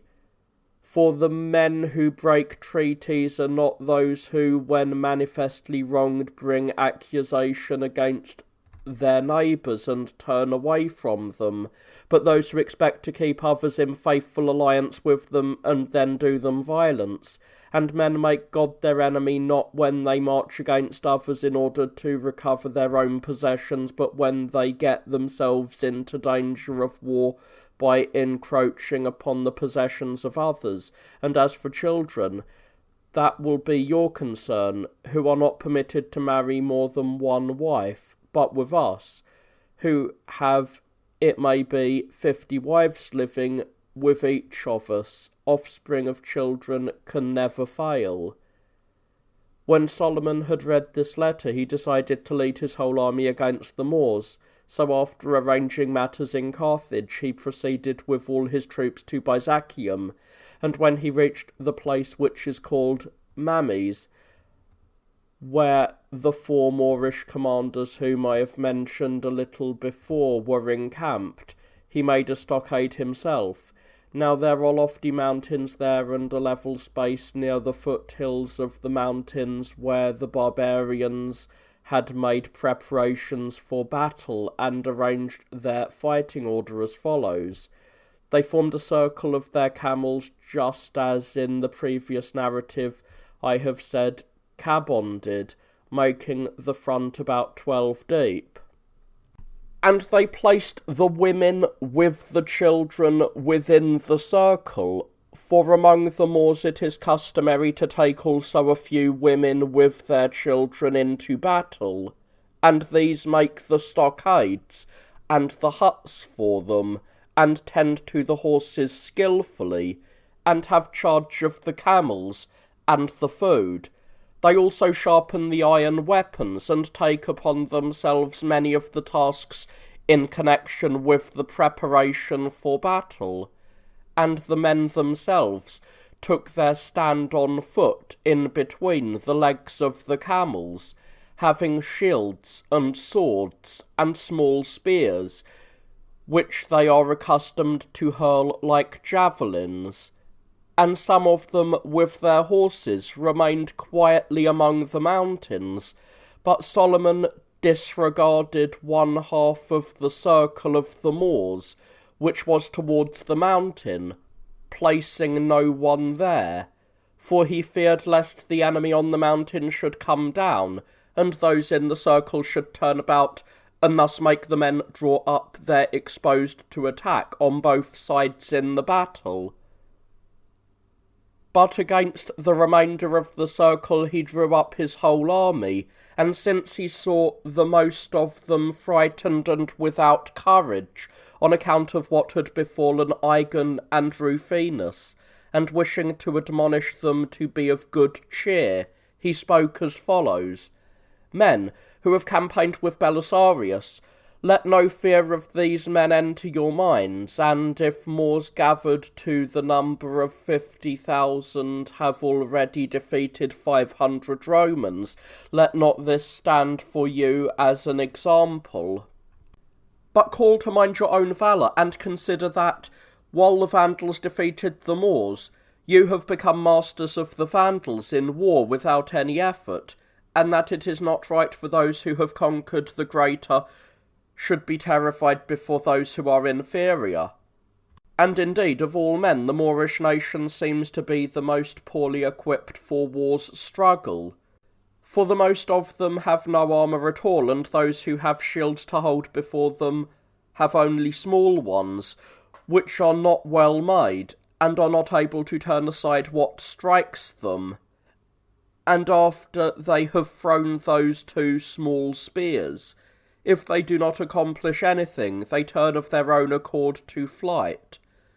So that it is possible for you, after guarding against the first attack of the barbarians, to win the victory with no trouble at all.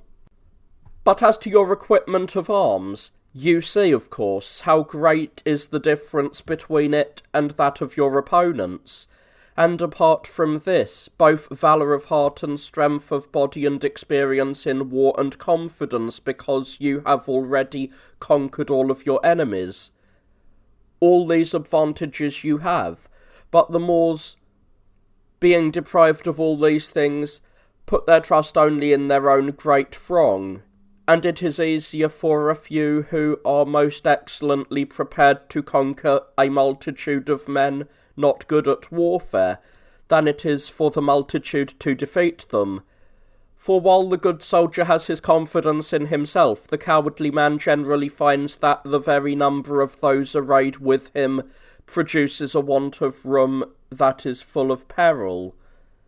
Furthermore, you are warranted in despising these camels, which cannot fight for the enemy, and when struck by our missiles will in all probability become the cause of considerable confusion and disorder among them.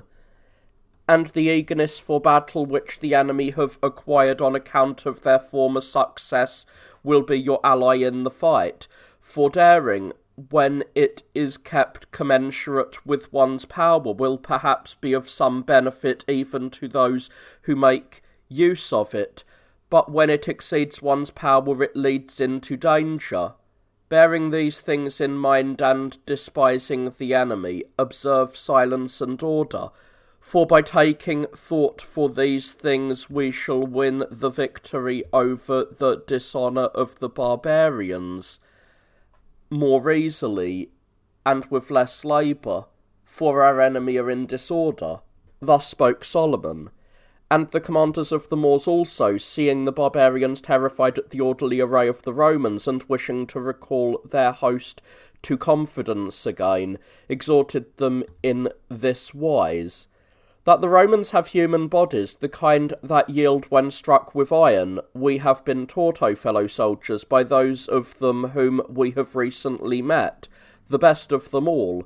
some of whom we have overwhelmed with our spears and kills, and the others we have seized and made our prisoners of war. And not only is this so, but it is now possible to see also that we boast great superiority over them in numbers, and furthermore the struggle for us involves the very greatest thing, either to be masters of all of Libya, or to be slaves to those braggarts. It is therefore necessary for us to be in the highest degree brave men at the present time, for it is not expedient for those who have all at stake to be other than exceedingly courageous. And it behooves us to despise the equipment of arms which the enemy has, for if they come on foot against us, they will not be able to move rapidly, but will be worsted by the agility of the Moors, and their cavalry will be terrified both by the sight of the camels and by the noise they make, which, rising above the general tumult of battle, will in all likelihood throw them into disorder. And if anyone, by taking into consideration the victory of the Romans over the Vandals, thinks them not to be withstood, he is mistaken in his judgment, for the scales of war are, in the nature of the case, turned by the valour of the commander or by fortune, and Belisarius, who was responsible for the gaining of mastery over the Vandals, has now, thanks to heaven, been removed out of our way, and besides, we too have many times conquered the Vandals and stripped them of their power, and have thus made the victory over them a more feasible one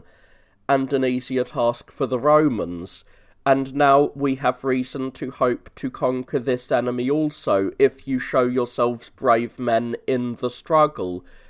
After the officers of the Moors had delivered this exhortation, they began the engagement, and at first there arose great disorder in the Roman army, for their horses were offended by the noise made by the camels, and by the sight of them, and reared up and threw off their riders, and the most of them fled in complete disorder, and in the meantime the Moors were making sallies and hurling all of their small spears, which they had in their hands, thus causing the Roman army to be filled with tumult, and they were hitting them with their missiles, while they were unable either to defend themselves or to remain in position. But after this, Solomon, observing what was happening, leapt down from his horse himself first, and caused all the others to do the same, and when they had dismounted, he commanded the others to stand still, and holding their shields before them and receiving the missiles sent by the enemy, to remain in their position. But he himself, leading forward not less than 500 men, made an attack upon the other portion of the circle. These men commanded to draw their swords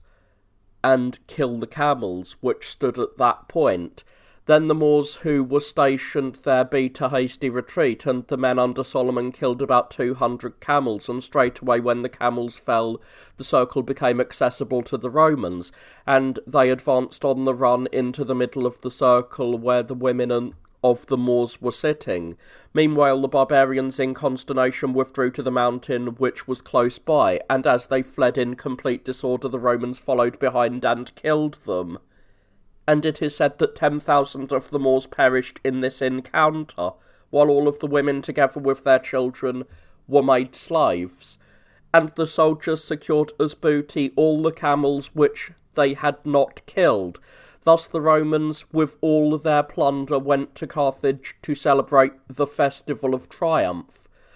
But the barbarians, being moved with anger once more, took the field in a body against the Romans, leaving behind not one of their number, and they began to overrun the country of Byzantium, sparing none of any age of those who fell in their way. And when Solomon had just marched into Carthage, it was reported that the barbarians with a great host had come into Byzantium and were plundering everything there. He therefore departed quickly with his whole army and marched against them. And when he reached Mount Borgaon, where the enemy were encamped, he remained some days in camp over against them, in order that, as soon as the Moors should get on level ground, he might begin the battle. But since they remained on the mountain, he marshalled his army and arrayed it for battle. The Moors, however, had no intention of ever again engaging in battle with the Romans in level country, for already an irresistible fear had come over them, but on the mountain they hoped to overcome them more easily. Now, Mount Borgaon is for the most part precipitous, and on the side towards the east extremely difficult to ascend, but on the west it is easily accessible and rises in an even slope. And there are two lofty peaks which rise up, forming between them a sort of vale, very narrow, but of incredible depth. Now the barbarians left the peak of the mountain unoccupied, thinking that on this side no hostile movement would be made against them, and they left equally unprotected the space about the foot of the mountain where Borgaon was easy of access. But at the middle of the ascent they made their camp and remained there, in order that, if the enemy should ascend and begin battle with them, they might at the outset, being on higher ground, shoot down upon their heads. They also had on the mountain many horses, prepared either for flight or for the pursuit, if they should win the battle. Now when Solomon saw that the Moors were unwilling to fight another battle on the level ground, and also that the Roman army was opposed to making a siege in a desert place, he was eager to come to an encounter with the enemy on Borgaon. But insomuch as he saw that the soldiers were stricken with terror because of the multitude of their opponents, which was many times greater than it had been in the previous battle, he called together the army and spoke as follows: "The fear which the enemy feel towards you needs no other arraignment, but voluntarily pleads guilty, bringing forward as it does the testimony of their own witnesses. For you see, surely our opponents gathered in so many tents and tens of thousands,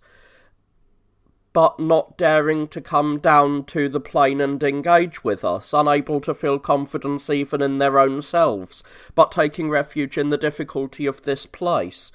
It is therefore not even necessary to address any exhortations to you, at the present time at least,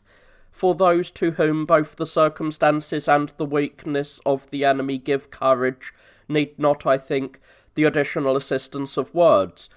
But of this one thing it will be needful to remind you, that if we fight out this engagement also with brave hearts, it will remain for us, having defeated the Vandals and reduced the Moors to the same fortune, to enjoy all the good things of Libya, having no thought whatever of an enemy in our minds.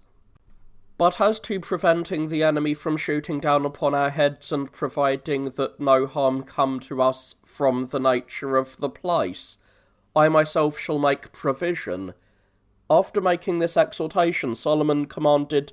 Theodorus, who led the excubitories, for thus the Romans call their guards, to take with him 1,000 infantrymen towards the end of the afternoon, and with some of the standards to go secretly on the east of Borgaon, where the mountain is most difficult of ascent, and one might say impracticable, commanding him that, when they arrived near the crest of the mountain, they should remain quietly there and pass the rest of the night, and that at sunrise they should appear above the enemy, and, displaying the standards, commence to shoot. And Theodorus did as directed.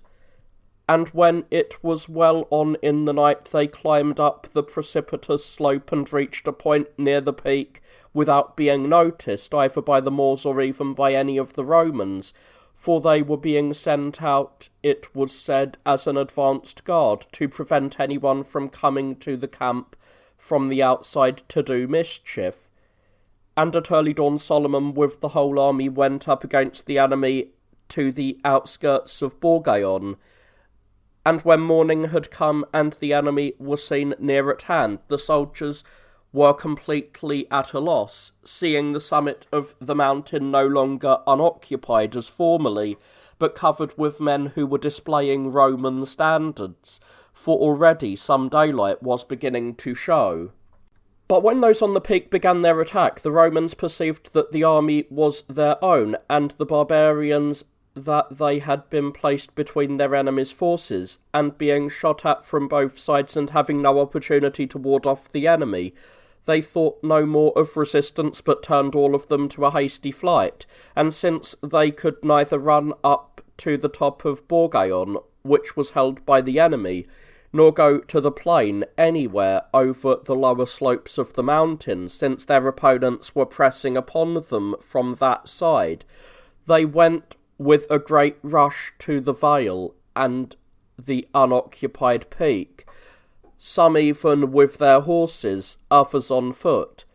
But since they were a numerous throng, fleeing in great fear and confusion, they kept killing each other, and as they rushed into the vale, which was exceedingly deep, those who were first were being killed constantly, and their plight could not be perceived by those who were coming up behind. And when the vale became full of dead horses and men, and the bodies made a passage from Borgaon to the other mountain, then the remainder were saved by making the crossing over the corpses,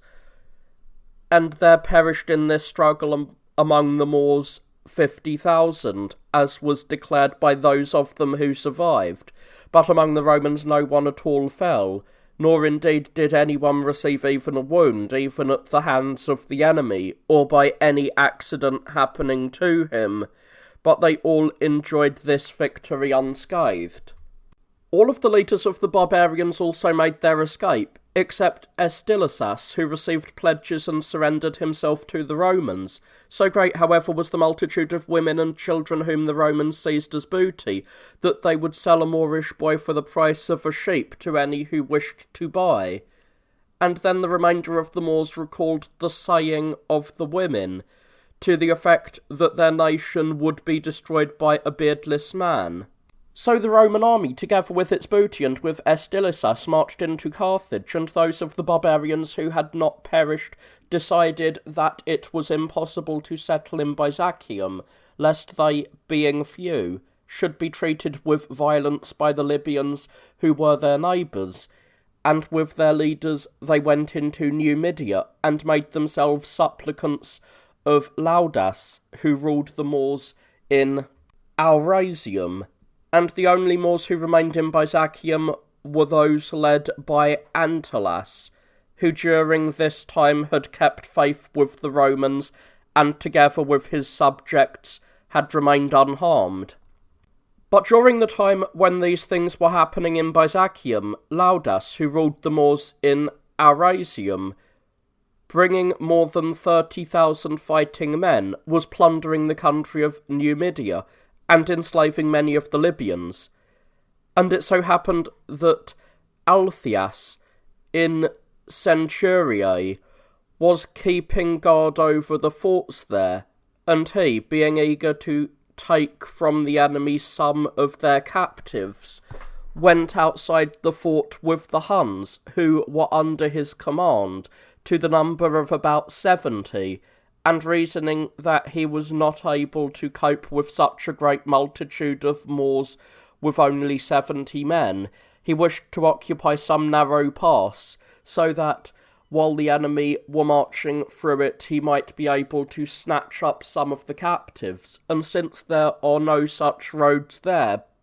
because flat plains extend in every direction, he devised the following plan. There is a city not far distant, named Tigesis, then an unwalled place, but having a great spring at a place which was very closely shut in. Altheas therefore decided to take possession of this spring, reasoning that the enemy, compelled by thirst, would surely come there, for there is no other water at all close by, Now it seemed to all, upon considering the disparity of the armies, that the plan was insane. But the Moors came up feeling very much wearied and greatly oppressed by the heat in the summer weather, and naturally almost overcome by an intense thirst, and they made for the spring with a great rush, having no thought of meeting any obstacle. But when they found the water being held by the enemy, they all halted, at a loss as to what to do, the greatest part of their strength having been already expended because of their desire for water. Iudas therefore had a parley with Altheas, and agreed to give him the third part of the booty, on condition that the Moors should all drink. But Altheas was by no means willing to accept the proposal, but demanded that he fight with him in single combat for the booty, and this challenge being accepted by Iudas, it was agreed that if it so fell out that Altheas was overcome, the Moors should drink, and the whole Moorish army was rejoiced, being in good hope, since Altheas was lean and not tall of body, while Iudas was the finest and most warlike of all of the Moors. Now both of them were, as it happened, mounted, and Iudas hurled his spears first, but as it was coming towards him, Altheas succeeded with amazing skill in catching it with his right hand, thus filling Iudas and the enemy with consternation. And with his left hand he drew his bow instantly, for he was ambidextrous, and hit and killed the horse of Iudas. And as he fell, the Moors brought another horse for their commander, upon which Iudas leapt and straightway fled, and the Moorish army followed him in complete disorder. And Altheas, by taking from them the captives and the whole of the booty, won a great name in consequence of this deed throughout all of Libya. Such, then, was the course of these events. And Solomon, after delaying a short time in Carthage, led his army towards Mount Arasium and Iudas, alleging against him that, while the Roman army was occupied in Byzacium, he had plundered many of the places in Numidia, and this was true. Solomon was also urged on against Iudas by the other commanders of the Moors, Masonas and Ortaias, because of their personal enmity. Masonas because his father Mephanias, who was the father-in-law of Iudas, had been treacherously slain by him, and Ortaias because Iudas, together with Mastinas, who ruled over the barbarians in Mauritania, had purposed to drive him and all the Moors whom he ruled from the land where they had dwelt from of old.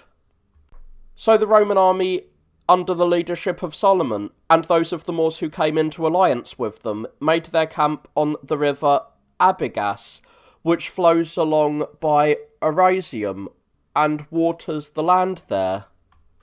But to Iudas it seemed inexpedient to array himself against the enemy in the plain, but he made his preparations on Arasium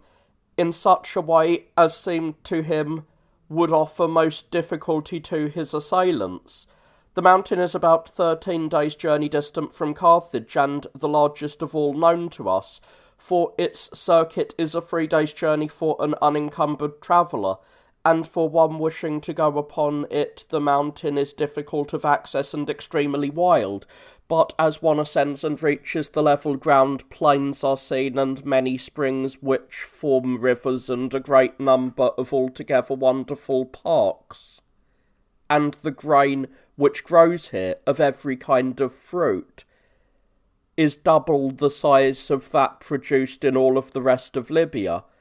and there are fortresses also on this mountain which are neglected by reason of the fact that they do not seem necessary to the inhabitants, for since the time when the Moors wrestled Arasium from the Vandals, not a single enemy had until now ever come there, or so much as caused the barbarians to be afraid that they would come, but even the populous city of Tamaugidas situated against the mountain on the east at the beginning of the plain, was emptied of its population by the Moors and razed to the ground in order that the enemy should not only not be able to encamp there, but should not even have the city as an excuse for coming near the mountain. And the Moors of that place held also the land to the west of Arausium, a tract both extensive and fertile, and beyond these dwelt other nations of the Moors who were ruled by Ortaias, who had come, as was stated above, as an ally to Solomon and the Romans.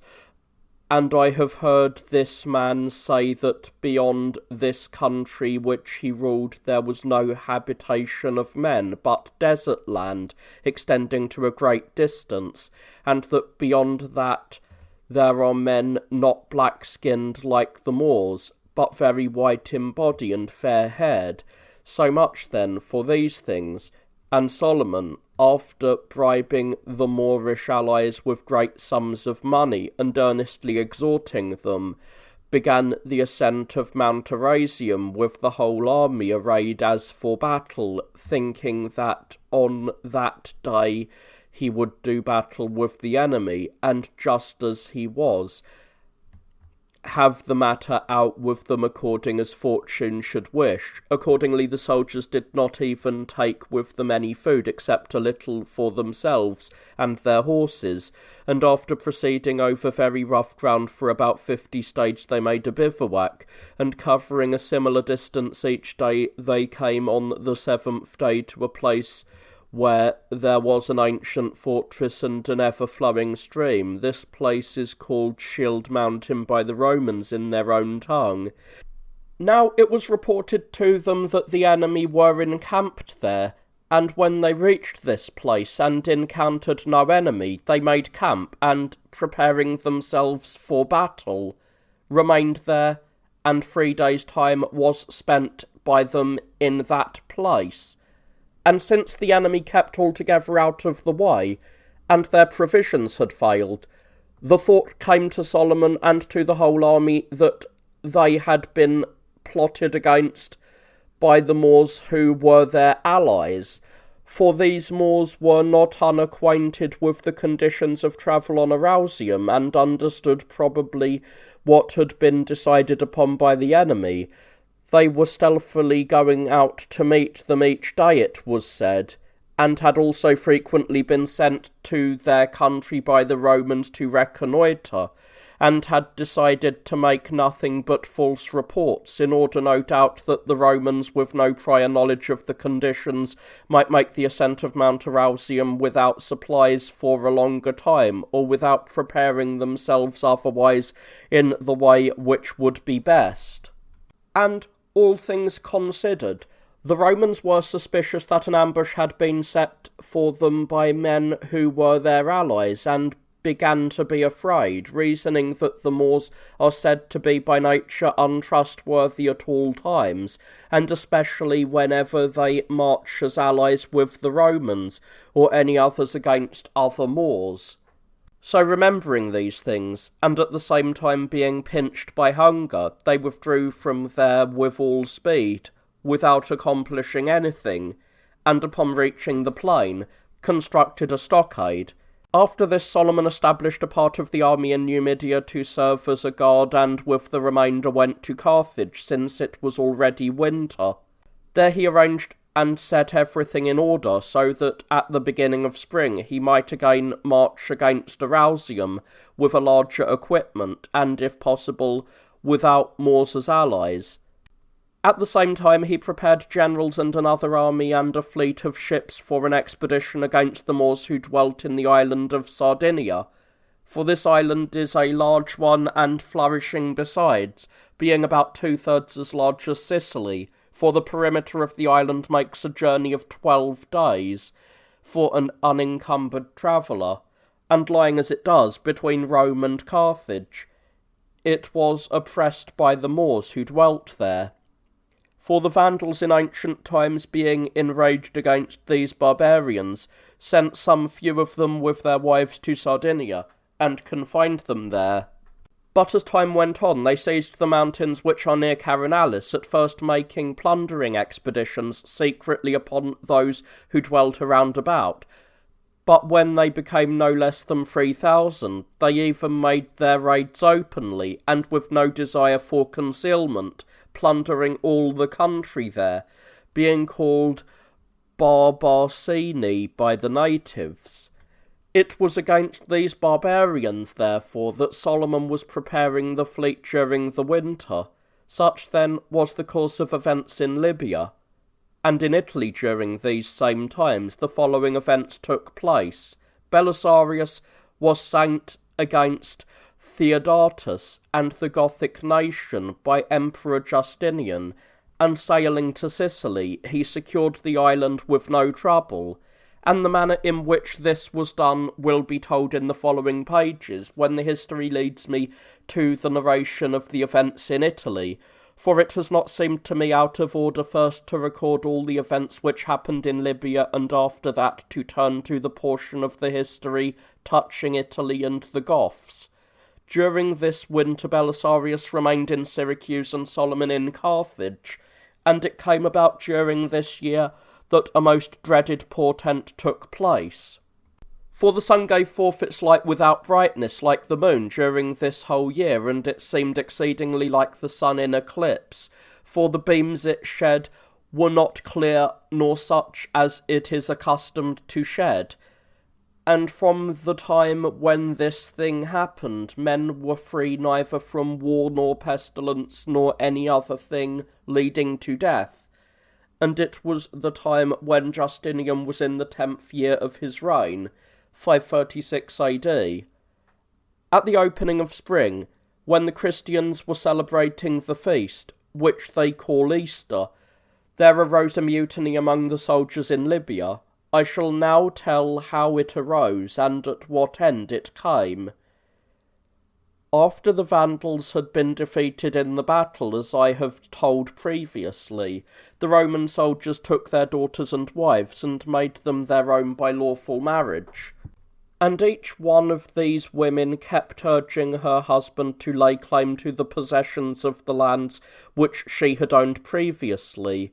saying that it was not right or fitting if, while living with the Vandals, they had enjoyed these lands, but after entering into marriage with the conquerors of the Vandals, they were taken to be deprived of their possessions.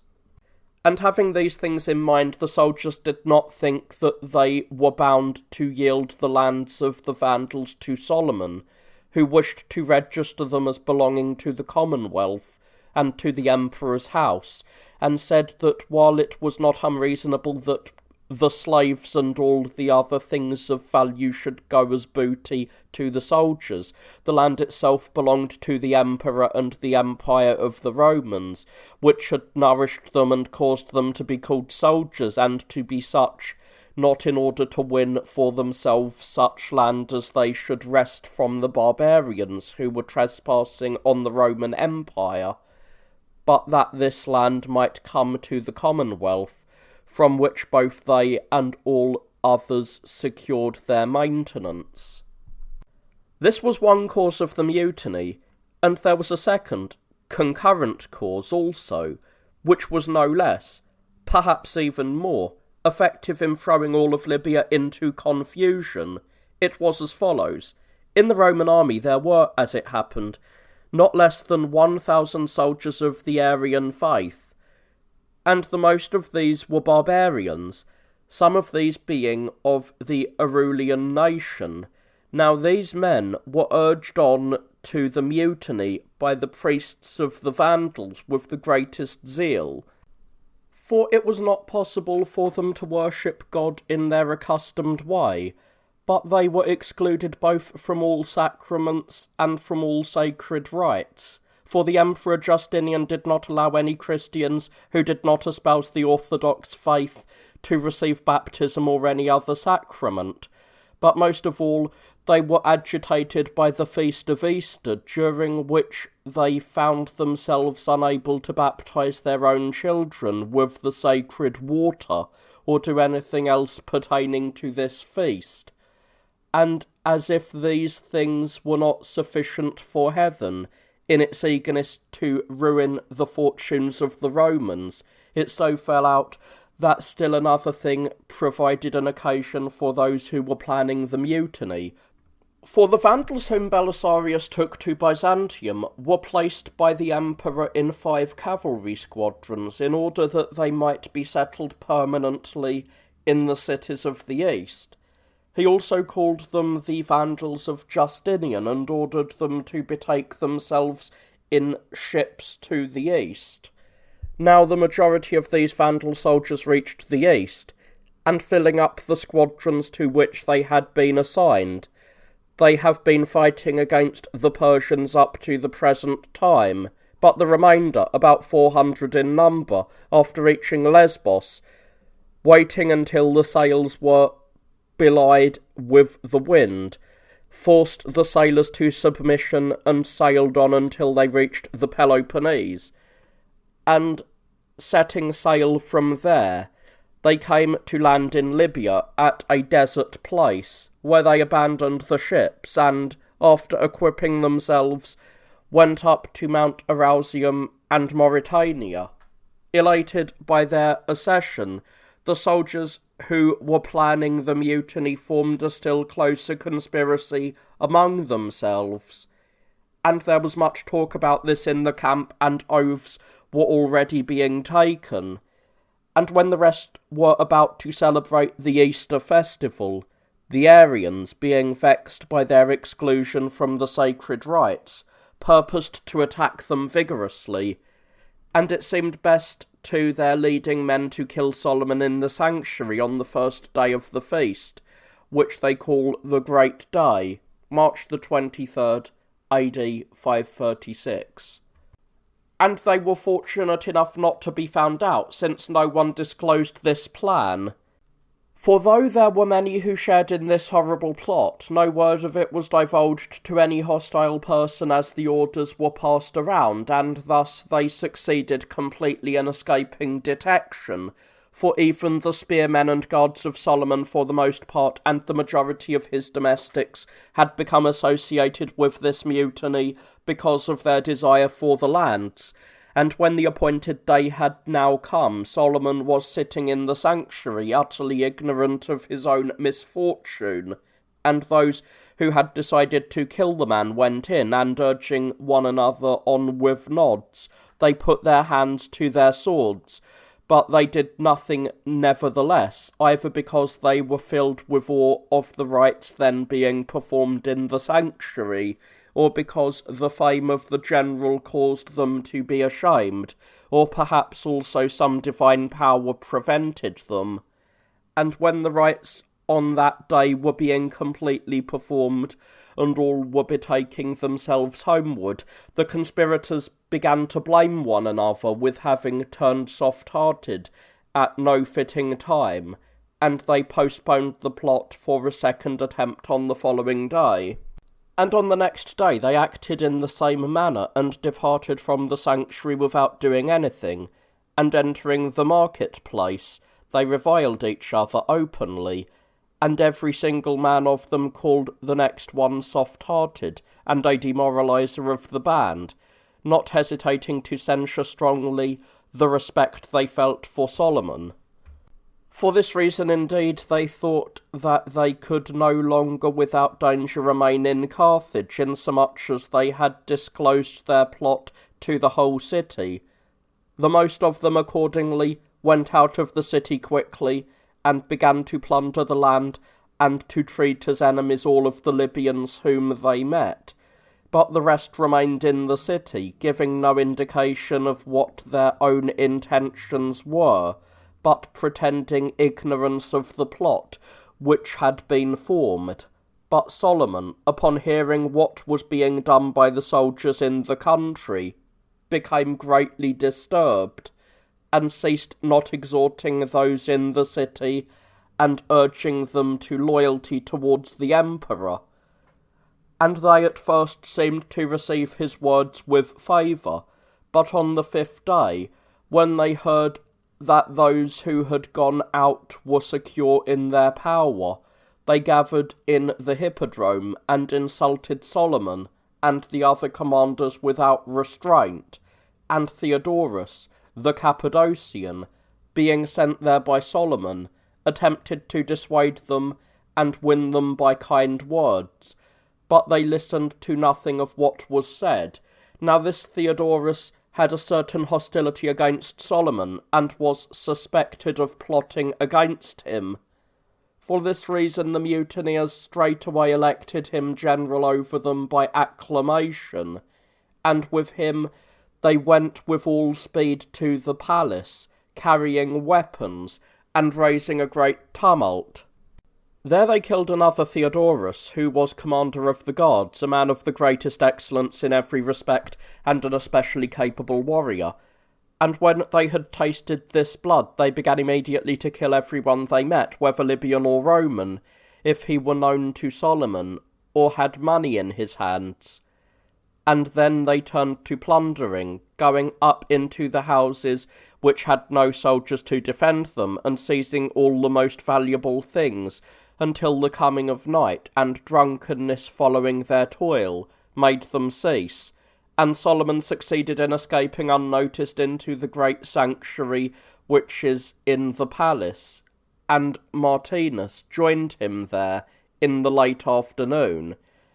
And when all the mutineers were sleeping, they went out from the sanctuary and entered the house of Theodorus, the Cappadocian, who compelled them to dine although they had no desire to do so, and conveyed them to the harbour, and put them on the skiff of a certain ship, which happened to have been made ready there by Martinus, and Procopius also, who wrote this history, was with them,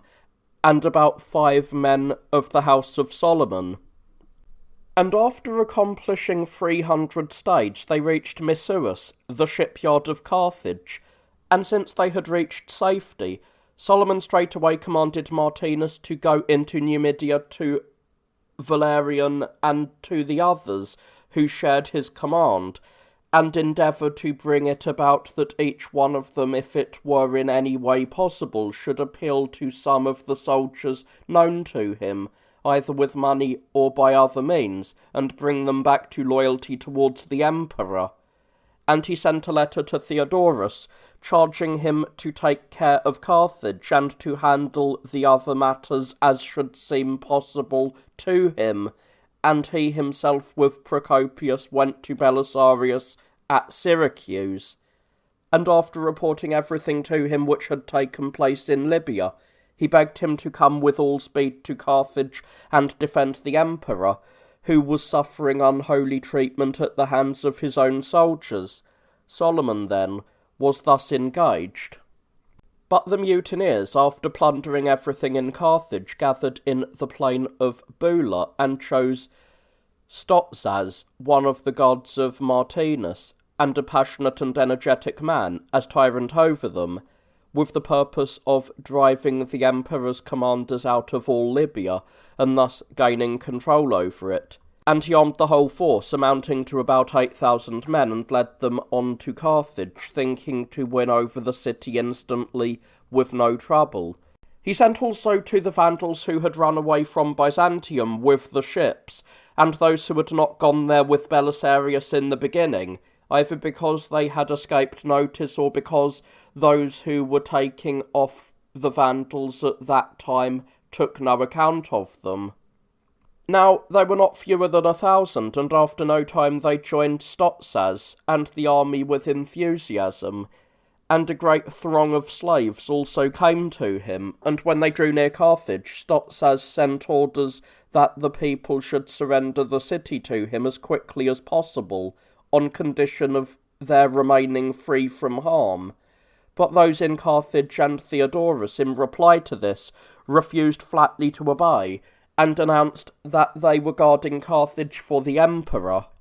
And they sent to Stotzas Joseph, the secretary of the emperor's guards, a man of no humble birth, and one of the household of Belisarius, who had recently been sent to Carthage on some mission to them, and they demanded that Stotzas should go no further in his violence. But Stotzas, upon hearing this, straightway murdered Joseph and commenced a siege, and those in the city, becoming terrified at the danger, were purposing to surrender themselves and Carthage to Stotzas under an agreement. Such was the course of events in the army in Libya, but Belisarius selected 100 men from his own spearmen and guards, and taking Solomon with him, sailed into Carthage with one ship at about dusk, at the time when the besiegers were expecting that the city would be surrendered to them on the following day, and since they were expecting this, they bivouacked that night. But when day had come, and they learned that Belisarius was present, they broke up camp as quickly as possible, and disgracefully and in complete disorder beat a hasty retreat, and Belisarius gathered about 2,000 of the army, and, after urging them with words to be loyal to the emperor, and encouraging them with large gifts of money, he began the pursuit of the fugitives, and he overtook them at the city of Membressa, 350 stades distant from Carthage. There both armies made camp and prepared themselves for battle, the forces of Belisarius making their entrenchment at the river Bagradas, and the others in a high and difficult position. For neither of them saw fit to enter the city, since it was without walls. And on the following day they joined battle, the mutineers trusting in their numbers, and the troops of Belisarius despising their enemy as both without sense and without generals. And Belisarius, wishing that these thoughts should be firmly lodged in the minds of his soldiers, called them all together and spoke as follows: "The situation, fellow soldiers, both for the emperor and for the Romans, falls far short of our hopes and our prayers. For we have now come to a combat in which even the winning of the victory will not be without tears for us, since we are fighting against kinsmen and men who have been reared with us. But we have this comfort in our misfortune, that we are not ourselves beginning the battle, but have been brought into the conflict in our own defence.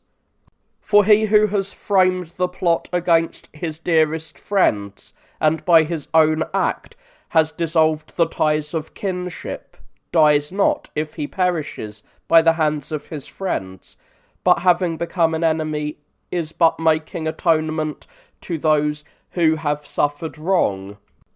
And that our opponents are public enemies and barbarians, and whatever worse name one might call them, is shown not only by Libya, which has become plunder under their hands, nor by the inhabitants of this land, who have been wrongfully slain, but also by the multitude of Roman soldiers, whom these enemies have dared to kill,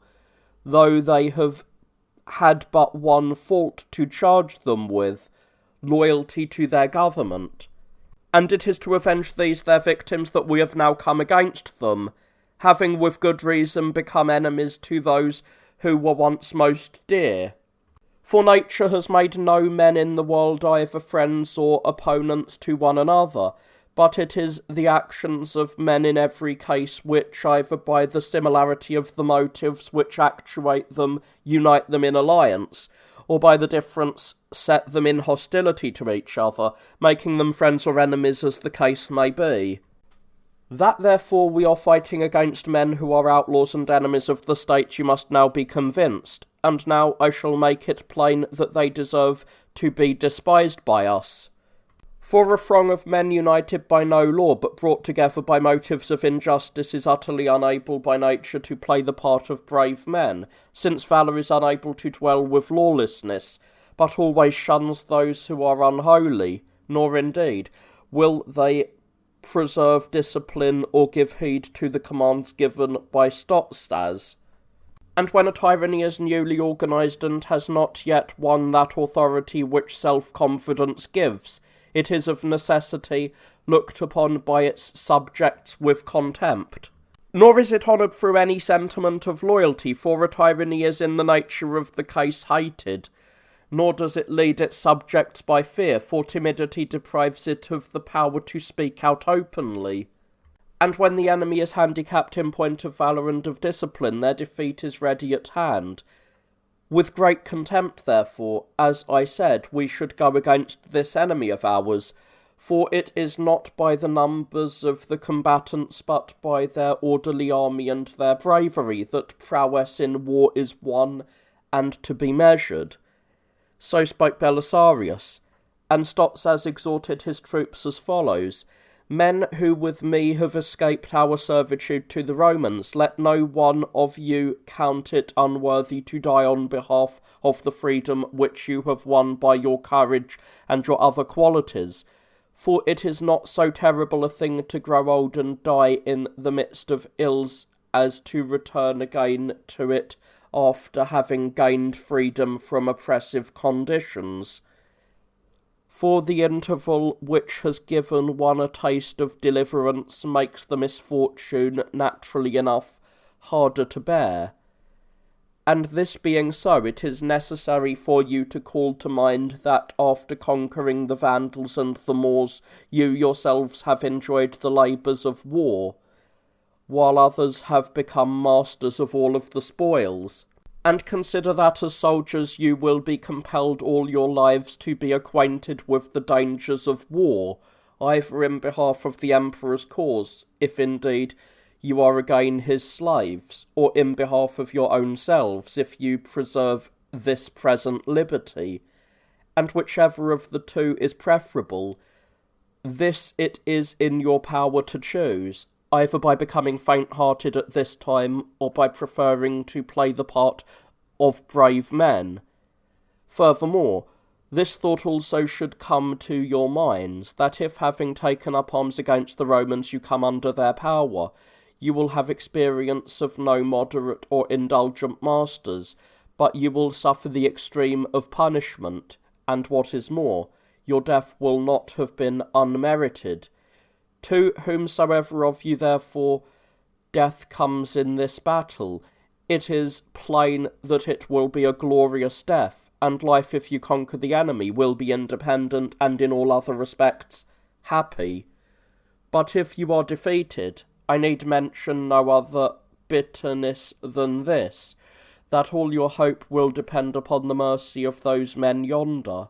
and the conflict will not be evenly matched in regard to strength. For not only are the enemy greatly surpassed by us in numbers, but they will come against us without the least enthusiasm, for I think that they are praying for a share of this our freedom. Such was the speech of Stotzas. As the armies entered the combat, a wind both violent and exceedingly troublesome began to blow in the faces of the mutineers of Stotzas. For this reason they thought it disadvantageous for them to fight the battle where they were, fearing lest the wind by its overpowering force should carry the missiles of the enemy against them, while the impetus of their own missiles would be very seriously checked. They therefore left their position and moved towards the flank, reasoning that if the enemy also should change front, as they probably would, in order that they might not be assailed from the rear, the wind would then be in their faces. But Belisarius, upon seeing that they had left their position, and in complete disorder were moving to his flank, gave orders immediately to open the attack. And the troops of Stotzas were thrown into confusion by the unexpected move, and in great disorder,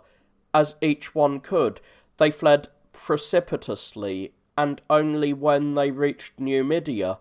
did they collect themselves again. Few of them, however, perished in this action, and most of them were Vandals,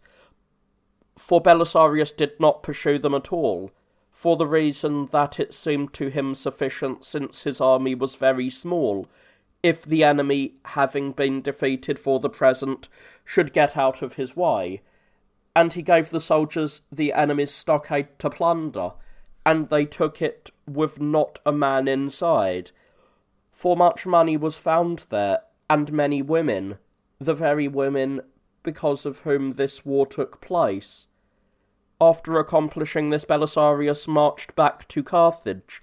and someone coming from Sicily reported to him that a mutiny had broken out in the army and was about to throw everything into confusion, unless he himself should return to them with all speed and take measures to prevent it. He therefore arranged matters in Libya as well as he could, and entrusting Carthage to Idiga and Theodorus, went to Sicily. And the Roman commanders in Numidia, hearing that the troops of Stotzas had come and were gathering there, prepared for battle.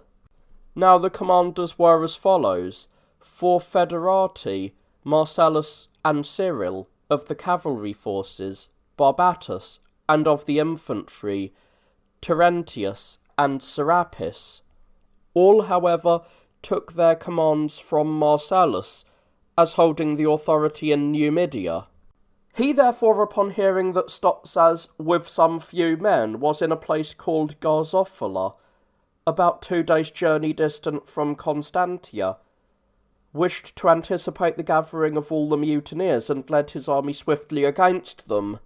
And when the two armies were near together, and the battle was about to commence, Stotzas came alone into the midst of his opponents, and spoke as follows: Fellow soldiers,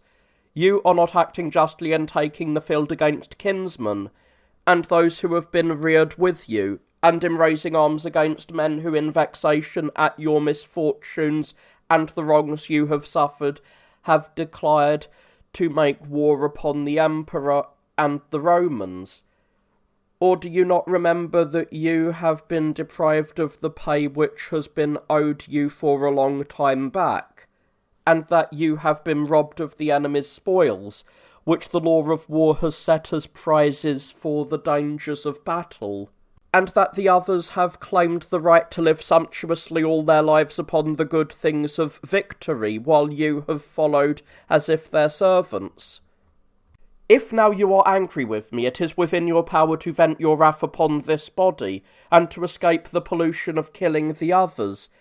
But if you have no charge to bring against me, it is time for you to take up your weapons in your own behalf. So spoke Stotzas,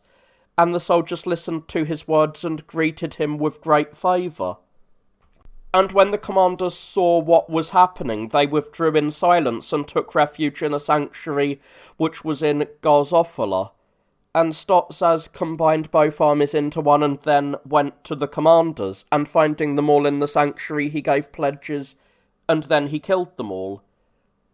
When the emperor learned this, he sent his nephew Germanus, a man of patrician rank, with some few men to Libya,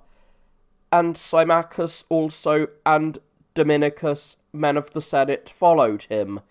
the former to be prefect and charged with the maintenance of the army, while Dominicus was to command the infantry forces. For John, who had held the office of prefect, had already died of disease. And when they sailed into Carthage, Germanus counted the soldiers whom they had, and upon looking over the books of the scribes, where the names of all the soldiers were registered, he found that the third part of the army was in Carthage and the other cities, while all the rest were arrayed with the tyrant against the Romans. He did not therefore begin any fighting, but bestowed the greatest care upon his army.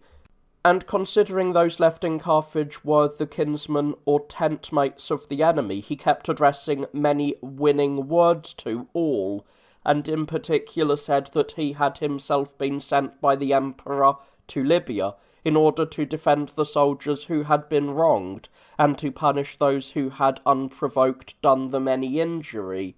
And when this was found out by the mutineers, they began to come over to him, a few at a time. And Germanus both received them into the city in a friendly manner, and giving pledges held them in honour, and he gave them their pay for the time during which they had been in arms against the Romans. And when the report of these acts was circulated and came to all, they began now to detach themselves in large numbers from the tyrant and to march to Carthage. Then at last Germanus, hoping that in the battle he would be evenly matched in strength with his opponents, began to make preparations for the conflict. But in the meantime, Stotzas, already perceiving the trouble and fearing lest by the defection of still others of his soldiers the army should be reduced still more, was pressing for a decisive encounter immediately, and trying to take hold of the war with more vigour, and since he had some hope regarding the soldiers in Carthage, that they would come over to him, and thought that they would readily desert if he came near them, he held out the hope to all his men, and after encouraging them exceedingly in this way, he advanced swiftly with his whole army against Carthage. And when he had come within 35 stades of the city, he made camp not far from the sea, and Germanus, after arming his whole army and arraying them for battle, marched forth. And when they were all outside the city, since he had heard what Stotzas was hoping for, he called together the whole army, and spoke as follows. That there is nothing, fellow soldiers, with which you can justly reproach the Emperor, and no fault which you can find with what he has done to you. This, I think, no one of you all could deny, for it was he who took you as you came from the fields with your wallets and one small frock apiece, and brought you together in Byzantium, and has caused you to be so powerful that the Roman state now depends upon you, and that he has not only been treated with wanton insult, but has also suffered the most dreadful of all things at your hands, you yourselves doubtless know full well. And desiring that you should preserve the memory of these things forever, he has dismissed the accusations brought against you for your crimes, asking that this debt alone be due to him from you. Shame for what you have done. It is reasonable, therefore, that you, being thus regarded by him, should learn anew the lesson of good faith, and correct your former folly. For when repentance comes at the fitting time upon those who have done wrong, it is accustomed to make those who have been injured indulgent, and service which comes in season is wont to bring another name to those who have been called ungrateful. And it will be needful for you to know well this also, that if at the present time you show yourselves completely loyal to the Emperor, no remembrance will remain of what has gone before. And in the nature of things, every course of action is characterized by men in accordance with its final outcome, and while a wrong which has once been committed can never be undone in all time, still, when it has been corrected by better deeds on the part of those who committed it, it receives the fitting reward of silence and generally comes to be forgotten. Moreover, if you act with any disregard of duty towards those accursed rascals at the present time, even though afterwards you fight through many wars in behalf of the Romans, and often win the victory over the enemy, you will never again be regarded as having requited the Emperor as you can requite him today. For those who win applause in the very matter of their former wrongdoing always gain for themselves a fairer apology. As regards the Emperor, then, let each one of you reason in some such way. But as for me, I have not voluntarily done you any injustice, but I have displayed my goodwill to you by all possible means, and now facing this danger, I have decided to ask this much of you all. Let no man advance with us against the enemy contrary to his judgment. But if any one of you is already desirous of arraying yourself with them, without delay let him go with his weapons to the enemy's camp, granting us this one favour, that it will not be stealthily, but openly, that he has decided to do us wrong. Indeed, it is for this reason that I am making my speech, not in Carthage, but after coming on the battlefield, in order that I might not be an obstacle to anyone who desires to desert to the opponents, since it is possible for all without danger to show their disposition towards the state. Thus spoke Germanus, and a great uproar ensued in the Roman army, for each one demanded the right to be the first to display the general his loyalty to the emperor, and to swear the most dreaded oaths in confirmation. Now for some time the two armies remained in position opposite each other, but when the mutineers saw that nothing of what Stotzas had foretold was coming to pass, they began to be afraid, as having been unexpectedly cheated of their hope, and they broke their ranks, and withdrew, and marched off to Numidia, where were their women, and the money from their booty, and Germanus too came there with the whole army not long afterwards, having made all preparations in the best way possible, and also bringing along many wagons for the army, and overtaking his opponents in a place which the Romans call Scalae Veteres, he made his preparations for battle in the following manner. Placing the wagons in line facing the front, he arrayed all the infantry along them under the leadership of Dominicus, so that by reason of having their rear in security they might fight with the greater courage, and the best of the horsemen and those who had come with him from Byzantium he himself had on the left of the infantry, while all the others he placed on the right wing, not marshalled in one body but in 3 divisions, and Didiger led one of them, Theodorus the Cappadocian another, while the remaining one, which was larger, was commanded by John, the brother of Pappus, with 3 others. Thus did the Romans array themselves, and the mutineers took their stand opposite them, not in order, however, but scattered, more in the manner of barbarians, and at no great distance many thousands of Moors followed them, who were commanded by a number of leaders, and especially by Iardus and Ortius.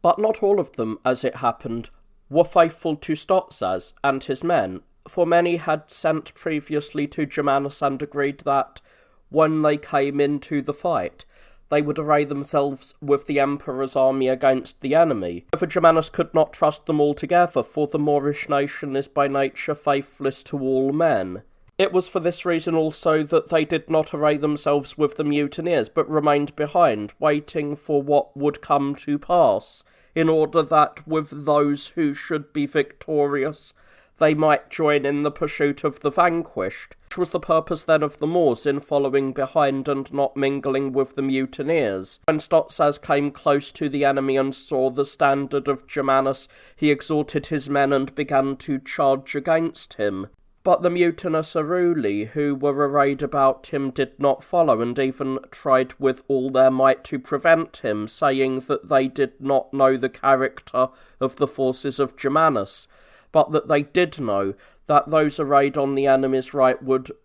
by no means withstand them. If therefore they should advance against these, they would not only give way themselves and turn to flight, but would also in all probability throw the rest of the Roman army into confusion. But if they should attack Germanus and be driven back and put to rout, their whole cause would be ruined on the spot. Stotzas was persuaded by these words and permitted the others to fight with the men of Germanus, while he himself with the best men went against John and those arrayed with him, and they failed to withstand the attack and hastened to flee in complete disorder. And the mutineers took all their standards immediately and pursued them as they fled at top speed, while some too charged upon the infantry who had already begun to abandon their ranks. But at this juncture Germanus himself, drawing his sword and urging the whole of that part of the army to do the same, with great difficulty routed the mutineers opposed to him, and advanced on the run against Stotzas. And then, since he was joined in this effort by the men of Idiger and Theodorus, the two armies mingled with each other in such a way that, while the mutineers were pursuing some of their enemy, they were being overtaken and killed by others. And as the confusion became greater and greater, the troops of Germanus who were in the rear pressed on still more, and the mutineers, falling into great fear, thought no longer of resistance, but neither side could be distinguished either by their own comrades or by their opponents, for all used one language and the same equipment of arms, and they differed neither in figure nor in dress nor in any other thing whatever. For this reason the soldiers of the Emperor, by the advice of Germanus, whenever they captured anyone, asked who he was, and then if he said he was a soldier of Germanus, they bade him to give the watchword of Germanus, and if he was not able to give this, they killed him instantly. In this struggle, one of the enemy got by unnoticed and killed the horse of Germanus, and Germanus himself fell to the ground and came into danger, and would have been lost had not his guards quickly saved him by forming an enclosure around him and mounting him on another horse. As for Stotzas, he succeeded in this tumult in escaping with a few men, but Germanus, urging on his men, went straight for the enemy's camp. There he was encountered by those of the mutineers who had been stationed to guard the stockade. A stubborn fight took place around its entrance, and the mutineers came within a little of forcing back their opponents, but Germanus sent some of his followers and bade them make trial of the camp at another point. These men, since no one was defending the camp at this place, got inside the stockade with little trouble, and the mutineers, upon seeing them, rushed off in flight, and Germanus with all the rest of the army dashed into the enemy's camp. There the soldiers, finding it easy to plunder the goods of the camp, neither took any account of the enemy nor paid any further heed to the exhortations of their general, since booty was at hand. For this reason Germanus, fearing lest the enemy should get together and come upon them, himself with some few men, took his stand at the entrance of the stockade, uttering many laments and urging his unheeded men to return to good order. And many of the Moors, when the rout had taken place in this way, were now pursuing the mutineers, and arraying themselves with the Emperor's troops, were plundering the camp of the vanquished. But Stotzas, at first having confidence in the Moorish army, rode to them in order to renew the battle, but perceiving what was being done, he fled with 100 men and succeeded with difficulty in making his escape. And once more many gathered about him and attempted to engage with the enemy, but being repulsed no less decisively than before, if not even more so, they all came over to Germanus, and Stotzas alone with some few Vandals withdrew to Mauritania, and taking to wife the daughter of one of the rulers, remained there. And this was the conclusion of the mutiny. Now there was among the bodyguards of Theodorus the Cappadocian a certain Maximinus, an exceedingly base man. This Maximinus had first got a very large number of the soldiers to join him in a conspiracy against the government, and was now purposing to attempt a tyranny, and being eager to associate with himself still more men, he explained the project to others, and especially to Asclepiades, a native of Palestine, who was a man of good birth, and the first of the personal friends of Theodorus. Now Asclepiades, after conversing with Theodorus, straightway reported the whole matter to Germanus, and he, not wishing as yet, while affairs were still unsettled, to begin any other disturbance, decided to get the best of the man by cajoling and flattering him rather than by punishment, and to bind him by oaths of loyalty towards the government. Accordingly, since it was an old custom among all Romans that no one should become a bodyguard of one of the commanders unless he had previously taken the most dread oaths, and given pledges of his loyalty both towards his own commander and towards the Roman Emperor, he summoned Maximinus, and praising him for his daring, directed him to be one of his bodyguards from that time forth. And he, being overjoyed at the extraordinary honour, and conjecturing that the project would in this way get on more easily, took the oath, and though from that time forth he was counted among the bodyguards of Germanus, he did not hesitate to disregard his oaths immediately, and to strengthen much more than ever his plans to achieve the tyranny. Now the whole city was celebrating some general festival, and many of the conspirators of Maximinus, at about the time of lunch, came according to their agreement to the place where Germanus was entertaining his friends at a feast, and Maximinus took his stand beside the couches with the other bodyguards. And as the drinking proceeded, someone entered and announced to Germanus that many soldiers were standing in great disorder before the door of the court, putting forward the charge that the government owed them their pay for a long period. And he commanded the most trusty of the gods secretly to keep close watch over Maximinus, allowing him in no way to perceive what was being done. Then the conspirators with threats and tumult proceeded on the run to the hippodrome, and those who shared their plan with them gathered gradually from the houses and were assembling there. And if it had so chanced that all of them had come together, no one, I think, would have been able easily to destroy their power. But as it was, Germanus anticipated this, and before the greater part had yet arrived, he straightway sent against them all who were well disposed to himself and to the emperor, and they attacked the conspirators before they expected them. And then, since Maximinus, for whom they were waiting to begin the battle for them, was not with them, and they did not see the crowd gathered to help them, as they had thought it would be, but instead even beheld their fellow soldiers unexpectedly fighting against them, they consequently lost heart, and were easily overcome in the struggle, and rushed off in flight and in complete disorder.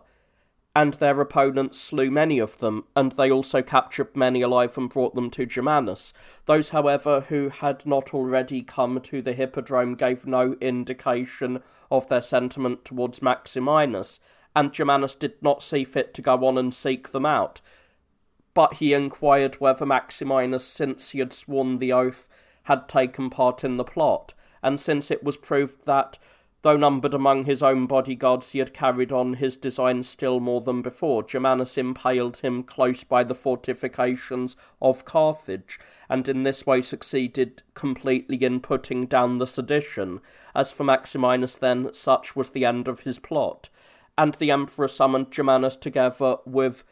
Symmachus and Dominicus, and again entrusted all of Libya to Solomon in the 13th year of his reign, and he provided him with an army and officers, among whom were Rufinus and Leontius, the sons of Zornus, the son of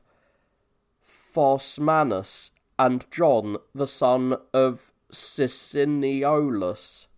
For Martinus and Valerianus had already before this gone under summons to Byzantium. And Solomon sailed to Carthage, and having rid himself of the sedition of Stotzas, he ruled with moderation and guarded Libya securely,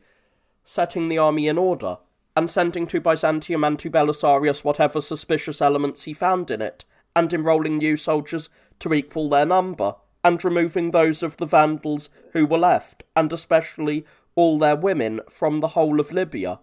And he surrounded each city with a wall, and guarding the laws with great strictness, he restored the government completely, and Libya became under his rule powerful as to its revenues and prosperous in other respects. And when everything had been arranged by him in the best way possible, he again made an expedition against Iudus and the Moors on Arausium. And first he sent forward Gontharis, one of his own bodyguards and an able warrior with an army. Now Gontharis came to the Abigus River and made camp near Bagias, a deserted city, and there he engaged with the enemy, but was defeated in battle, and retiring to his stockade was already being hard pressed by the siege of the Moors. But afterwards Solomon himself arrived with his whole army, and when he was about 60 stades away from the camp, which Gontharis was commanding, he made a stockade and remained there.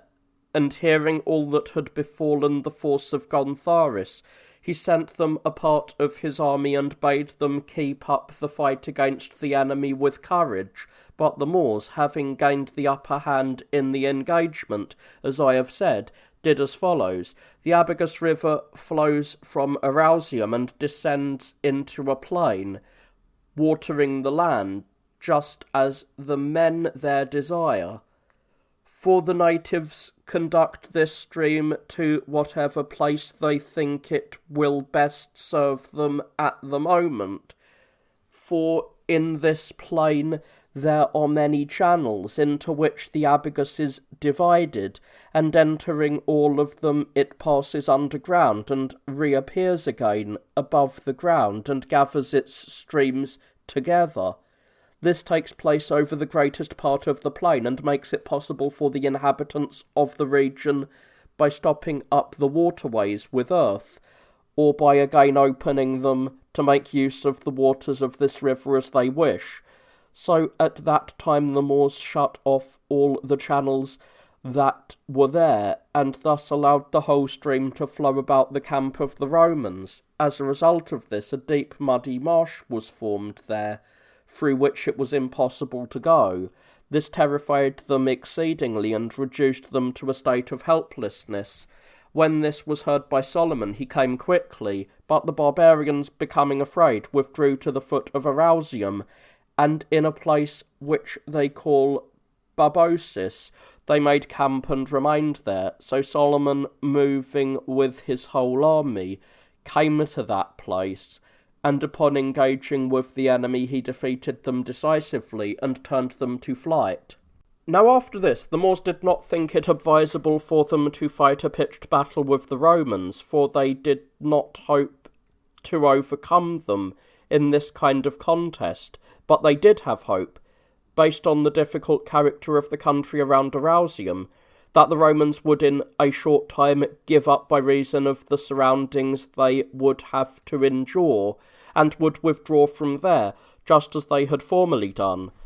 The most of them, therefore, went off to Mauritania, and the barbarians to the south of Arausium, but Eudes, with 20,000 of the Moors, remained there, and it happened that he had built a fortress on Arausium, Zerbule by name. Into this he entered with all the Moors and remained quiet, but Solomon was by no means willing that time should be wasted in the siege, and learning that the plains about the city of Taugadi were full of grain just becoming ripe, he led his army into them, and setting himself there began to plunder the land. Then, after firing everything, he returned again to the fortress of Zerbule. But during this time, while the Romans were plundering the lands, Eudes, leaving behind some of the Moors, about as many as he thought would be sufficient for the defence of the fortress, himself ascended to the summit of Arausium with the rest of the army, not wishing to stand siege in the fort and have provisions fail his forces, and finding a high place with cliffs on all sides of it, and concealed by perpendicular rocks, Tomar by name, he remained quietly there, and the Romans besieged the fortress of Zerbule for 3 days, and using their bows, since the wall was not high, they hit many of the barbarians upon the parapets, and by some chance it happened that all the leaders of the Moors were hit by these missiles and died. And when the 3 days' time had passed and night came on, the Romans, having learned nothing of the death of the leaders among the Moors, were planning to break the siege, for it seemed better to Solomon to go against Eudes and the multitude of the Moors, thinking that if he should be able to capture that force by siege, the barbarians in Zerbule would with less trouble and difficulty yield to the Romans. But the barbarians, thinking that they could no longer hold out against the siege, since all their leaders had now been destroyed, decided to flee with all speed and abandon the fortress.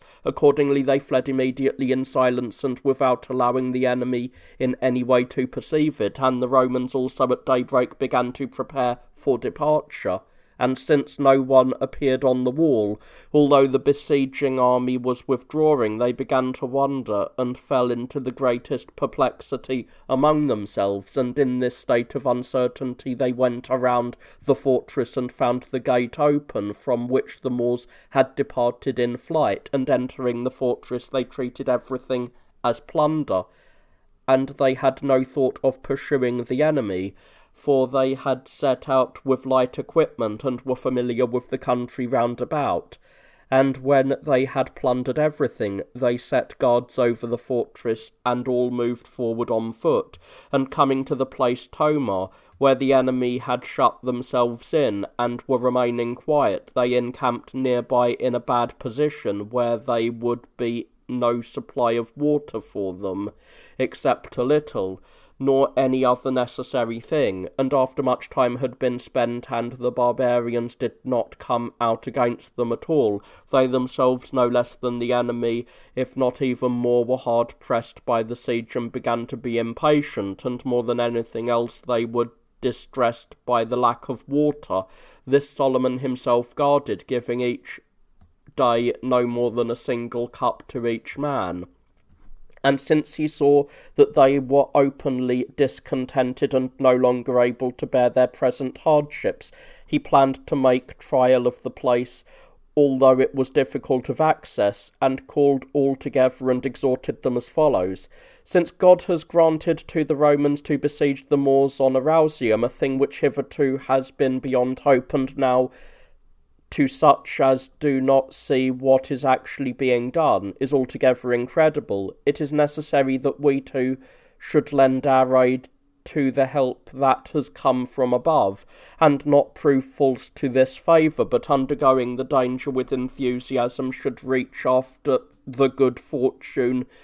which is to come from success. And in every case the turning of the scales of human affairs depends upon the moment of opportunity. But if a man by wilful cowardice is traitor to his fortune, he cannot justly blame it, having by his own action brought the guilt upon himself. Now as for the Moors, you see their weakness surely, and the place in which they have shut themselves up and are keeping guard, deprived of all necessities of life. And as for you, one of two things is necessary, either without feeling any vexation at the siege to await the surrender of the enemy, or if you shrink from this, to accept the victory which goes with the danger. And fighting against these barbarians will be the more free from danger for us, insomuch as they are already fighting with hunger, and I think they will never even come to an engagement with us. Having these things in mind at the present time, it behooves you to execute all your orders with eagerness. After Solomon had made this exhortation, he looked about to see from what point it would be best for his men to make an attempt on the place, and for a long time he seemed to be in perplexity, for the difficult nature of the ground seemed to him quite too much to contend with. For while Solomon was considering this, chance proved a way for the enterprise as follows. There was a certain Genzon in the army, a foot soldier, Optio, of the detachment to which Solomon belonged, for thus the Romans call the paymaster. This Genzon, either in play or in anger, or perhaps even moved by some divine impulse, began to make the ascent alone, apparently going against the enemy, and not far from him went some of his fellow soldiers, marvelling greatly at what he was doing, and 3 of the Moors, who had been stationed to guard the approach, suspecting that the man was coming against them, went on the run to confront him, but since they were in a narrow way, they did not proceed in orderly array, but each one went separately, and Genzon struck the first one who came upon him and killed him, and in this way he dispatched each of the others. And when those in the rear perceived this, they advanced with much shouting and tumult against the enemy. And when the whole Roman army both heard and saw what was being done, without waiting either for the general to lead the way for them, or for the trumpets to give the signal of battle as was customary, nor indeed even keeping their order, but making great uproar and urging one another on, they ran against the enemy's camp. There Rufinus and Leontius, the sons of Zornus, the son of Thrasamenus, made a splendid display of valorous deeds against the enemy, and by this the Moors were terror-stricken, and when they learned that their gods also had been destroyed, they straightway turned to flight where each one could, and the most of them were overtaken in the difficult ground and killed, and Iudas himself, though struck by a javelin in the thigh, still made his escape and withdrew to Mauritania. But the Romans, after plundering the enemy's camp, decided not to abandon Arausium again, but to build fortresses which Solomon was to build there, so that this mountain might not be again accessible to the Moors. Now there is on Arausium a perpendicular rock which rises in the midst of the precipice. The natives call it the Rock of Germanius. There the men of ancient times had built a tower, making it very small as a place of refuge, strong and unassailable, since the nature of the position assisted them. Here, as it happened, Iudas had a few days previously deposited his money and his women, setting one old Moor in charge as guardian of the money, for he could never have suspected that the enemy would either reach this place or that they could in all time capture the tower by force. But the Romans at that time, searching through the rough country of Arausium, came there, and one of them with a laugh attempted to climb up the tower, but the women began to taunt him, ridiculing him as attempting the impossible, and the old man, peering out from the tower, did the same thing. But when the Roman soldier, climbing with both hands and feet, had come near them, he quickly drew his sword, and leapt forward as fast as he could, and struck the old man a fair blow on the neck, and succeeded in beheading him. And the head fell down to the ground, and the soldiers, now emboldened and hoping to hold one another, ascended to the tower, and took out from there both the women and the money, of which there was an exceedingly great quantity. And by means of it Solomon surrounded many of the cities in Libya with walls, and after the Moors had retired from Numidia, defeated in the manner described the land of Zarbi, which is beyond Mount Arausium and is called the first Mauritania, whose metropolis is Sitifis, was added to the Roman Empire by Solomon as a tributary province. For all the other Mauritania, Caesarea is the first city, where was settled Mastigas with his Moors, having the whole country there subject and tributary to him, except indeed the city of Caesarea. For this city Belisarius had previously recovered for the Romans, as has been set forth in the previous narrative, and the Romans always journey to this city in ships, but they are not able to go by land, since the Moors dwell in that country. And as a result of this, all the Libyans who were subjects of the Romans, coming to enjoy secure peace and finding the rule of Solomon wise and very moderate, and having no longer any thought of hostility in their minds, seemed the most fortunate of all men. But in the 4th year after this it came about that all their blessings were turned to the opposite. For in the 17th year of the reign of the Emperor Justinian, Cyrus and Sergius, the sons of Bacchus, Solomon's brother, were assigned by the emperor to rule over the cities in Libya, Cyrus the elder to have Pentapolis, and Sergius Tripolis, and the Moors, who are called Lauthae, came to Sergius with a great army at the city of Lemptimanga, spreading the report that the reason they had come was this, that Sergius might give them the gifts and insignia of office which were customary, and so make the peace secure. But Sergius, persuaded by Prudentius, a man of Tripolis, of whom I have made mention in my preceding narrative, as having served the Emperor Justinian against the Vandals at the beginning of the Vandalic War, received 80 of the barbarians, their most notable men, into the city, promising to fulfill all their demands, but he commanded the rest to remain in the suburbs. Then, after giving these 80 men pledges concerning the peace, he invited them to a banquet, but they say that these barbarians had come into the city with treacherous intent. that they may lay a trap for Sergius and kill him. And when they came into conference with him, they called up many charges against the Romans, and in particular said that their crops had been plundered wrongfully, and Sergius, paying no heed to these things, rose from the seat on which he was sitting, with intent to go away, and one of the barbarians, laying hold on his shoulder, attempted to prevent him from going, and the others began to shout in confusion, and were already rushing together about him. But one of the bodyguards of Sergius, drawing his sword, dispatched that more, and as a result of this a great tumult, as was natural, arose in the room, and the guards of Sergius killed all of the barbarians. But one of them, upon seeing the others being slain, rushed out of the house where these things were taking place, and unnoticed by anyone, and coming to his tribe mates, revealed what had befallen their fellows. And when they heard this, they betook themselves on the run to their own camp, and together with all the others arrayed themselves in arms against the Romans. Now, when they came near the city of Leptimanga, Sergius and Prudentius confronted them with their whole army, and the battle becoming a hand-to-hand fight.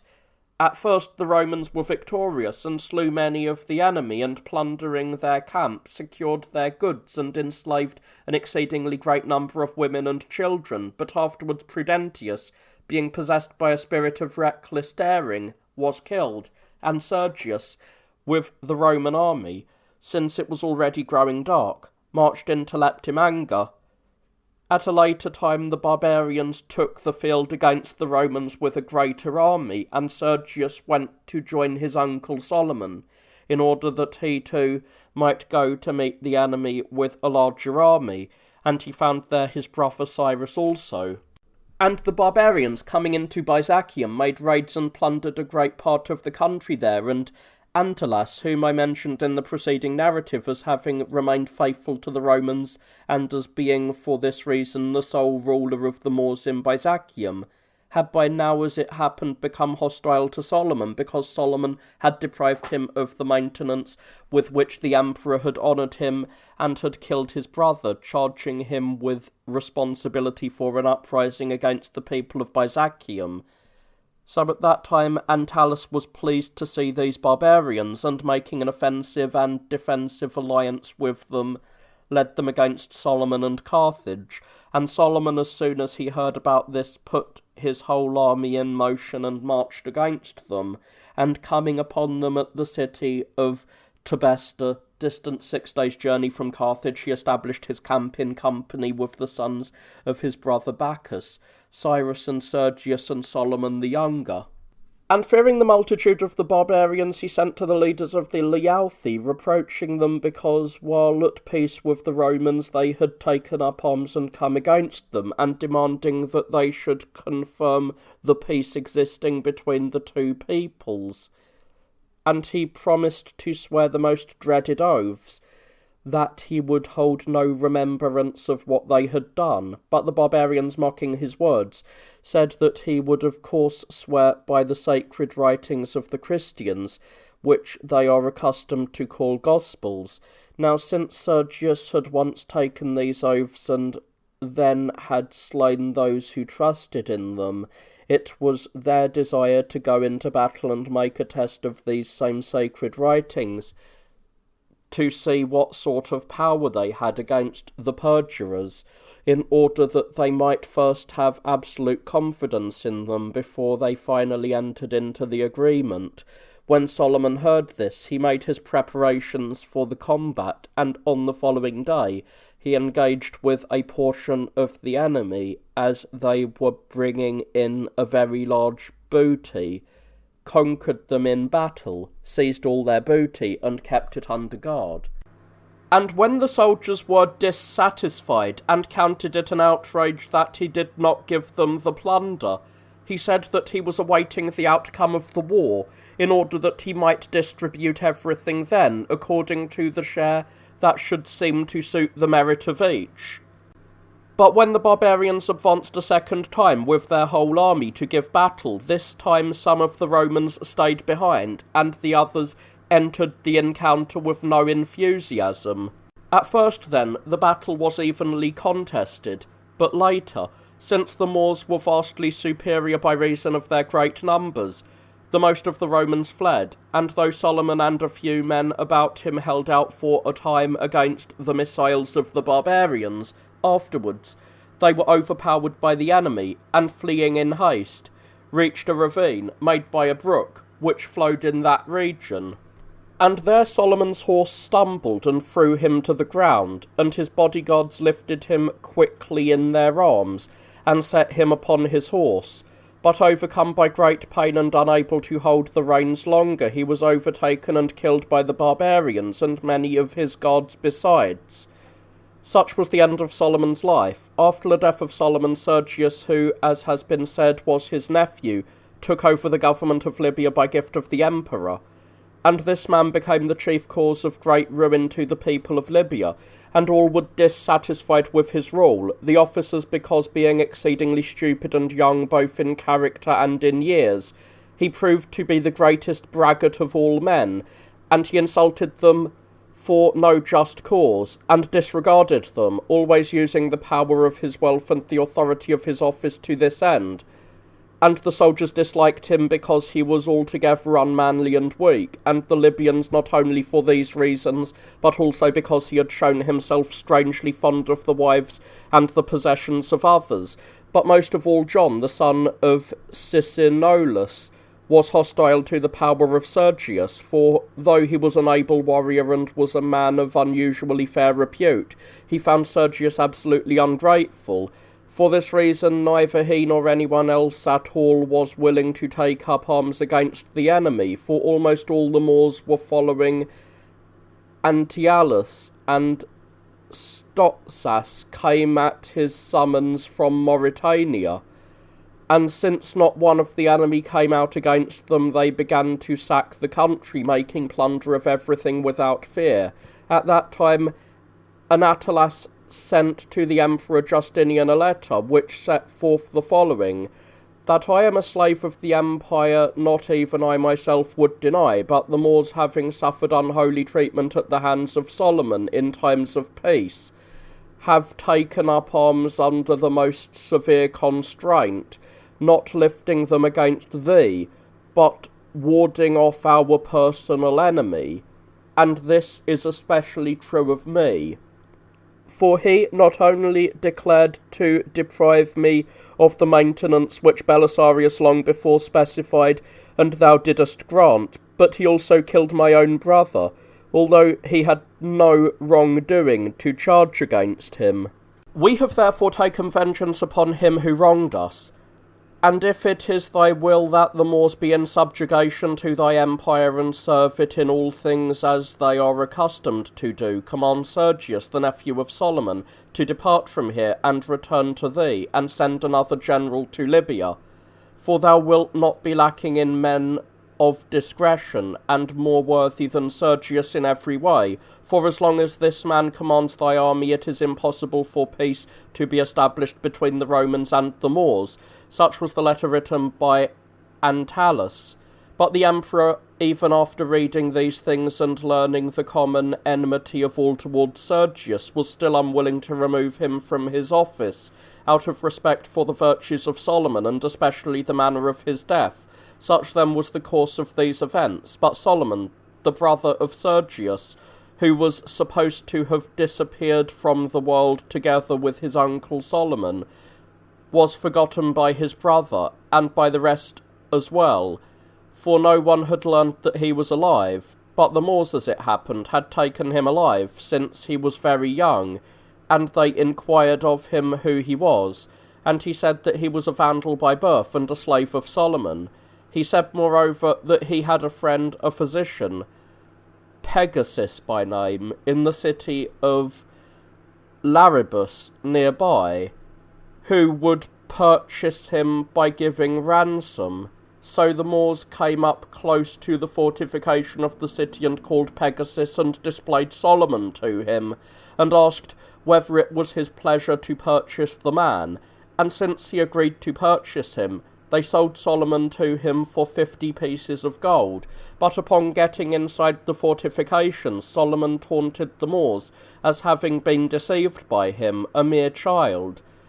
For he said that he was no other than Solomon, the son of Bacchus and nephew of Solomon the king, and the Moors, being deeply stung by what had happened, and counting it a terrible thing that, while having a strong security for the conduct of Sergius and the Romans, they had relinquished it so carelessly, they came to Laribus and laid siege to the place in order to capture Solomon with the city,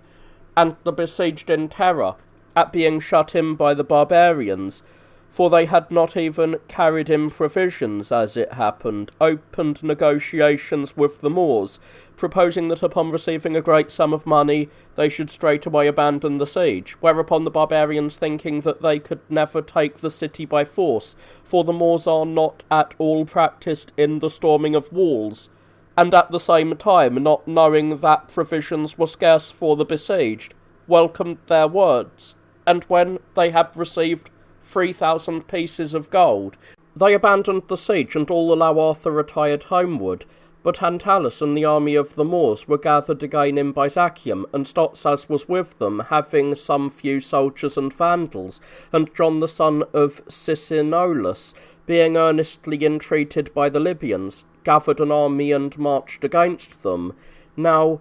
Himerius the Thracian was commander of the troops in Byzacium, and at that time was ordered by John to bring with him all the troops there, together with the commanders of each detachment, and come to a place called Menaphesi,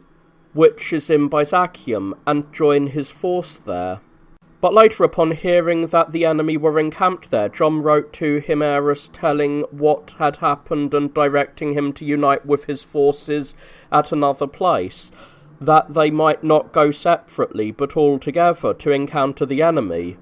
But by some chance those who had this letter making use of another road were quite unable to find Himerius, and he, together with his army, coming upon the camp of the enemy, fell into their hands.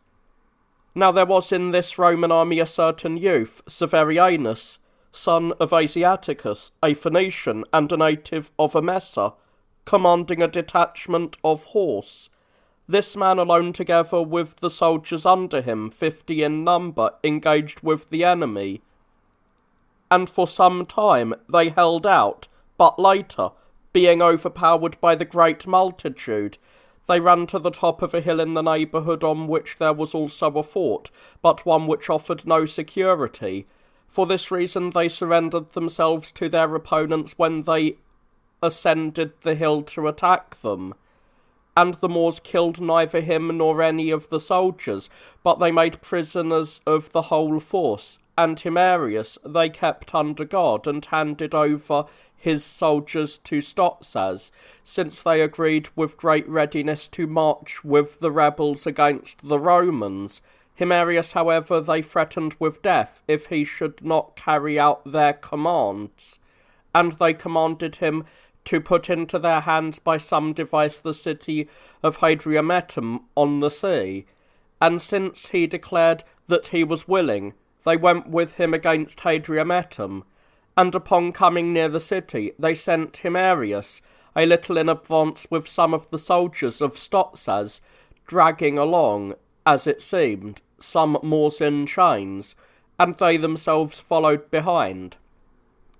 And they directed Himerius to say to those in command of the gates of the city that the emperor's army had won a decisive victory, and that John would be coming very soon, bringing an innumerable multitude of Moorish captives, and when in this manner the gates had been opened to them, he was to get inside the fortifications together with those who went with him. And he carried out these instructions, and the citizens of Hadriametum, being deceived in this way, for they could not distrust the commander of all the troops in Byzacium, opened wide the gates and received the enemy. Then indeed those who had entered with Himerius drew their swords and would not allow the guards there to shut the gates again, but straightway received the whole army of the Moors into the city, and the barbarians, after plundering it and establishing there some few guards, departed, and of the Romans who had been captured some few escaped and came to Carthage, among whom were Severianus and Himerius, for it was not difficult for those who wished to make their escape from the Moors. And many also not at all unwillingly remained with Stotzas. Not long after this, one of the priests, Paulus by name, who had been appointed to take charge of the sick, in conferring with some of the nobles, said, I myself shall journey to Carthage, and I am hopeful that I shall return quickly with an army, and it will be your care to receive the emperor's forces into the city. So they attached some ropes to him, and let him down by night from the fortifications, and he, coming to the seashore, and happening upon a fishing vessel, which was thereabouts, won over the masters of the boat by great sums of money, and sailed off to Carthage. And when he had landed there and come into the presence of Sergius, he told the whole story, and asked him to give him a considerable army in order to recover Hadrianometum. And since this by no means pleased Sergius, insomuch as the army in Carthage was not great, the priest begged him to give him some few soldiers, and receiving not more than 80 men,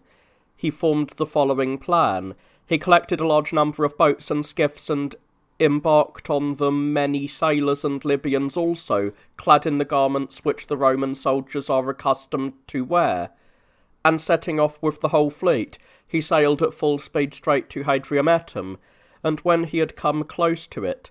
he sent some men stealthily and declared to the notables of the city that Germanus, the emperor's nephew, had recently come to Carthage, and had sent a very considerable army to the citizens of Hadrianometum, and he bade them to take courage at this, and open for them one small gate that night, and they carried out his orders. Thus Paulus with his followers got inside the fortifications, and he slew all of the enemy, and recovered Hadrianometum for the emperor, and the rumour about Germanus, beginning there, went even to Carthage. And the Moors, as well as Stotzas and his followers, upon hearing this, at first became terrified, and went off in flight to the extremities of Libya, but later, upon learning the truth,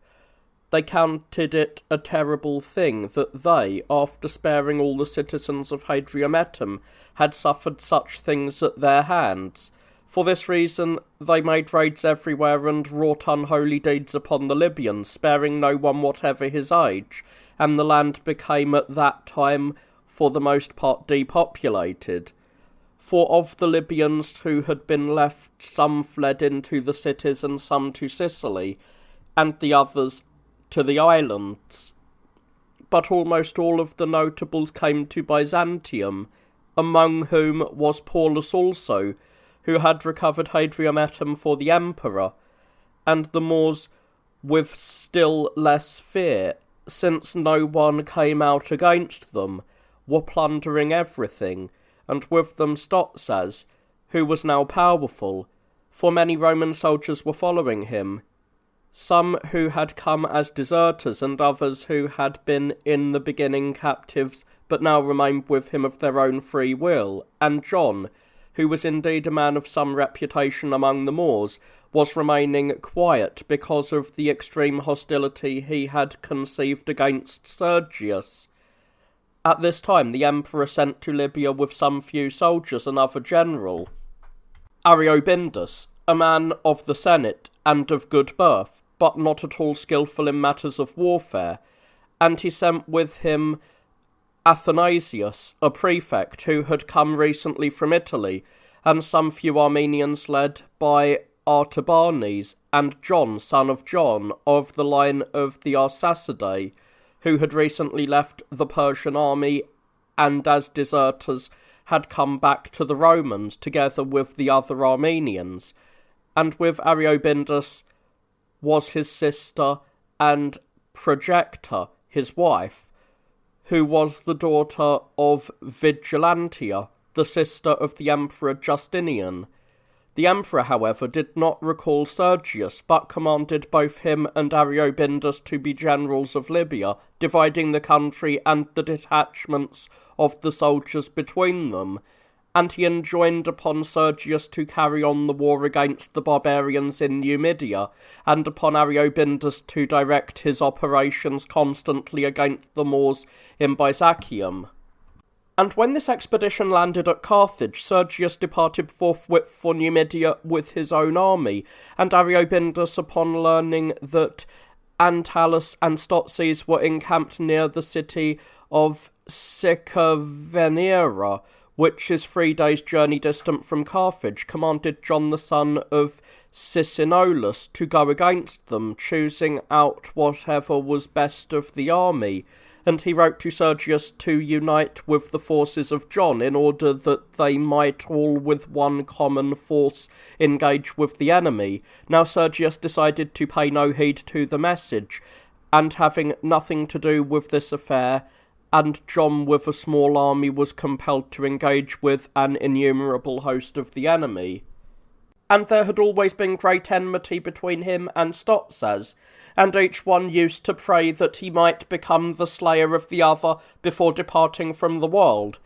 At that time, accordingly, as soon as the fighting was about to come to close quarters, both rode out from their armies and came against each other, and John drew his bow, and as Stotzes was still advancing, made a successful shot, and hit him in the right groin, and Stotzes, mortally wounded, fell there not yet dead,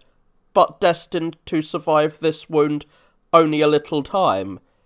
And all came up immediately, but the Moorish army and those who followed Stotzes, and placing Stotzes with little life in him against a tree, they advanced upon their enemy with great fury, and since they were far superior in numbers, they routed John and all of the Romans with no difficulty. Then indeed, they say, John remarked that death had now a certain sweetness for him, since his prayer regarding Stotzes had reached fulfilment,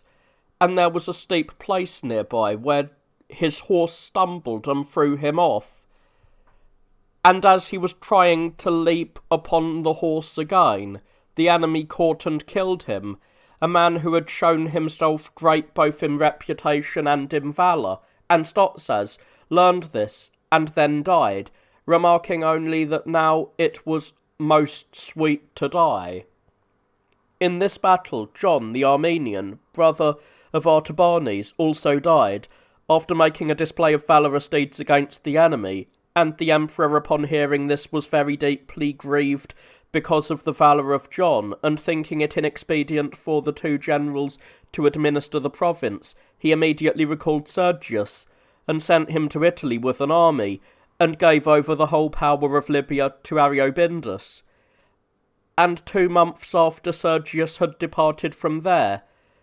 Gontharis essayed to set up a tyranny in the following manner. He himself, as it happened, was commanding the troops in Numidia, and spending his time there for that reason.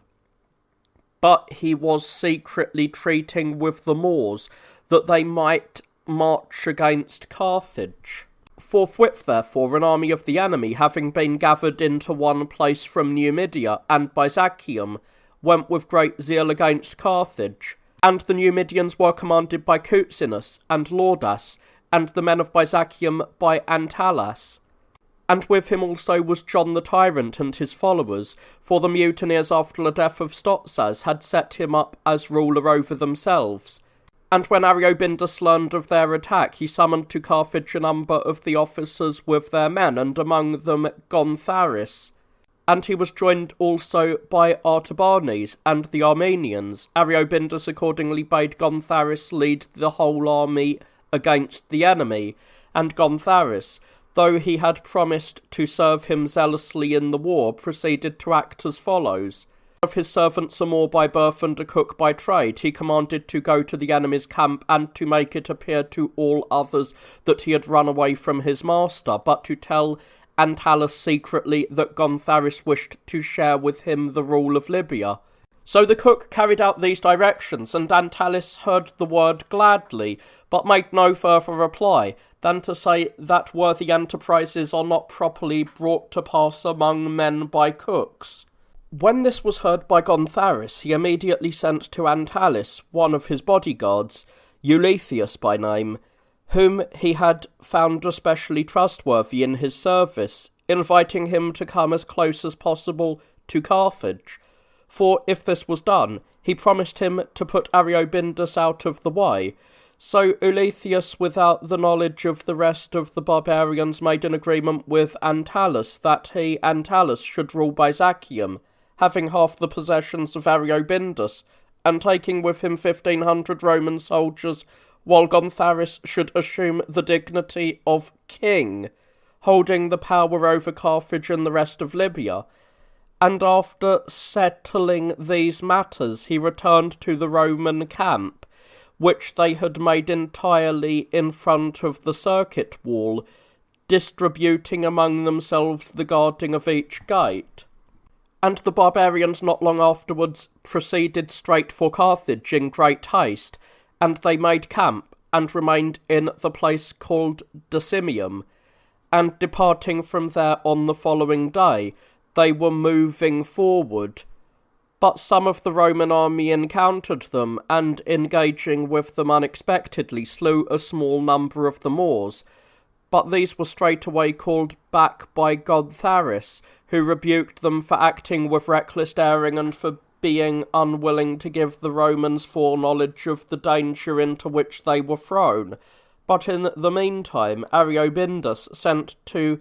Cuzinus secretly, and began to treat with him with regard to turning traitor, and Cuzinus promised him that as soon as they should begin the action he would turn against Antalus and the Moors of Byzacium, for the Moors kept faith neither with any other man nor with each other. This Ariobindus reported to Gontharis, and he, wishing to frustrate the enterprise by having it postponed, advised Ariobindus by no means to have faith in Cuzinus, unless he should receive from him his children as hostages. So Ariobindus and Cuzinus, constantly sending secret messages to each other, were busying themselves with the plot against Antalus.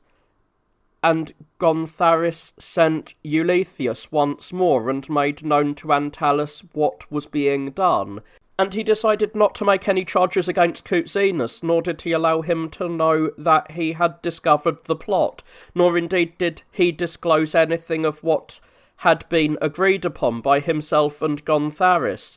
But though enemies and hostile at heart to one another, they were arrayed together with treacherous intent, and each of them was marching with the other against his own particular friend.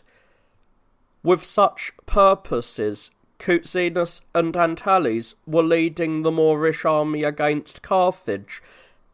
and Gontharis was intending to kill Ariobindus, but in order to avoid the appearance of aiming at sole power, he wished to do this secretly in battle, in order that it might seem that the plot had been made by others against the general, and that he had been compelled by the Roman army to assume the command over Libya. Accordingly, he circumvented Ariobindus by deceit, and persuaded him to go out against the enemy and engage with them,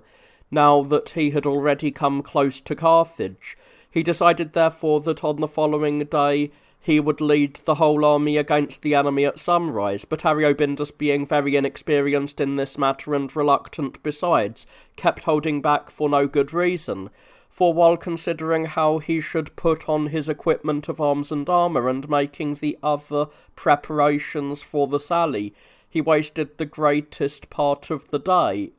He accordingly put off the engagement to the following day,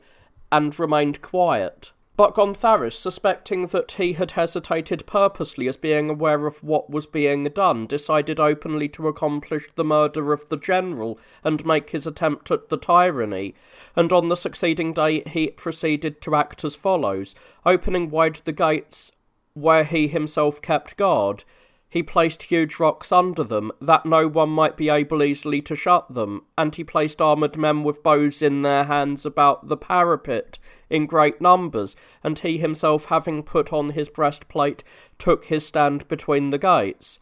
And his purpose in doing this was not that he might receive the Moors into the city, for the Moors, being altogether fickle, are suspicious of all men. And it is not unnatural that they are so, for whoever is by nature treacherous towards his neighbours is himself unable to trust anyone at all, but he is compelled to be suspicious of all men, since he estimates the character of his neighbours by his own mind. For this reason, then, Gontharis did not hope that even the Moors would trust him and come inside the circuit wall, but he made this move in order that Ariobindus, falling into greater fear, might straightway rush off in flight, and, abandoning Carthage as quickly as he could, might betake himself to Byzantium. And he would have been right in this expectation had not winter come on just then and frustrated his plan, and Ariobindus, learning what was being done, summoned Athanasius and some of the notables, and Artabanes also came to him from the camp with 2 others, and he urged Ariobindus neither to lose heart nor give way to the daring of Gontharis, but to go against him instantly with all his men, and engage him in battle before any further trouble arose. At first then Ariobindus sent to Gontharis one of his friends, Fredas by name, and commanded him to test the other's purpose, and when Fredas returned and reported that Gontharis by no means denied his intention of seizing the supreme power, he purposed immediately to go against him, arrayed for battle. But in the meantime Gontharis slandered Ariobindus to the soldiers, saying that he was a coward and not only possessed with fear of the enemy, but at the same time quite unwilling to give them his soldiers their pay, and that he was planning to run away with Anastasius, and that they were about to sail very soon from Mandracium, in order that the soldiers, fighting both with hunger and with the Moors, might be destroyed, and he inquired whether it was their wish to arrest both and keep them under guard, for thus he hoped either that Ariobindus, perceiving the tumult, would turn to flight, or that he would be captured by the soldiers and ruthlessly put to death. Moreover, he promised that he himself would advance to the soldiers money of his own, as much as the government owed them, and they were approving his words and were possessed with great wrath against Ariobindus. But while this was going on, Ariobindus, together with Artabanes and his followers, came there, and a battle took place on the parapet, and below about the gate where Gontharis had taken his stand, and neither side was worsted, and all were about to gather from the camps, as many as were well disposed to the emperor, and capture the mutineers by force, for Gontharis had not as yet deceived all, but the majority remained still uncorrupted in mind. But Ariobindus, seeing then for the first time the killing of men, for he had not yet, as it happened, become acquainted with this sight, was terror-stricken, and, turning coward, fled, unable to endure what he saw. Now there is a temple inside the fortifications of Carthage, hard by the seashore, the abode of men who are very exact in their practice of religion, whom we have taken to call monks. This temple had been built by Solomon not long before, and he had surrounded it with a wall and rendered it a very strong fortress, and Ariobindus, fleeing for refuge, rushed into the monastery, where he had already sent his wife and sister. Then Artabanes too ran away, and all the rest withdrew from Carthage, as each one could. And Gontharis, having taken the city by assault, with the mutineers, took possession of the palace, and was already guarding both the gates and the harbour most carefully. First, then, he summoned Athanasius, who came to him without delay, and by using much flattery, Athanasius made it appear that what had been done pleased him exceedingly. And after this, Gontharis sent the priest of the city and commanded Ariobindus, after receiving pledges, to come to the palace, threatening that he would besiege him if he disobeyed, and would not again give him pledges of safety, but would use every means to capture him and put him to death. So the priest, Repartus, stoutly declared to Ariobindus that in accordance with the decision of Gontharis he would swear that no harm would come to him from Gontharis,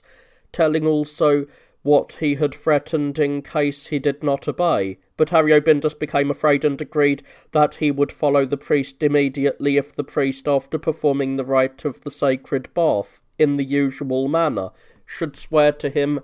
by that rite and then give him pledges for his safety. So the priest did according to this, and Ariobindus without delay followed him, clad in a garment which was suitable neither for a general nor for any one else in military service, but altogether appropriate to a slave or one of private station. This garment the Romans call casuala in the Latin tongue. And when they came near the palace, he took in his hand the holy scriptures from the priest, and so went before Gontharis, and falling prone, he lay there a long time, holding out to him the supplicant olive branch and the holy scriptures, and with him was the child which had been counted worthy of the sacred bath, by which the priest had given him the pledge, as has been told. And when with difficulty Gontharis had raised him to his feet, he inquired of Gontharis in the name of all things holy, whether his safety was secure, and Gontharis now bade him most positively to be of good cheer, for he would suffer no harm at his hands, but on the following day would be gone from Carthage, with his wife and his possessions. Then he dismissed the priest Raparathus, and bade Ariobindus and Athanasius dine with him in the palace, and during the dinner he honoured Ariobindus, inviting him to take his place first on the couch. But after the dinner he did not let him go, but compelled him to sleep in a chamber alone, and he sent there Alethius with certain others to assail him, and while he was wailing and crying aloud again and again, and speaking many entreatying words to them, to move them to pity, they slew him. Athanasius, however, they spared, passing him by, I suppose, on account of his advanced old age. And on the following day Gontharis sent the head of Ariobindus to Antalus, but decided to deprive him of the money and of the soldiers. For it did not seem to him that one who had disregarded such oaths would ever be faithful either to him or to anyone else at all. So after considering the matter long with himself, he was desirous of submitting to the Emperor Justinian. For this reason, then, he marched back. And after learning that Marcentius, who commanded the troops in Byzacium, had fled to one of the islands which lie off the coast, he sent to him, and telling him the whole story, and giving pledges, persuaded him by kind words to come to him. And Marcentius remained with Antalas in the camp, while the soldiers who were on duty in Byzacium, being well disposed to the emperor, were guarding the city of Hadriametum. But the soldiers of Stotzes, being not less than 1,000, perceiving what was being done, went in great haste, with John leading them, to Gontharis, and he gladly received them into the city. Now there were 500 Romans and about 80 Huns, while all the rest were Vandals. Artabanes, upon receiving pledges, went up to the palace with his Armenians, and promised to serve the tyrant according to his orders. But secretly he was purposing to destroy Gontharis, having secretly communicated this purpose to Gregorius, his nephew, and to Artaceres, his bodyguard, and Gregorius, urging him on to the undertaking, spoke as follows: Artabanes, the opportunity is now at hand for you, and you alone, to win the glory of Belisarius, nay, more, even to surpass that glory by far. For he came here having received from the emperor a most formidable army and great sums of money, having officers accompanying him and advisers in great numbers, and a fleet of ships whose like we have never before heard tell of, and numerous cavalry, and arms, and everything else, to put it in a word, prepared for him in a manner worthy of the Roman Empire. And thus equipped he won back Libya for the Romans, with much toil. But all these achievements have so completely come to naught, that they are at the moment as if they had never been, except indeed that there is at present left to the Romans from the victory of Belisarius the losses they have suffered in lives and in money, and in addition that they are no longer able even to guard the good things they won. But the winning back of all these things for the Emperor now depends upon the courage and judgment and right hand of you alone. For consider that you are of the house of the Arsacidae by ancient descent, and remember that it is seemly for men of noble birth to play the part of brave men always and in all places. Now many remarkable deeds have been performed by you in behalf of freedom.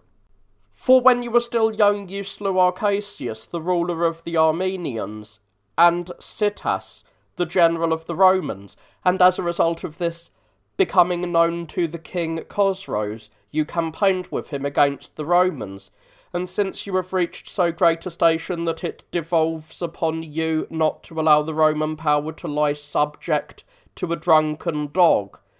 show at this time that it was by reason of noble birth and a valorous heart, that at the former time, good sir, you performed those deeds, and I as well as Artaceres here will assist you in everything, so far as we have the power in accordance with your commands. So spoke Gregorius, and he excited the mind of Artabanes still more against the tyrant. But Gonthares, bringing out the wife and the sister of Ariobindus from the fortress, compelled them to remain at a certain house, showing them no insult by any word or deed whatsoever, nor did they have provisions in any less measure than they needed, nor were they compelled to say or do anything except, indeed,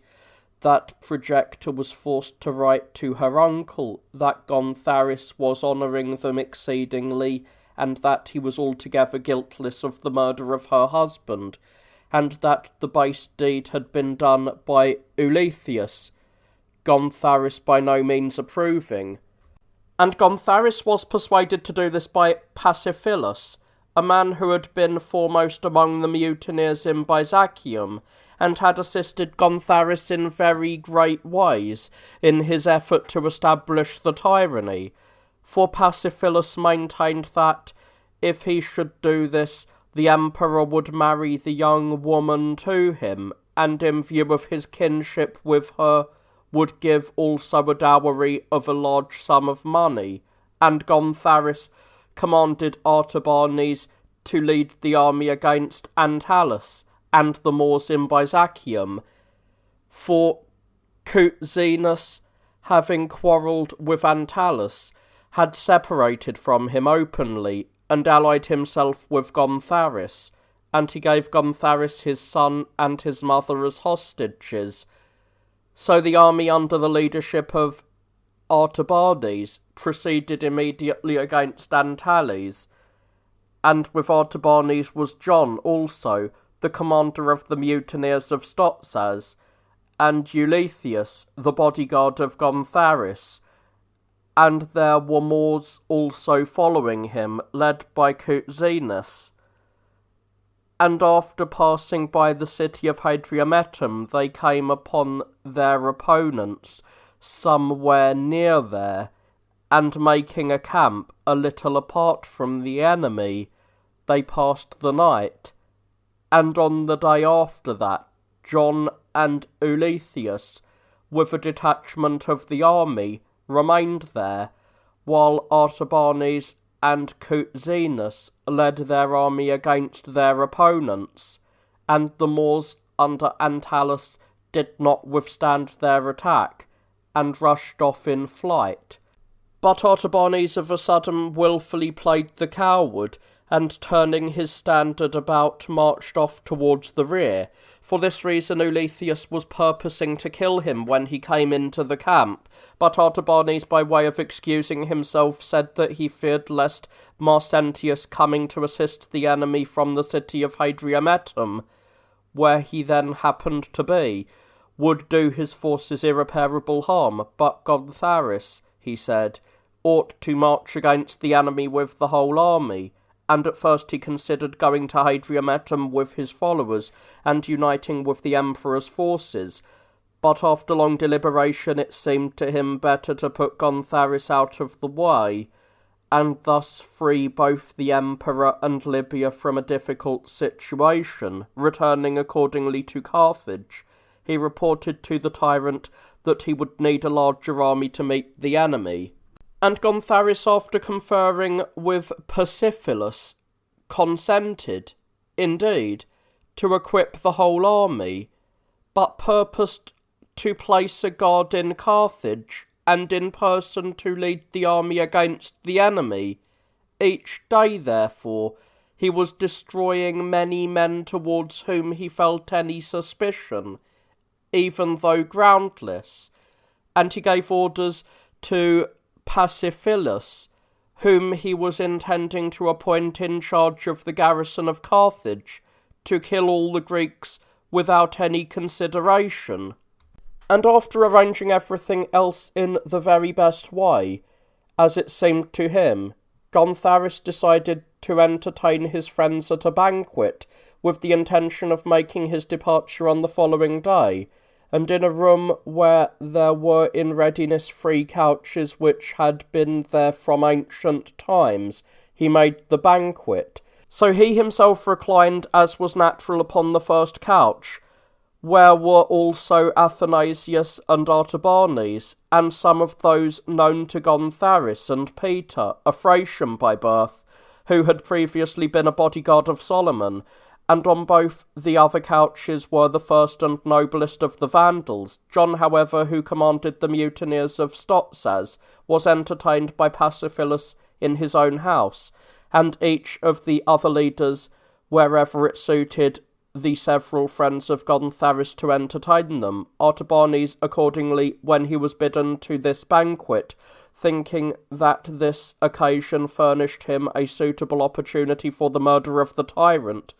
was planning to carry out his purpose. He therefore disclosed the matter to Gregorius and to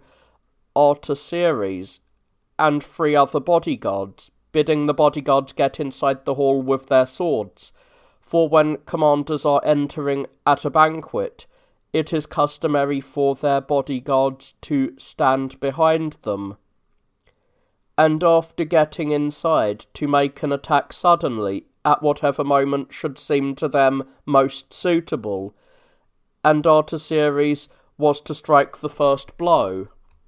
At the same time, he directed Gregorius to pick out a large number of the most daring of the Armenians and bring them to the palace, carrying only their swords in their hands, for it is not lawful for the escort of officers in a city to be armed with anything else, and leaving these men in the vestibule to come inside with the bodyguards, and he was to tell the plan to no one of them, but to make only this explanation, that he was suspicious of Gontharis, fearing that he had called Artabanes to the banquet to do him harm, and therefore wished that they should stand beside the soldiers of Gontharis who had been stationed there on guard, and giving the appearance of indulging in some play, they were to take hold of the shields which these guards carried, and waving them about and otherwise moving them, keep constantly turning them up and down, and if any tumult or shouting took place within, they were to take up these very shields and come to the rescue on the run. Such were the orders which Artabanes gave, and Gregorius proceeded to put them into execution. And Artaceres devised the following plan. He cut some arrows into 2 parts and placed them on the wrist of his left arm, the sections reaching to his elbow, and after binding them very carefully with straps, he laid over them the sleeve of his tunic. And he did this in order that if anyone should raise his sword over him and attempt to strike him, he might avoid the chance of suffering serious injury, for he had only to thrust his left arm in front of him, and the steel would break off as it crashed upon the wood, and thus his body could not be reached at any point. With such purpose, then, Artaceres did as I have said. And to Artabanes he spoke as follows: As for me, I have hope that I shall prove equal to the undertaking, and shall not hesitate, and also that I shall touch the body of Gontharis with this sword. But as for what will follow, I am unable to say whether God in his anger against the tyrant will cooperate with me in this daring deed, or whether, avenging some sin of mine, he will stand against me there, and be an obstacle in my way. If therefore you see that the tyrant is not wounded in a vital spot, do you kill me with my sword without the least hesitation, so that I may not be tortured by him into saying that it was by your will that I rushed into the undertaking, and thus not only perish myself most shamefully, but also be compelled against my will to destroy you as well. And after Artaceres had spoken such words, he too, together with Gregorius and one of the bodyguards, entered the room where the couches were, and took his stand behind Artabanes, and the rest remaining by the guards did as they had been commanded. So Artaceres, when the banquet had only just begun, was purposing to set to work, and he was already touching the hilt of his sword. But Gregorius prevented him by saying in the Armenian tongue that Gontharis was still holy himself, not having as yet drunk any great quantity of wine. Then Artaceres groaned and said, My good fellow, how fine a heart I have for the deed, and now you have for the moment wrongfully hindered me. And as the drinking went on, Gontharis, who by now was thoroughly saturated with wine, began to give portions of the food to the bodyguards, yielding to a generous mood, and they, upon receiving these portions, went outside the building immediately and were about to eat them, leaving beside Gontharis only 3 bodyguards, one of whom happened to be Eulethius, and Artaceres also started to go out in order to taste the morsels with the rest. But just then a kind of fear came over him, lest, when he should wish to draw his sword, something might prevent him. Accordingly, as soon as he got outside, he secretly threw away the sheath of the sword, and, taking it naked under his arm, hidden by his cloak, he rushed into Gontharis, as if to say something without the knowledge of the others. And Artabanes, seeing this, was in a fever of excitement, and became exceedingly anxious by reason of the surpassing magnitude of the issue at stake. He began to move his hand, the colour of his countenance changed repeatedly, and he seemed to have become altogether like one inspired, on account of the greatness of the undertaking. And Peter, upon seeing this, understood what was being done, but he did not disclose it to any of the others, because, being well disposed to the emperor, he was exceedingly pleased by what was going on. And Artaceres, having come close to the tyrant, was pushed by one of the servants, and as he retreated a little to the rear, the servant observed that his sword was bared, and cried out, saying, What is this, my excellent fellow? And Gontharis, putting his hand to his right ear, and turning his face, looked at him, and Artaceres struck him with his sword as he did so, and cut off a piece of his scalp together with his fingers. And Peter cried out, and exhorted Artaceres to kill the most unholy of all tyrants.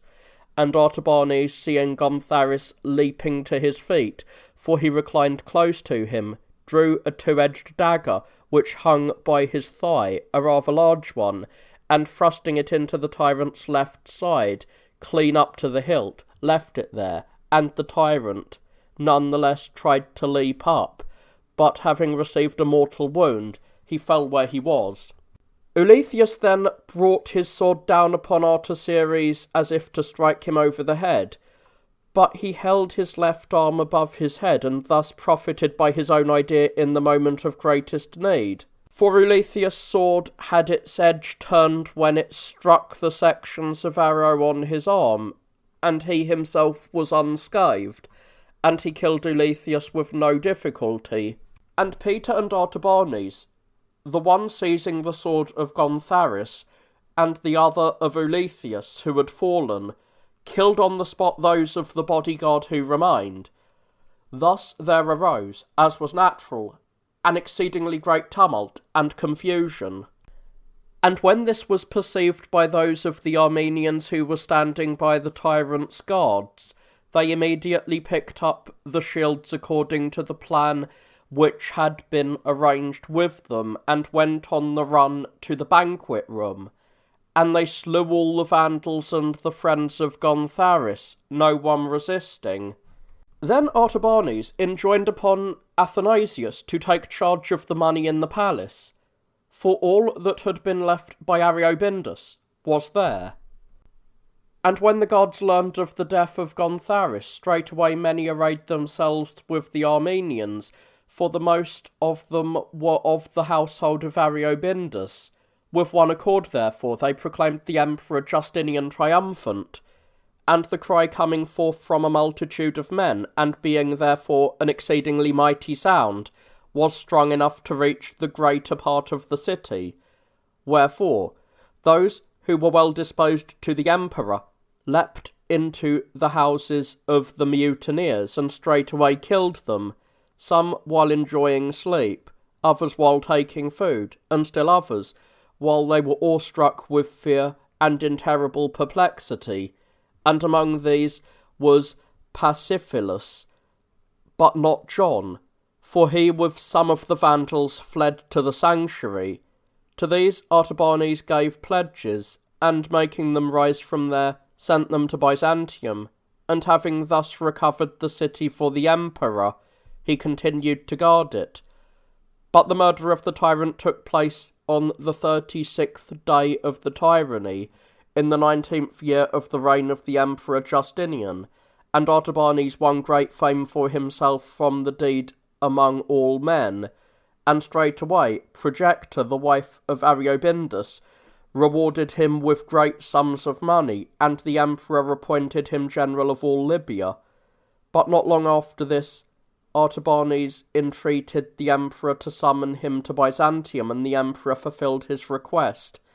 And having summoned Artabanes, he appointed John, the brother of Pappus, sole general of Libya, and this John, immediately upon arriving in Libya, had an engagement with Antalus and the Moors in Byzacium, and, conquering them in battle, slew many. And he wrestled from these barbarians all the standards of Solomon, and sent them to the Emperor, standards which they had previously secured as plunder when Solomon had been taken from the world. And the rest of the Moors he drove as far as possible from the Roman territory. But at a later time, the Leuthai came again with a great army from the country about Tripolis to Byzacium, and united with the forces of Antalus. And when John went to meet this army, he was defeated in the engagement, and losing many of his men, fled to Laribus. And then indeed the enemy, overrunning the whole country there as far as Carthage, treated in a terrible manner those Libyans who fell in their way. But not long afterwards John collected those of the soldiers who had survived, and, drawing into alliance with him many Moors, and especially those under Cuzenus, came to battle with the enemy and unexpectedly routed them. And the Romans, following them up as they fled in complete disorder, slew a great part of them, while the rest escaped to the confines of Libya. Thus it came to pass that those of the Libyans who survived, few as they were in number and exceedingly poor, at last, and after great toil, found some peace.